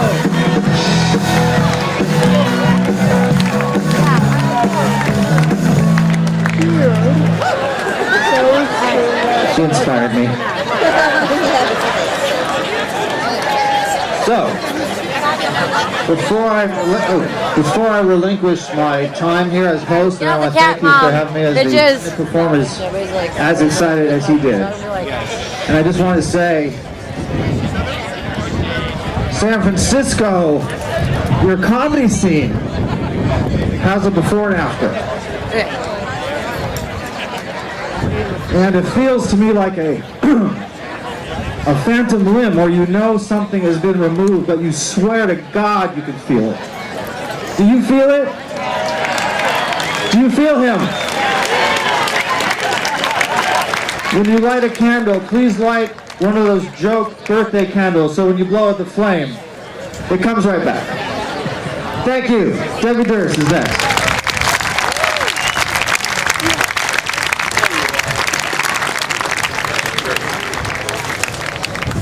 Ladies and gentlemen, the beautiful body of Margaret Cho, Barry Sobel, Stephen Pearl, Don Friesen, Dr. Gonzo, Scott Capurro, Dan St. Paul, Carrie Snow.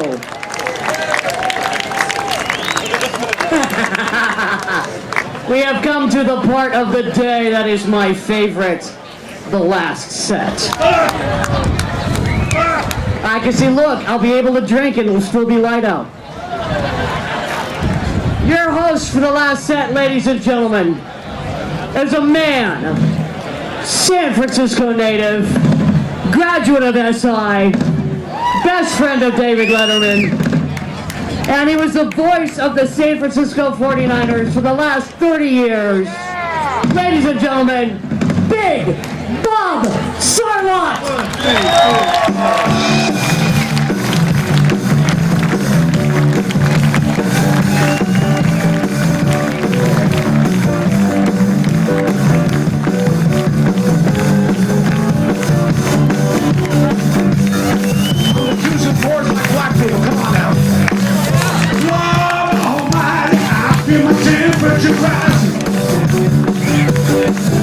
Higher and higher, it's flowing through to my soul.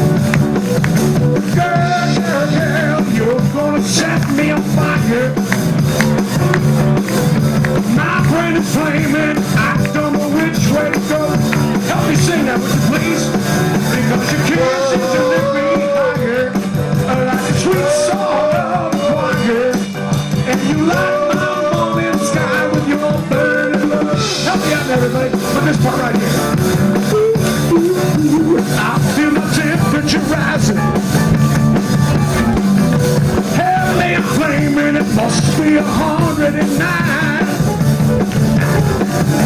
Burning, burning, burning, and nothing can cool me. I just like to the smoke, but I feel fine. Yeah, because your kisses and lit me higher, like a sweet song of fire. And you light my morning sky with your burning love. Remember this part? That would be ours now.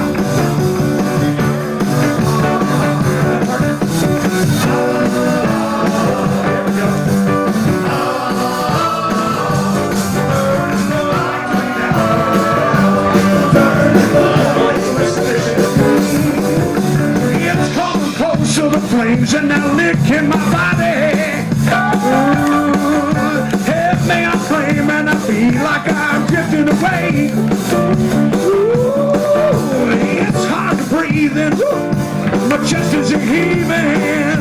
Yeah, Lord have mercy, it's burning the whole world late. But come on, because your kisses are lift me higher, like a sweet song of fire. And you light my morning sky with your burning love. Yeah, yeah. A hunk of burning love, yeah, yeah. A hunk of burning love, yeah. Hunk of burning love, do you know? Give me just voices right now. Hunk of burning love. A hunk of burning love, yeah. A hunk of burning love, yeah. A hunk of burning love, yeah. Because your kisses are lit me higher, like the sweet song of fire. And you light my morning sky with your burning love. Here comes some fighters now. Hunk of burning love, yeah. Hunk of burning love. You ready for the 5 hits?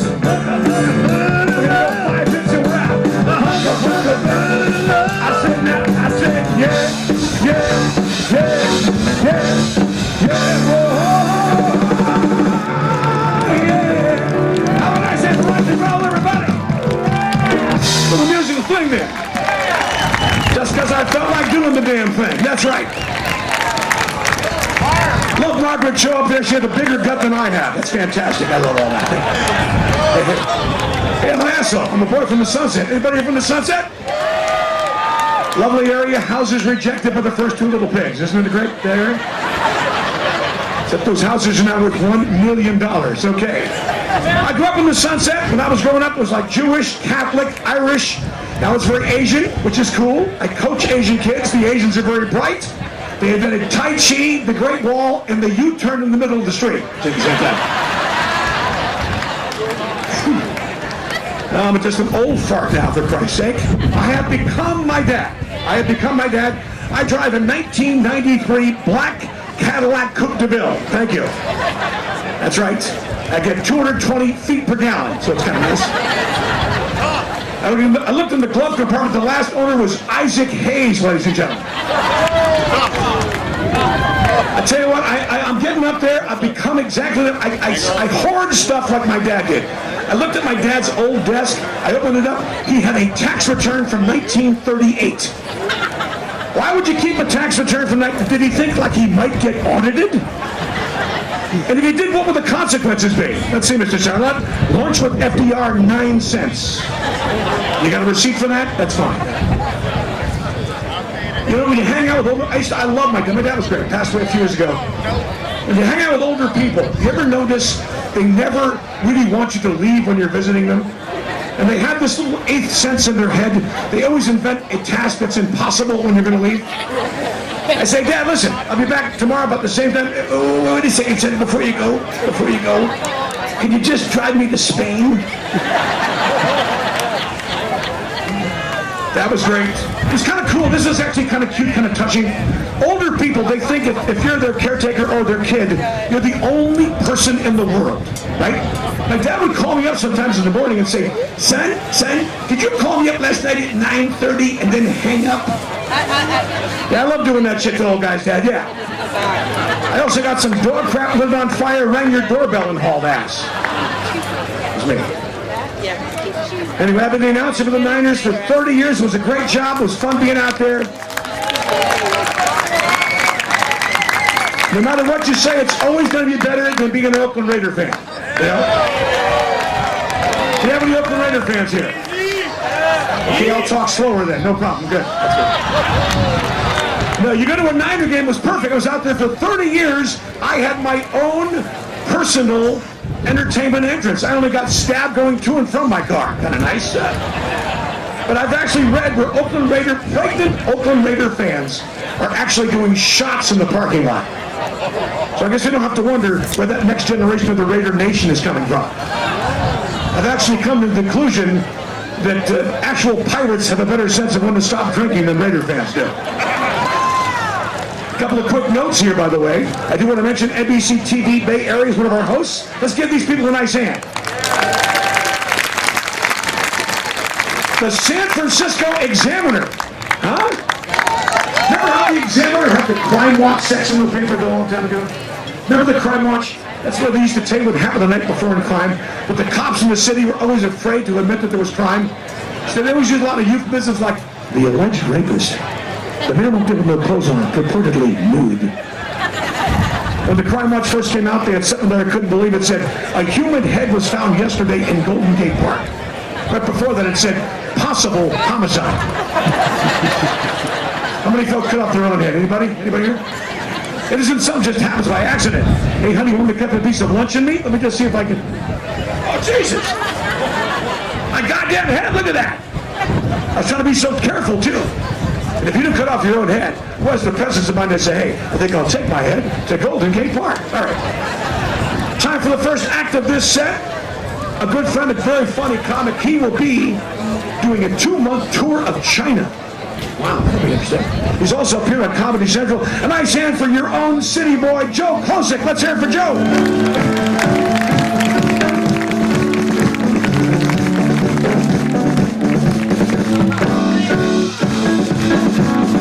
Keep it going for your dad telling jokes that basically was about get off the fucking lawn.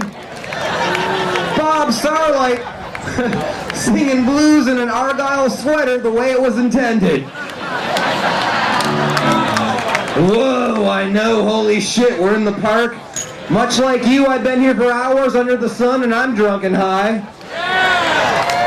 Yeah, come on, San Francisco. You have to assume everybody's stoned when you talk to them in this town. Or not, I apologize. All right. I've lived in San Francisco for 30 years. I lived at 4th and Clement. I've lived at 9th and Irving. I have sold pot in those trees. I might have purchased some today. You don't know. I have glaucoma.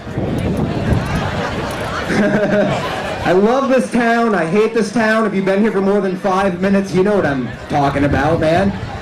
I would love to park in front of my house one time before I die. I would love that. And I did once, and you know what happened on that day? I called in sick. That's not going to happen again. I took photos, invited people over. We will tell our children about this. Yes! Holy crap, as long as we're not on Muni, we're better. Oh.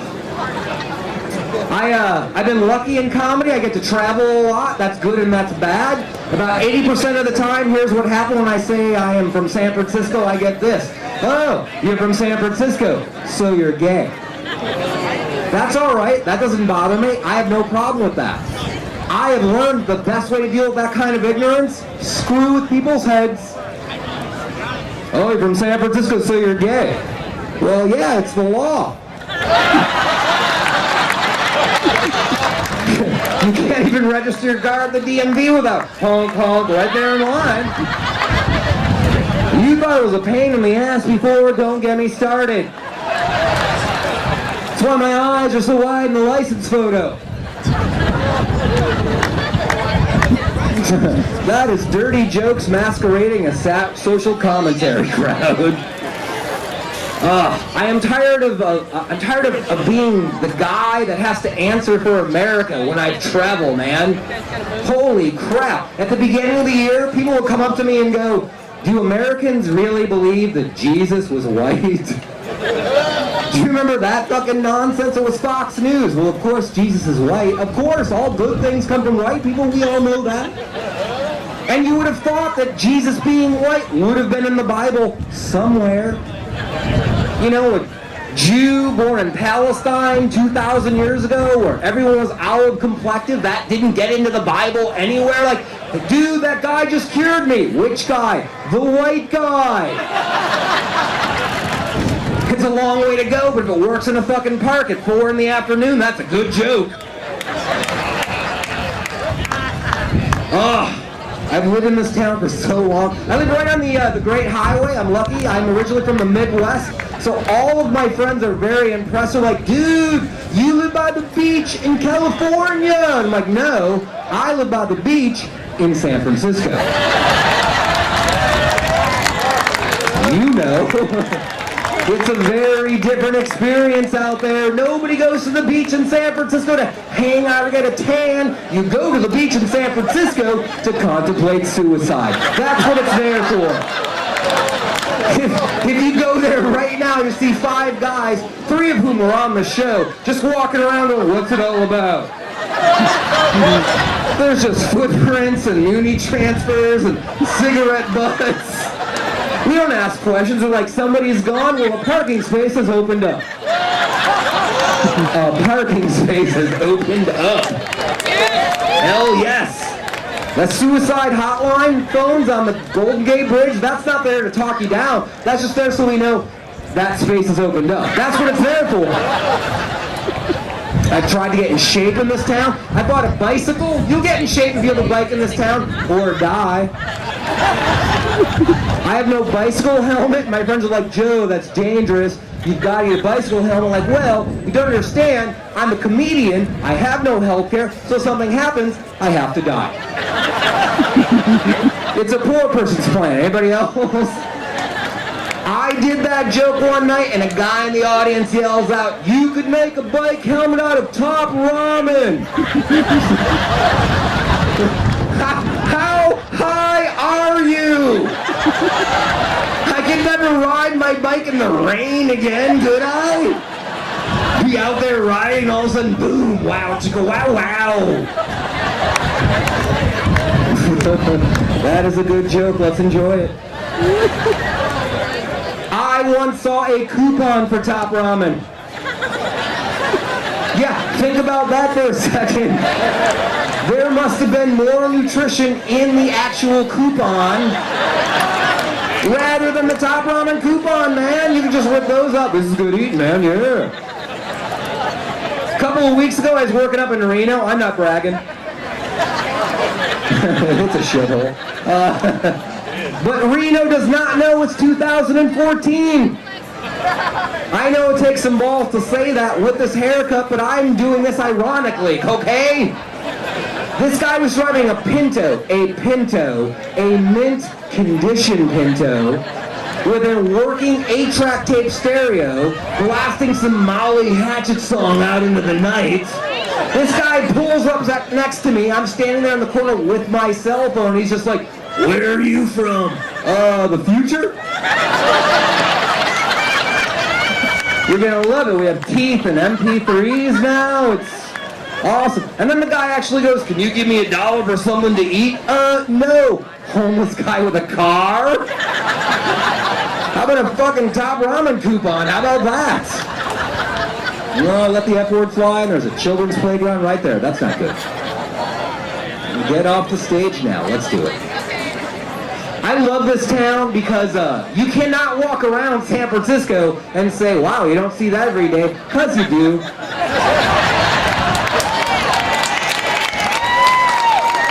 Makes my job as a comedian easy to write. I don't have to write, I have to wake up. That's what I have to do. One day out front of the Blue Danube at 4th and Clement, I used to love that place. I am watching a one-legged pigeon just jump back and forth, and I'm drinking my coffee like, oh, that's weird. Homeless guy, never seen before in my life, comes out of the blue, taps me on my back and just goes, be kind of cool if you had a little pirate on his shoulder.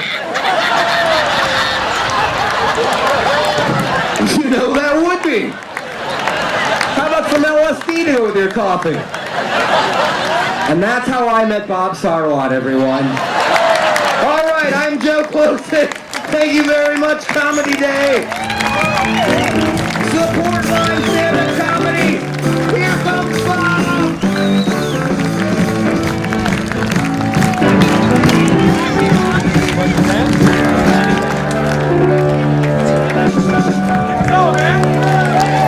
Joe Closett, everybody. Talking San Francisco. You know what to me San Francisco is? San Francisco is Tommy's Joint. Do you like Tommy's Joint?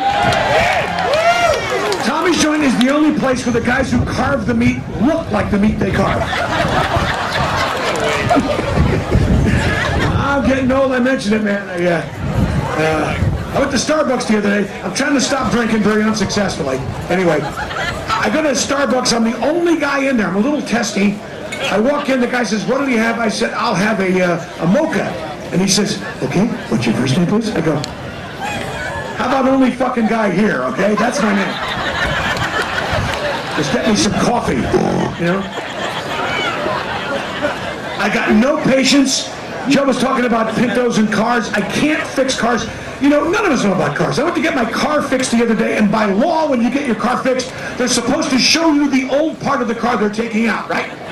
As if we know. Bob, here's your old head gasket. You can see it's pretty worn out. Yeah.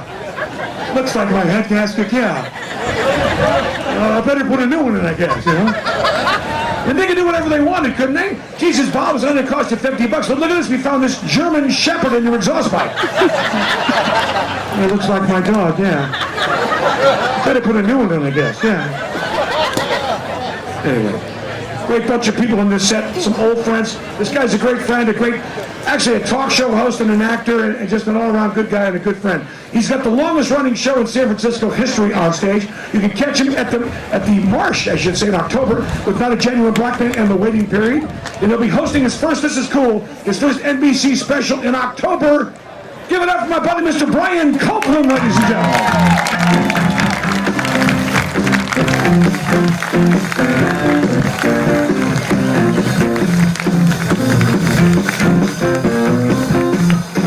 Bob Sarlot, ladies and gentlemen. What a show this is, man. People I haven't seen forever. Dr. Gonzo's here. Stephen Pearl is here. This is like a comedy archaeological dig, ladies and gentlemen.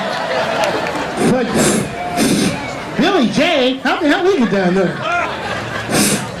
Jim Nanopolis. It is a pleasure to be here, ladies and gentlemen. They brought me up to Jesse's Girl. Thank you very much. I actually opened for Rick Springfield. You remember Rick Springfield when we said Jesse's Girl? I think right now Jesse's Girl is a 48-year-old divorced mother of 3. You can get her.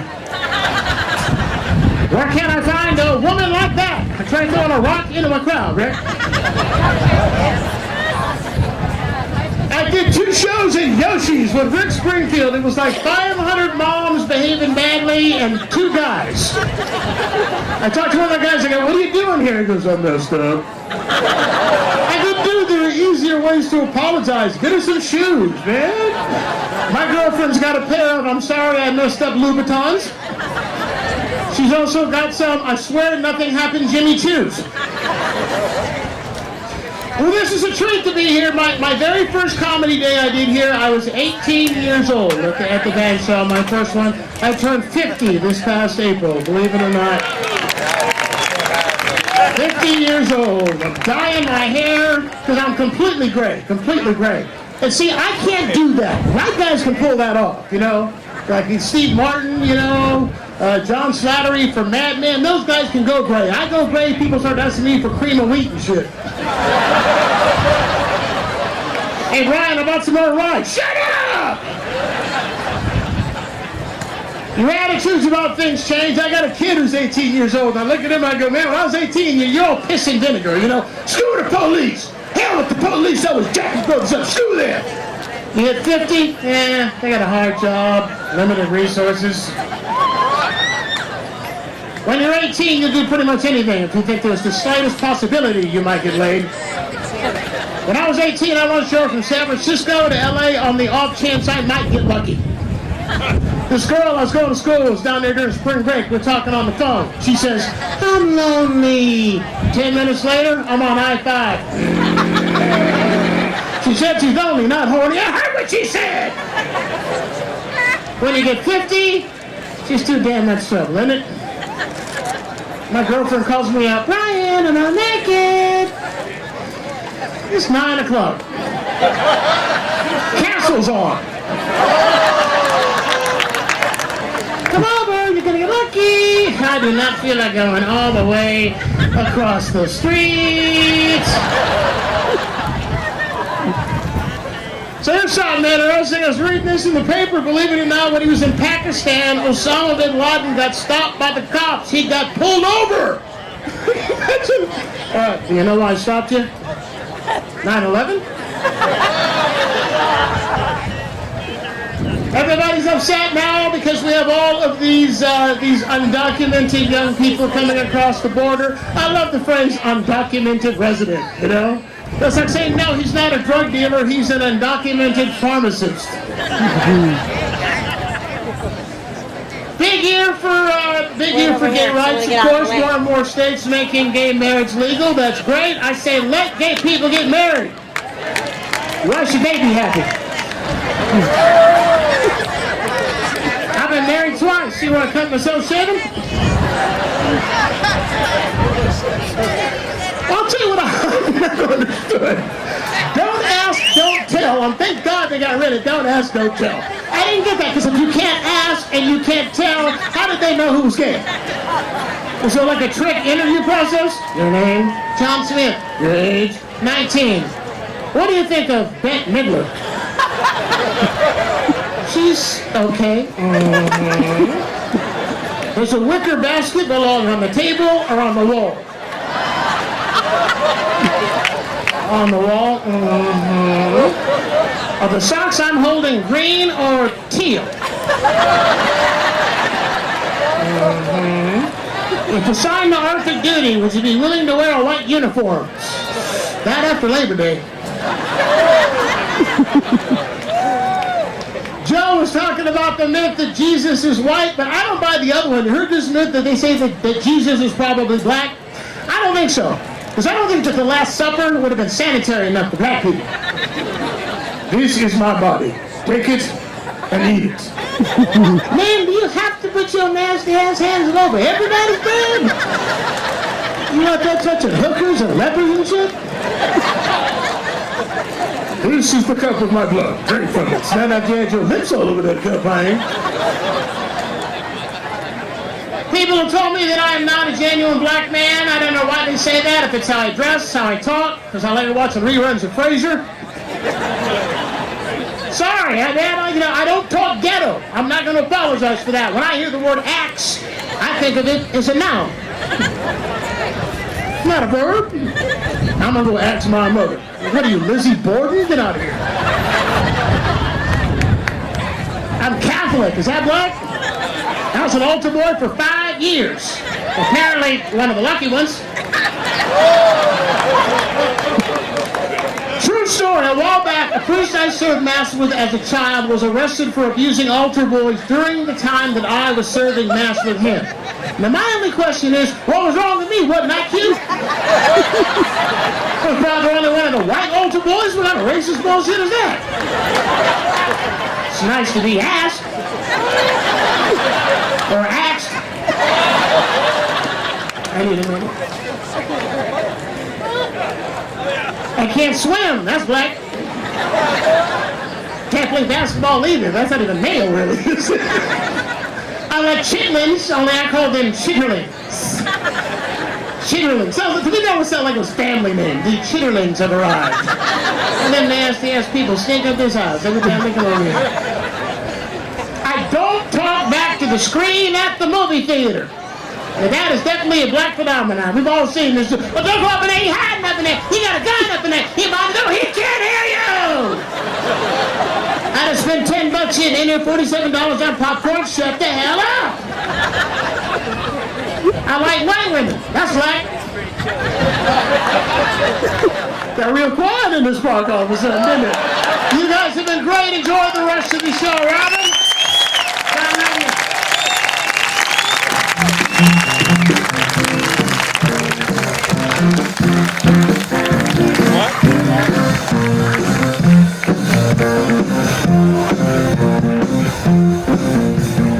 Fabulous Brian Copeland coming off the Jesse's girl from Rick Springfield.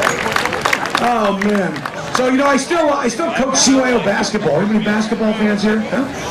Yeah. I coach over at St. Stephen's. I coach 7th grade boys. They're 13 years old. It's unfortunate they're the St. Stephen's Cougars. Kind of an unfortunate mascot name for a bunch of 13-year-old boys.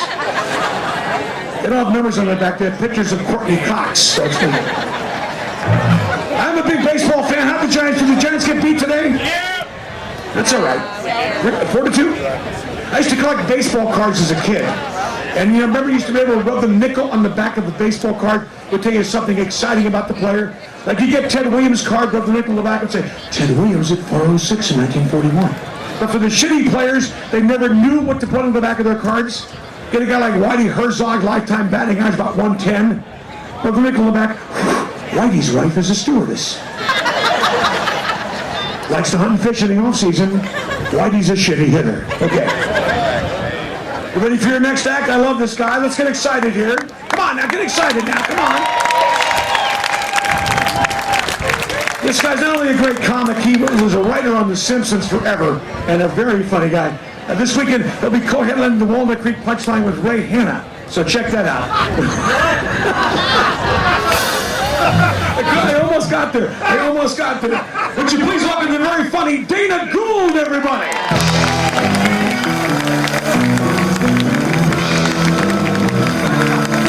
Please welcome Ben Sutherland.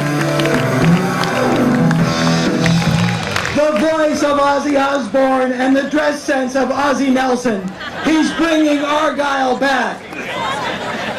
It's nice to see so many people in the park who don't actually live in the park. I had a very strange thing happen to me yesterday. I was in Mill Valley and I met a guy who wasn't an architect.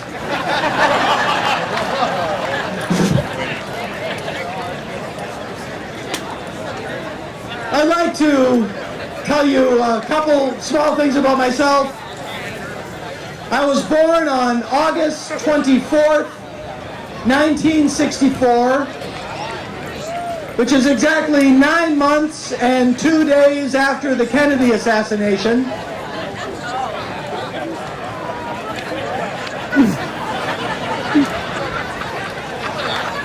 Which tells you all you need to know about how my father processes grief.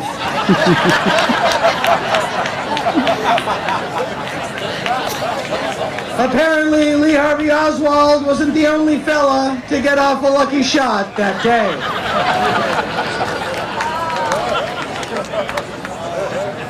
I've never slept with a virgin.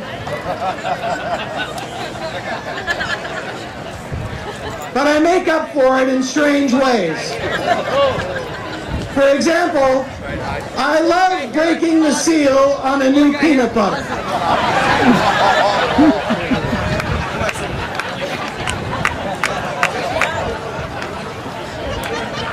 But you've got to get really... No, I'm not going to finish that. But if I did, I would have said the word hard. But this is a family show.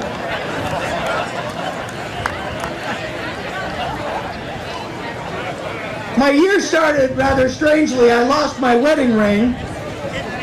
I was in one of those, a divorce.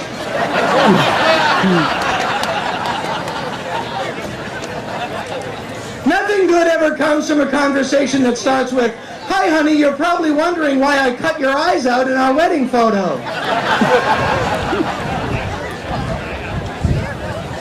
It's kind of a drag to go through. In fact, I would say it's the Beatles of drags.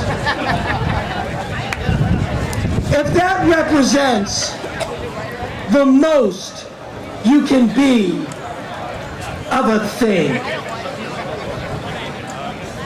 then by that definition, the Rolling Stones are the Beatles of music. Not counting the Beatles. John Lennon is the Beatles of the Beatles. Pete Townsend was not the Beatles of the Who. Keith Moon was the Beatles of the Who. So when Mick Jagger writes about Pete Townsend, you have to believe him. Because only the Beatles of the Rolling Stones knows who the Rolling Stones of the Who is.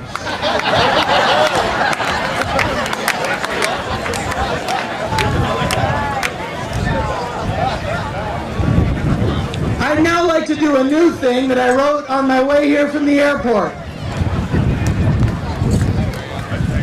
If the internet has done one good thing, it's cut down on alien abductions. If you remember in the 90s, before Wi-Fi, they could not get enough farmer tale. And that was because they were only gauging humanity by what they saw on television. But now that they have access to the internet and they see all of the stuff we do, they don't seem as eager to hang out with us. It's sort of like, hey, you want to go to Earth? Is that the planet with the two girls with the cup? Maybe not so much. Because as wonderful and tremendous as humanity is, we are judged and held by the depths of our depravity. Imagine if you had a friend, really handsome guy, tall, muscular, blonde-haired, blue-eyed, lantern jaw, nicest guy in the world. But he had one eye missing. And instead of a fake eye, he just had a hole, and in the hole was a small baby owl building a nest from twigs and bits of string. That would be all you could think about when it came to your well-intentioned and handsome friend. If he was the spokesman for a charity, they wouldn't want him to be the spokesman for that charity. You're probably looking at the baby owl in my eye socket, but I'm here to talk to you about being a big brother.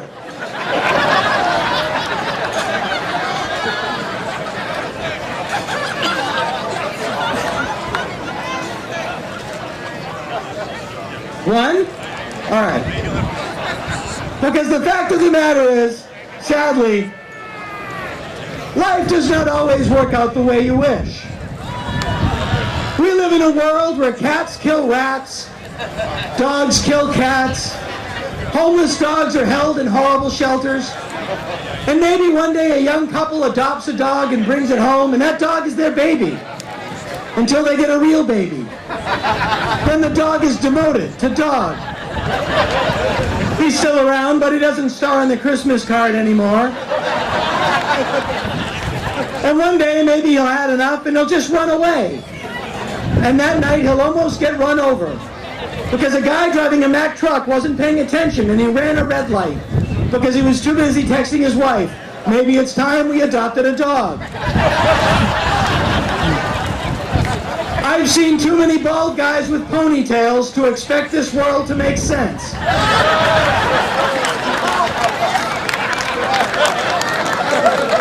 Every time I see a guy in a wheelchair, he's wearing running shoes. If you think the world should make sense, try explaining to a homeless guy how expensive it is to go camping.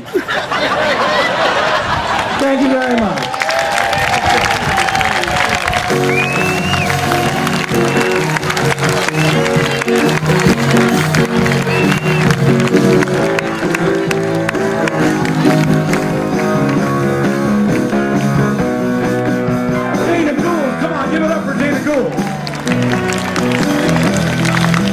Doing his Andy Devine impression. Fantastic. He's fantastic. He's funny. You know, it's so great. This really is a fun day, and every time I come with trepidation. I don't know what it's going to be like. Every day, it's like seeing guys that you went to grammar school with or something, which is kind of cool. It's kind of in a sense what it is. Anyway, so Dana's very funny and great. And by the way, you mentioned being married or divorced. I've been married for 37 years. Isn't that crazy? 37 years. And I guess 10 years is what paper, 25 is diamonds, 37 years is guns, I believe. I think it's close. In fact, my come on the night of our anniversary, I said, hey, how about we go out to dinner and we come back home for a night of non-consensual sex? How about that? You know you're in trouble when you go, hey, come on. My come on line is like, hey, come on. And hers is, okay, fine. It's pretty sexy at my place. Working out well.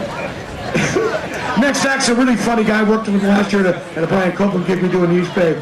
He's a Capricorn. His favorite color is blue. And, oh, by the way, he also has a 1-hour Netflix special, so he's very funny. Please welcome Mr. Tom Rhodes, everybody. Let's go. All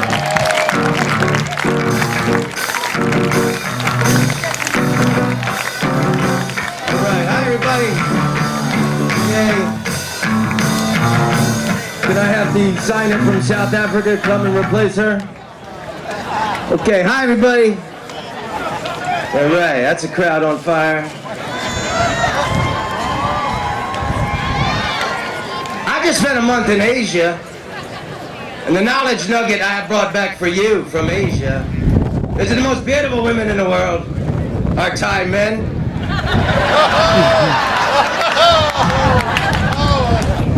All right, you've been to Asia. I'm getting older, I'm trying to mature, I'm trying to stop smoking marijuana, everybody. I want to have a family, I want to have children. You can't be someone's father and be all smoked up on the weed all the time. Daddy, there's a ghost under my bed. Well, don't fucking bring him in here. Hey, look at my bald spot, everybody. Actually, that is not a bald spot. That is an old breakdancing injury. What an exciting time to be alive right now is, don't you think? Technology's incredible. A friend of mine has a new iPhone, and he's showing me on his iPhone. He's got pictures of his girlfriend. He's got close-ups of her cooking, and pictures of her blowing him. And I'm like, wow, you can do so many things with those. I've got to get a girlfriend. That's a joke. I'm married. I never wanted to get married ever, but gay people started to make it look cool. My wife is from Holland. And I'm very proud of Dutch people because the building that's replacing the World Trade Center in New York City, they used a Dutch architecture firm. And I don't know if you saw the design in the newspaper, but it's going to be magnificent. It's going to be one of the tallest buildings in the world, and it's going to be a windmill, then the fans will be able to knock down any incoming aircraft. Too soon? I read that if you are ever attacked by a pit bull, that you should stick your finger in its asshole. My question is, what if that's the reason the dog is biting you in the first place? These jokes will save your life one day. One day you're going to be camping in Yosemite, get attacked by a bear, stick your finger in its ass, come back to San Francisco, be interviewed on the local news. How did you know to stick your finger in that bear's asshole? I saw Tom Rhodes in Golden Gate Park one time. Ever since then, I've just been looking at them animals, waiting for one of them to fuck with me so I could pop him in his ass. My day finally came. I did a radio interview a few months ago, and they introduced me as the bad boy of comedy. I never said I was the bad boy of anything, nor do I want to be introduced as such. Only in comedy do you ever hear that. You never hear that in other professions. You never hear, he's the bad boy of gynecology. See the dude put on his gloves with the fingers cut off?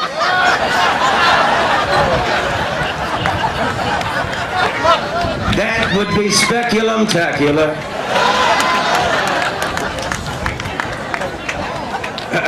Don't you think that a PT Cruiser looks like a midget hearse? Every time I see a PT Cruiser, I think a midget has died. I I better turn on my lights and follow him. Just so it looks like the little fella had one friend. I'm getting old. Just about everything about getting old sucks, that's the truth. But I was thinking about it, man, there's gonna be some cool things. My oldies radio station is gonna be pimp. All that early 90s hard rap. One day I'll be driving around with my grandson. NWA will come on. Ice Cube will swarm on any motherfucker in a blue uniform. I'll be like, they just don't make music like that anymore, you know? People could express themselves so much better. I'm really worried about my nephew. He's seen both of the beheading videos and none of the leaked celebrity nude photos. Man, I hope he's not masturbating to those beheadings. Hey, fucking millennials.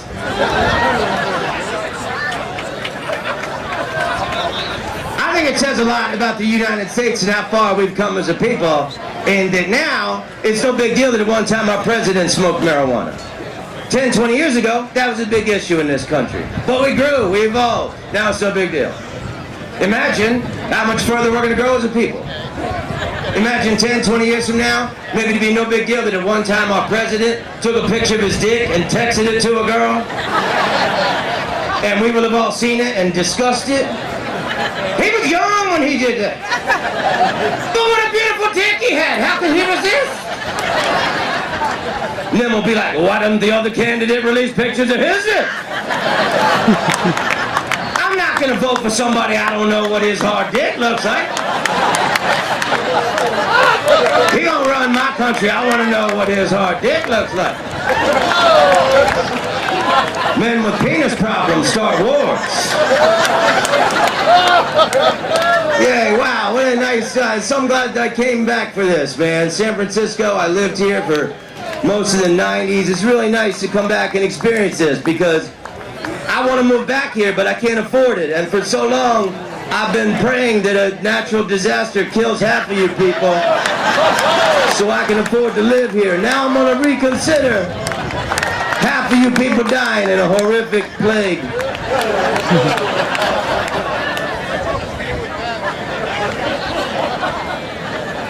I was in Asia. I was in Hong Kong. The very first time I ever performed in China was 12 years ago. And the tour started in Hong Kong. And I stayed at the Shangri-La Hotel. The nicest hotel I have ever stayed at in my life. Beyond 5-star. Opulent luxury. And I had never been to Hong Kong before. So the first day I was here, I just walked and soaked the city in with my eyeballs. And when I went back to my hotel room at the end of the day, they had put a goldfish in a little goldfish bowl in my room. And there was a note next to it, and it said, "Traveling is sacred, but no one deserves to be alone." That's why we provided this friend, the goldfish, to keep you company during your stay here. 2 nights later, Fatboy Slim was doing a concert on the Kowloon side of the harbor. I love Fatboy Slim. I got tickets. The audience was the most beautiful, fashionable Chinese people that looked like they had fallen out of fashion magazines. And Fatboy Slim was electrifying that night. And I was just dancing with all these beautiful people, and I got really, really drunk that night. And somehow, in the middle of the night, back in my hotel room, I shit the bed. I was drunk and half asleep, and I thought it was a fart. And I blew it out, and this wet ass pee went all over the bed. And I was ashamed, man. I had never shit a bed before in my life. So the next day I left the hotel early, and I just walked, and I was gone all day. And when I went back to my hotel room at the end of the day, they had taken my goldfish away. No one deserves to be alone except for you creepy bed-shitting weirdo. All right, San Francisco, I hope half of you don't die. I love you.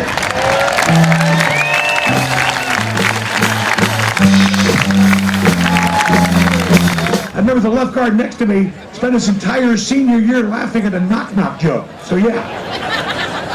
A little late in the day for that joke. No problem. Okay, thank you. Hey, listen. We got a guy, I really enjoy watching this guy. This guy, he's celebrating his 8th comedy day this year. He's got a special, he's done stuff on Comedy Central. He really makes me laugh. He's going to make you laugh. Would you please give a nice comedy day welcome to the fabulous Mr. Robert Hawkins, everybody.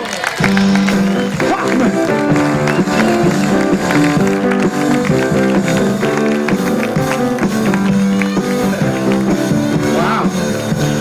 Sounds good. Go ahead and cut that. Look at you, people. Don't pull back on my reins. I know we're late in the game, but I need you. Let's go. How lucky are we to be next to the best chowdermobile in the city? I've been to a lot of them.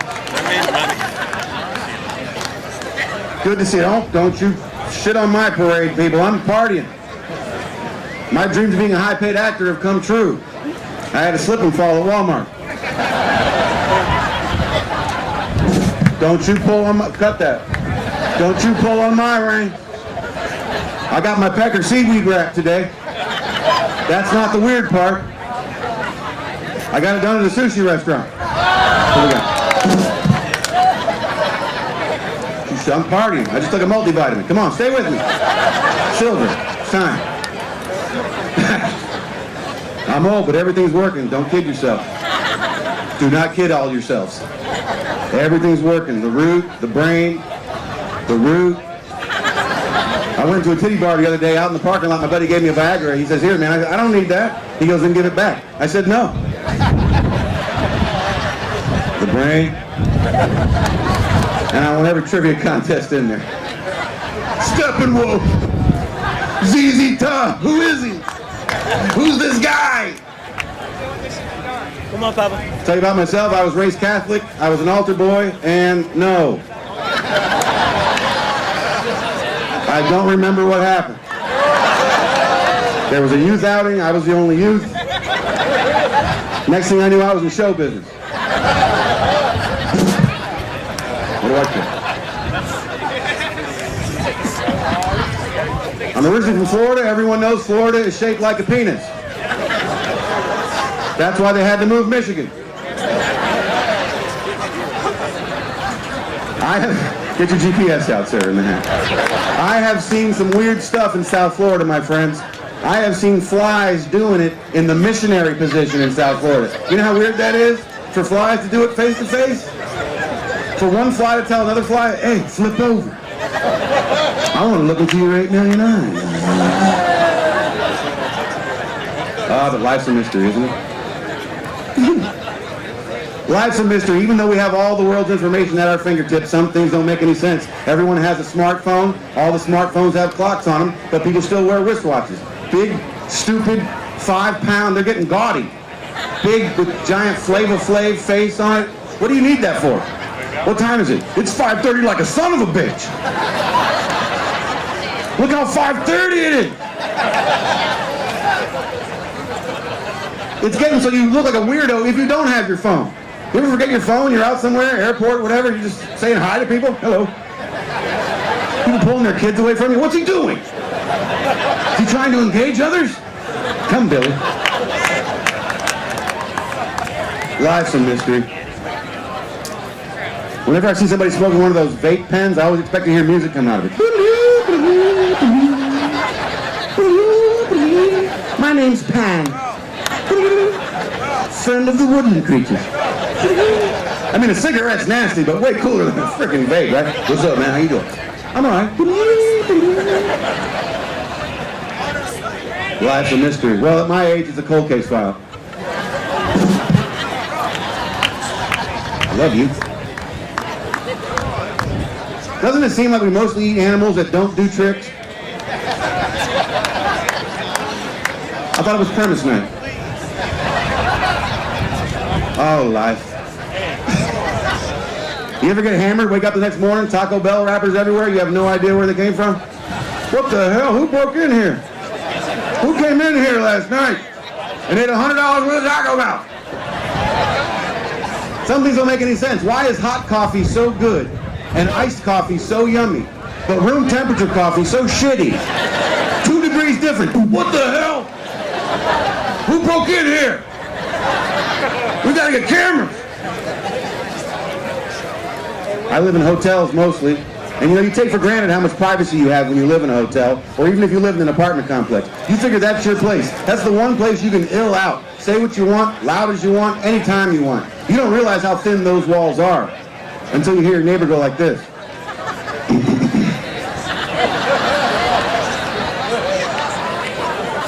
And then you remember all the noises you made that day.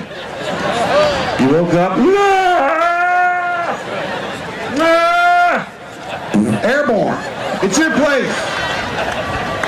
You're in the bathroom. Get out of me! Get thee from me! Why not? You're in the shower. I dreamed a dream of times gone by, when life was worth living. Airborne. You live there. You're brushing your teeth, get the back of your tongue.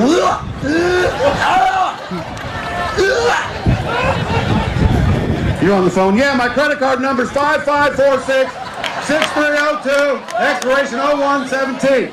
Mother's maiden name Smith. Yes. I'm leaving the key outside under the mat. Yes, the key to everything. The drugs, the money, the guns, all of it right outside under the welcome mat. Yes.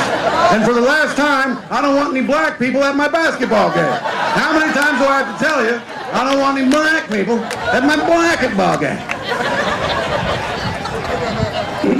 I gotta run.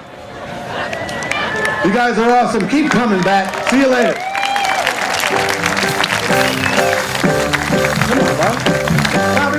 How are you? Boy, it's parking's a bitch, isn't it? I'm over on Alcatraz. So I shave for you people because when you're 30 and you don't shave for 2 days, you look cool. When you're 60 and you don't shave for 2 days, you look like a registered sex offender. This month I'm celebrating 27 years of marriage, ladies and gentlemen. Thank you. 4 incredible women. Okay, just one, but she's prima. When I say from Mr. Mixes Pitalik from Superman, nice to have him out here now. This is ridiculous. But by the way, somebody lost a phone, and I'm envious. It is a flip phone from Verizon. I wish I still had this instead of this piece of shit that I got that I can't figure out. I still have a rotary flip phone. Well, this is, somebody lost this over here. It's a Verizon, is it yours? Verizon flip phone. You know, it's simple, it makes calls. I live in the Russian River. I have the one phone at AT&T that won't work anywhere. And it's like $600. I'm an idiot. Thank you very much. All right. So our next guest, very good friend, a terrific act, and a great person. Her new show, Lovebirds, opens this Friday in Berkeley at the Marsh. Please welcome the fabulous Marga Gomez, everybody.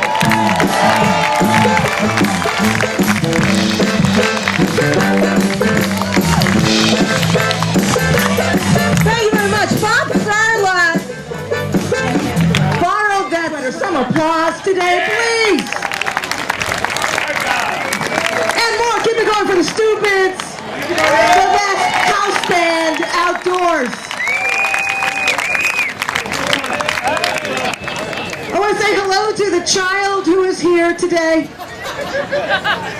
In your honor, child, I am not going to say the F word. I know people have said it. I am not going to say it. I'm going to use a substitute F word, fiddlesticks. When you hear fiddlesticks, that's a bad word. Okay? I don't see a lot of other children here, but that means you're good parents. Only child. My mom was Puerto Rican.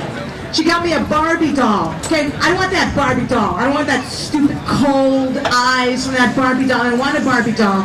And this is when they started integrating Barbies. Back then there was white Barbies, black Barbies. I had the world's first Puerto Rican Barbie. We called her Barbie. She had pretty blonde hair and black roots. She was a stereotype, and that was wrong. Stereotypes are wrong unless you make a joke about stereotypes. Then it's okay. This has been one of those years, my friends, one of those years I needed some help. And so I got a self-help book called Women Who Love Too Much. I bought it used. started taking away my furniture. I bought it used. Latinos do have good credit, except for me. I bought it used. Women love to, and when I read it, some of the paragraphs have been highlighted by the woman who had the book before me, so as I read it, I started to take on her shit. That's not a bad word, it's a bodily function. Am I right? So all her issues became my issues. I had abandonment issues. Anybody have that? I see all these chairs, it's messing me up. I had bad abandonment issues. I can't buy a forever stamp. I don't believe them. What if I get fat? Now, I feel really bad. I want to know who has laptops here. Please, does somebody have laptops? Can I have yours? Because my laptop isn't doing very good. My laptop is not doing very good, and so I had to take it to the Apple store, to the Genius Bar, and I did not have an appointment, but oh, they saw me. The geniuses took me in. In fact, more geniuses than you've ever seen. The geniuses came out of nowhere, like Christ on a gluten-free tortilla. They showed up to help me because my laptop is old. Like my jokes. My jokes are old. Ladies and gentlemen, my jokes are old. They're like my children, but they're so old, they're like my grandchildren. Anyway, this laptop was old. It's a G4. It was made in 2002. And so all of them at Genius Bar were into it. They wanted to like touch it. They wanted to hold it. Because don't you see, it was made in 2002. They were children when my laptop was made by children.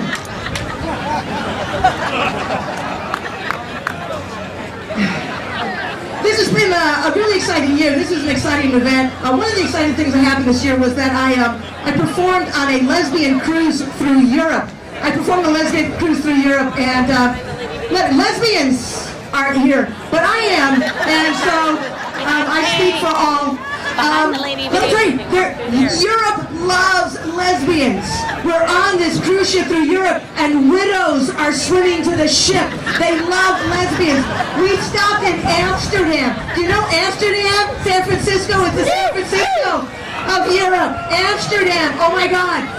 They cater to the lesbians. You know Amsterdam has that red light district with all the prostitutes in the windows in lingerie, which is very sexy. Not for the lesbians, it was sexist. We couldn't get turned on, so they made us a special cul-de-sac, a special feminist cul-de-sac. And in those windows, we saw feminists, fully dressed, building cabinets,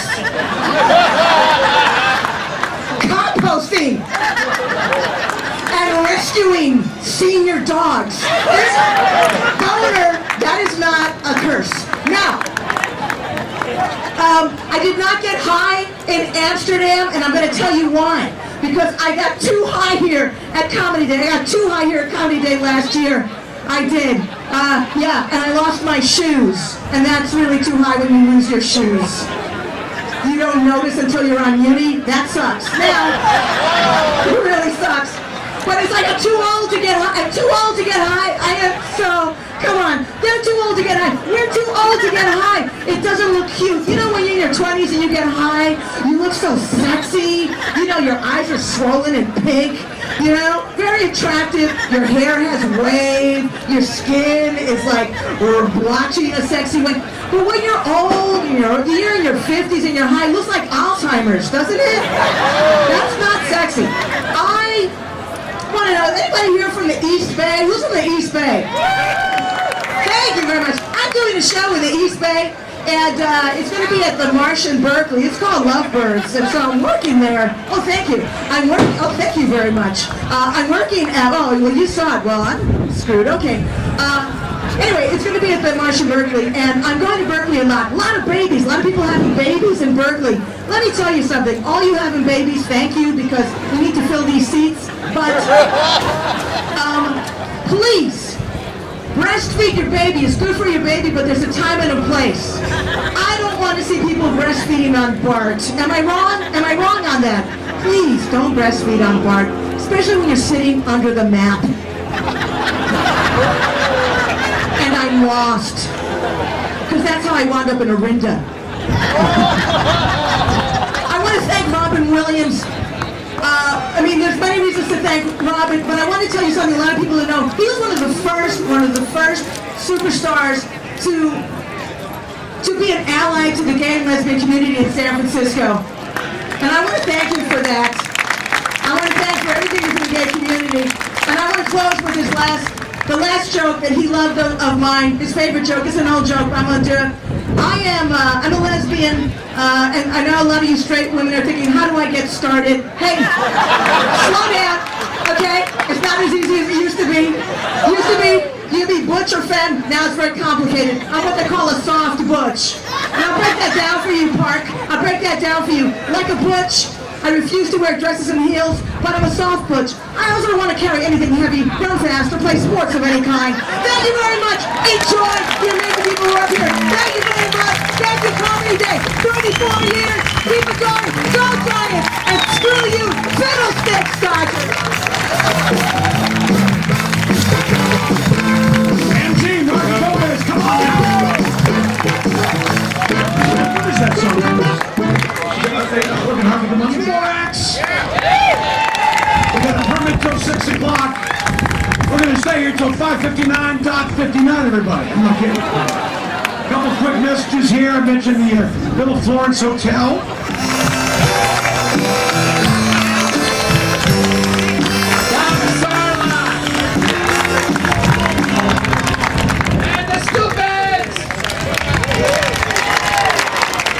Hello, San Francisco. I did this as a testament to Robin, but I gotta admit, I think I look a little more like Wilford Brimley. I love San Francisco.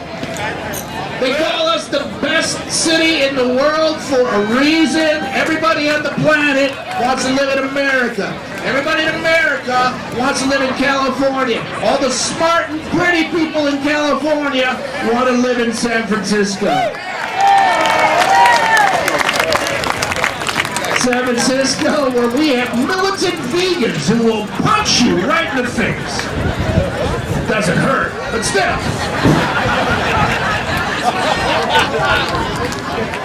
San Francisco, where you hear people say we have 3 kids, 1 of each, and everybody smiles and nods.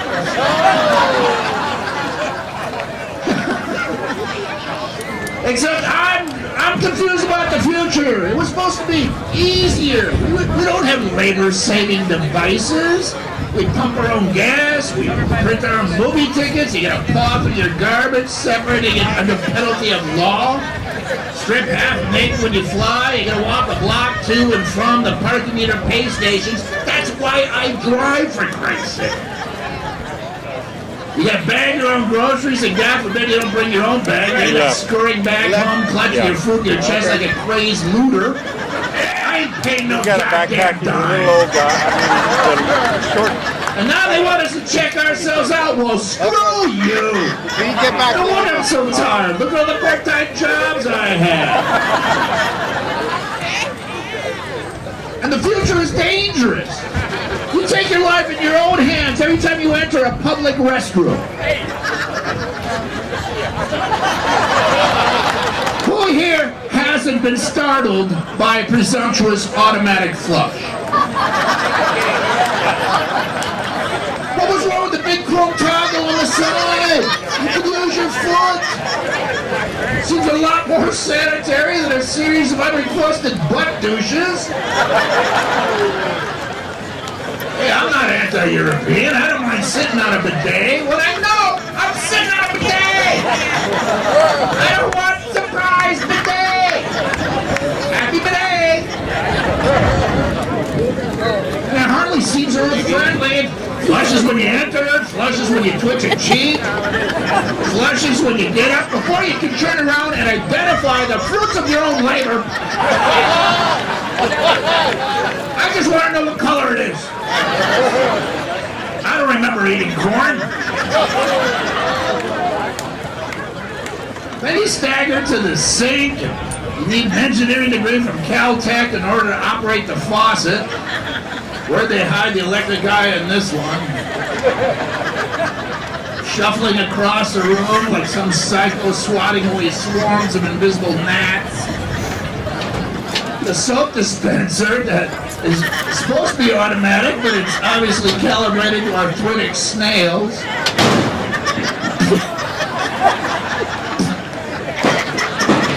Then it takes 3 minutes to decipher the towel dispenser. What's this one? A wave, a touch, a crank, a turn, a push, a pull, a pummel, a throttle, a drop kick. What do you want?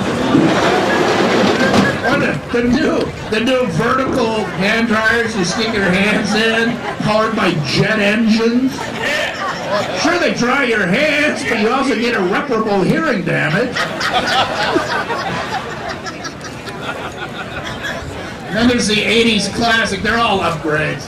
Compared to that 80s classic, you remember the white cotton towel on a continuous loop? And you would go in just trying to find a dry spot. Not moist, damp, wet, soaked, strange colored liquid, seam, dangling solid, seam. What the hell? Changed once a day. My ass! And every week I descend deeper into password hell. You need a password for everything. To rent a car, to look at your water bill, to get in and out of bed. No, that's a safe word. For future reference, mine is ow! But once a week, I get something from Yahoo. We have detected suspicious activity on your account. No, you idiot! That's me! You have to pick a new password. All right, I pick password. No, it can't be password. Password is weak. Don't you love being called weak by a snotty algorithm? The password has to have 6 characters, no more than 12. It's got to have a capital letter, non-consecutive numerals, 2 punctuation marks, and a Polynesian petroglyph. Alright, capital E, eat shit, ampersand die, hunting nanny with a spear, 2.6. No. Why not? That one's already taken. Well, you come up with screw you with a sharp stick, asterisk, Polynesian smiley face, numeric pi to 5 figures, and all the W's are capitalized, and all the S's switch to dollar signs, but then you can't remember it long enough to reconfirm it.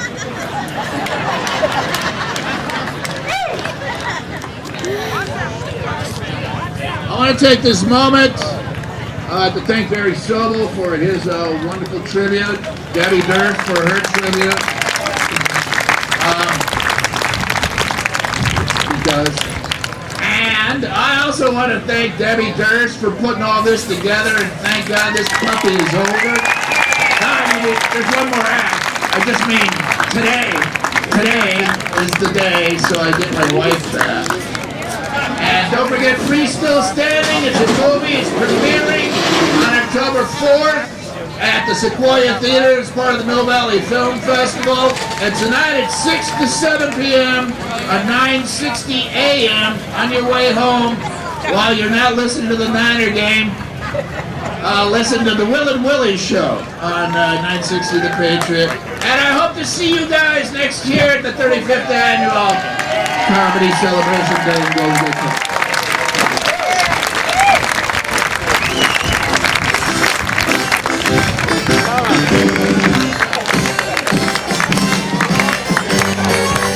What made Milwaukee famous right there. Will Durst, one more time, everybody.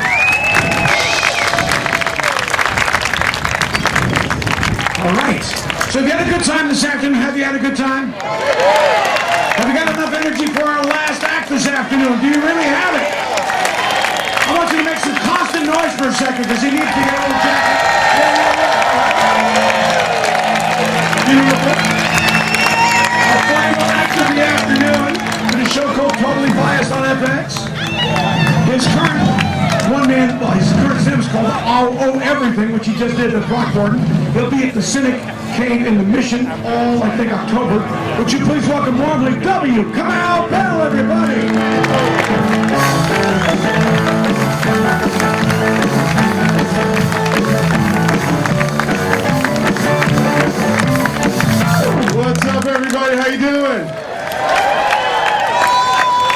doing?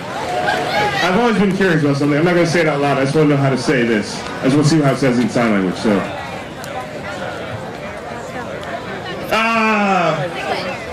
Oh, Jesus. That's not what I would have expected. That was just for me and some people who speak sign language. Hey, how you doing, everybody? My name's Debbie Quabell. I just moved to the Bay Area. I just moved back here with my wife and family. I lived in the inner Sunset, 9th and Irving for 13 years. We were gone for 2 years. A lot has changed in San Francisco. I came back, I was like, I'm ready to move back to San Francisco. And San Francisco said, no, you live in Berkeley now. I was like, what? But I thought, no, you live in Berkeley. I was like, Oakland, Berkeley. I said Oakland. I said, don't make us make it Vallejo. All right, I'll go to Berkeley. Man, a lot has changed here. You know gentrification is bad in San Francisco when white people are upset about it. I'm walking through the Mission, white people going, I have lived in this neighborhood for 2 years! 2 years, damn it! It says bull. Bullpucky. Yeah, it's weird. I was walking down Market Street. I'm nostalgic for stuff that doesn't make any sense. I was walking down Market Street, and I was like, oh man, I remember when that Chase Bank used to be a Washington Mutual. And the cat's in the cradle and the silver spoon. Bob Dylan was right. The times they are changing. I did have a Washington Mutual account. That was a hilarious bank. You could deposit livestock. They didn't care. Yeah, now I'm back here. My wife and family. Anybody got kids?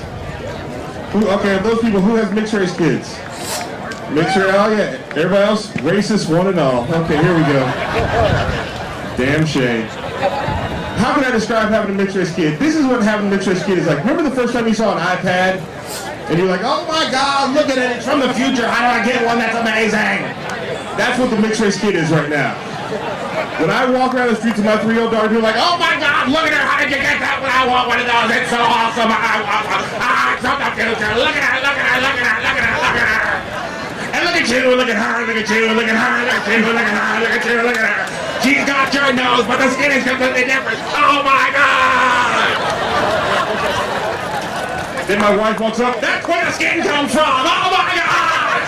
Look at you, look at her, look at you, look at her, look at you, look at her, look at you, look at her, look at you, look at her. This is amazing, this is so great. I love this so much. I want to eat your face. This is disgusting, but this is amazing. How can I love this so much and hate this just the same? Suffice to say, it's the last time I go to Christmas at my mom's house.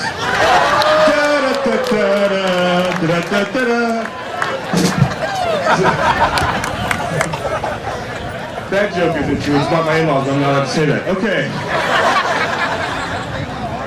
Although now I do realize that, like, most of the reason I had a kid is so that when I go to visit my in-laws, I can bring a black person with me. Yeah. I made my own ally. So now when I go to my in-laws' house, I can look down at my daughter and be like, do you believe these white folks? Do you believe these white folks? I know. Every year it's like this. Miniature black power because too many white people around. Now, you know, because I used to go to my in-laws' house like this. Do you white people believe yourselves? You do. Okay, I'll be outside taking a fake phone call. Well, my daughter really loves her grandparents. I'm pretty sure if I ever actually said, do you believe these white people? She'd be like, yeah, I believe these white people. I don't believe you, Negro. I'm going to stand over here and see if I can pass. Now with that nose you won't. I gave you the Jackson 4. If you didn't get that reference, make some black friends. Okay. The weird thing about having a mixed race kid, though, and other people can attest to this, as a black person, people in the black community will give me crap about the fact that I have a kid with a white woman. Somehow I'm not keeping it as real. I'm not as down for the community. That doesn't make any sense. Doesn't make any sense at all. Just think about this. When I, as a black man, have a kid with a white person, that kid is born, she's considered to be either black or mixed race. What is she not considered to be? White, exactly. So by having a kid with a white person, I've taken the possibility of another white person right out of the mix. You see what I'm saying? That's like some Malcolm X shit, you know what I mean? I think the quote is by any means necessary. I call that make one, take one. It's like a plus minus in hockey. I'm selling those after the show. I don't know what that means, but I'm selling them. And so now my daughter's 3. We put her in preschool. And we went to all these like fancy preschools to figure out where she should go to preschool. And I thought all preschools would be the same. It'd be like, yeah, whatever, you know, we got blocks, we got paste, have at it. But that's not how it is. And I was really disturbed. We went to this one preschool, and they're like, yeah, we don't like to focus the kids on like reading and words right away. We just want them to play and have a good time. We're not concerned if they learn. I was like, well, let me get my daughter the hell out of here. Because I don't know if you know, I'm raising an African-American lady baby, and she needs to be as smart as possible, as early as possible. I think this school is for white male babies, where they can eat all the paste they want, and then they can be president! That's right. Thank you, one person in the back.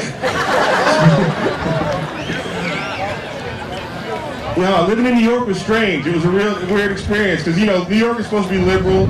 We're liberal in the Bay, but it's a different type of liberalism, right? It's a more aggressive, in-your-face liberalism than what we have out here. Like, ask somebody in the Bay Area, what do you think of marriage equality? They go, well, I think if 2 people want to get married, it's up to them. The government shouldn't stop them. The state shouldn't stop them. That's a personal decision. I'm like, all right, that's interesting. Go to New York, what do you think about gay marriage? They're like, hey, I don't care what faggots do. What? So you're against it? No, I clearly said, I don't care what, okay, all right. Just go vote for marriage equality. Come back, I'll explain how to be an ally. But it was wonderful to meet you, Alec Baldwin. It was really great. Okay, everybody, thank you. And a thank you to Robin Williams. You changed my life twice. Good night, everybody, or good afternoon.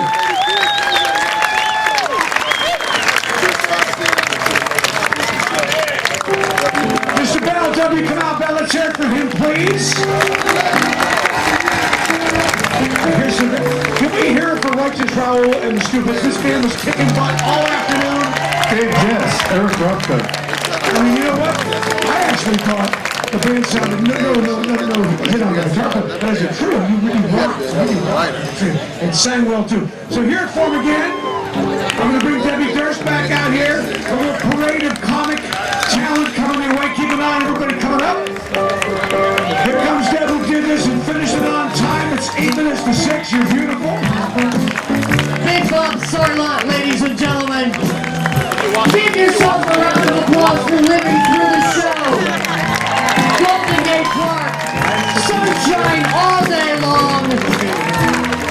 Big curtain fall. Let's hear it for everybody.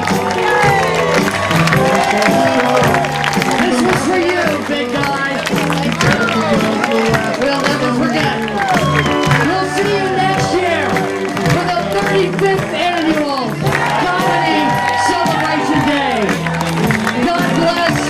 Drive home safely, because I am out of my mind and I have a car. Thank you.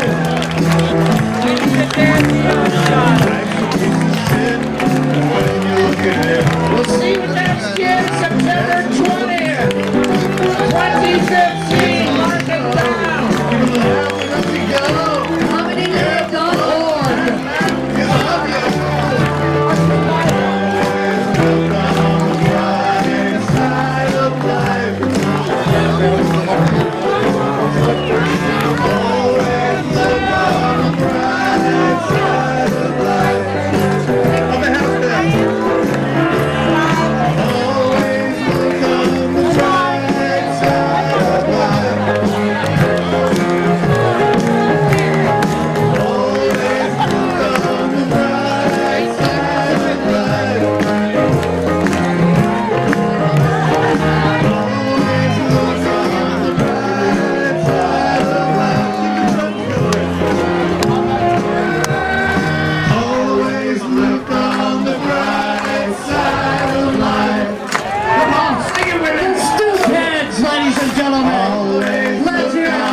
Look, the key change, Raoul, that's fast. Always look on the bright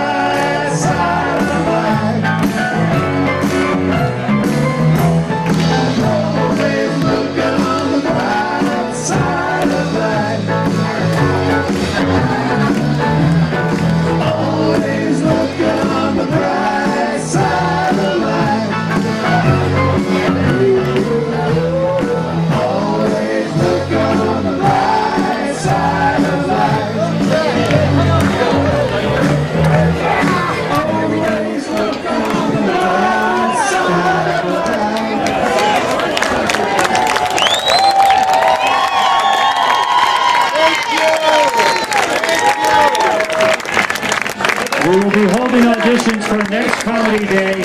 Please pick up your applications at the side of the stage to perform at next year's Comedy Day.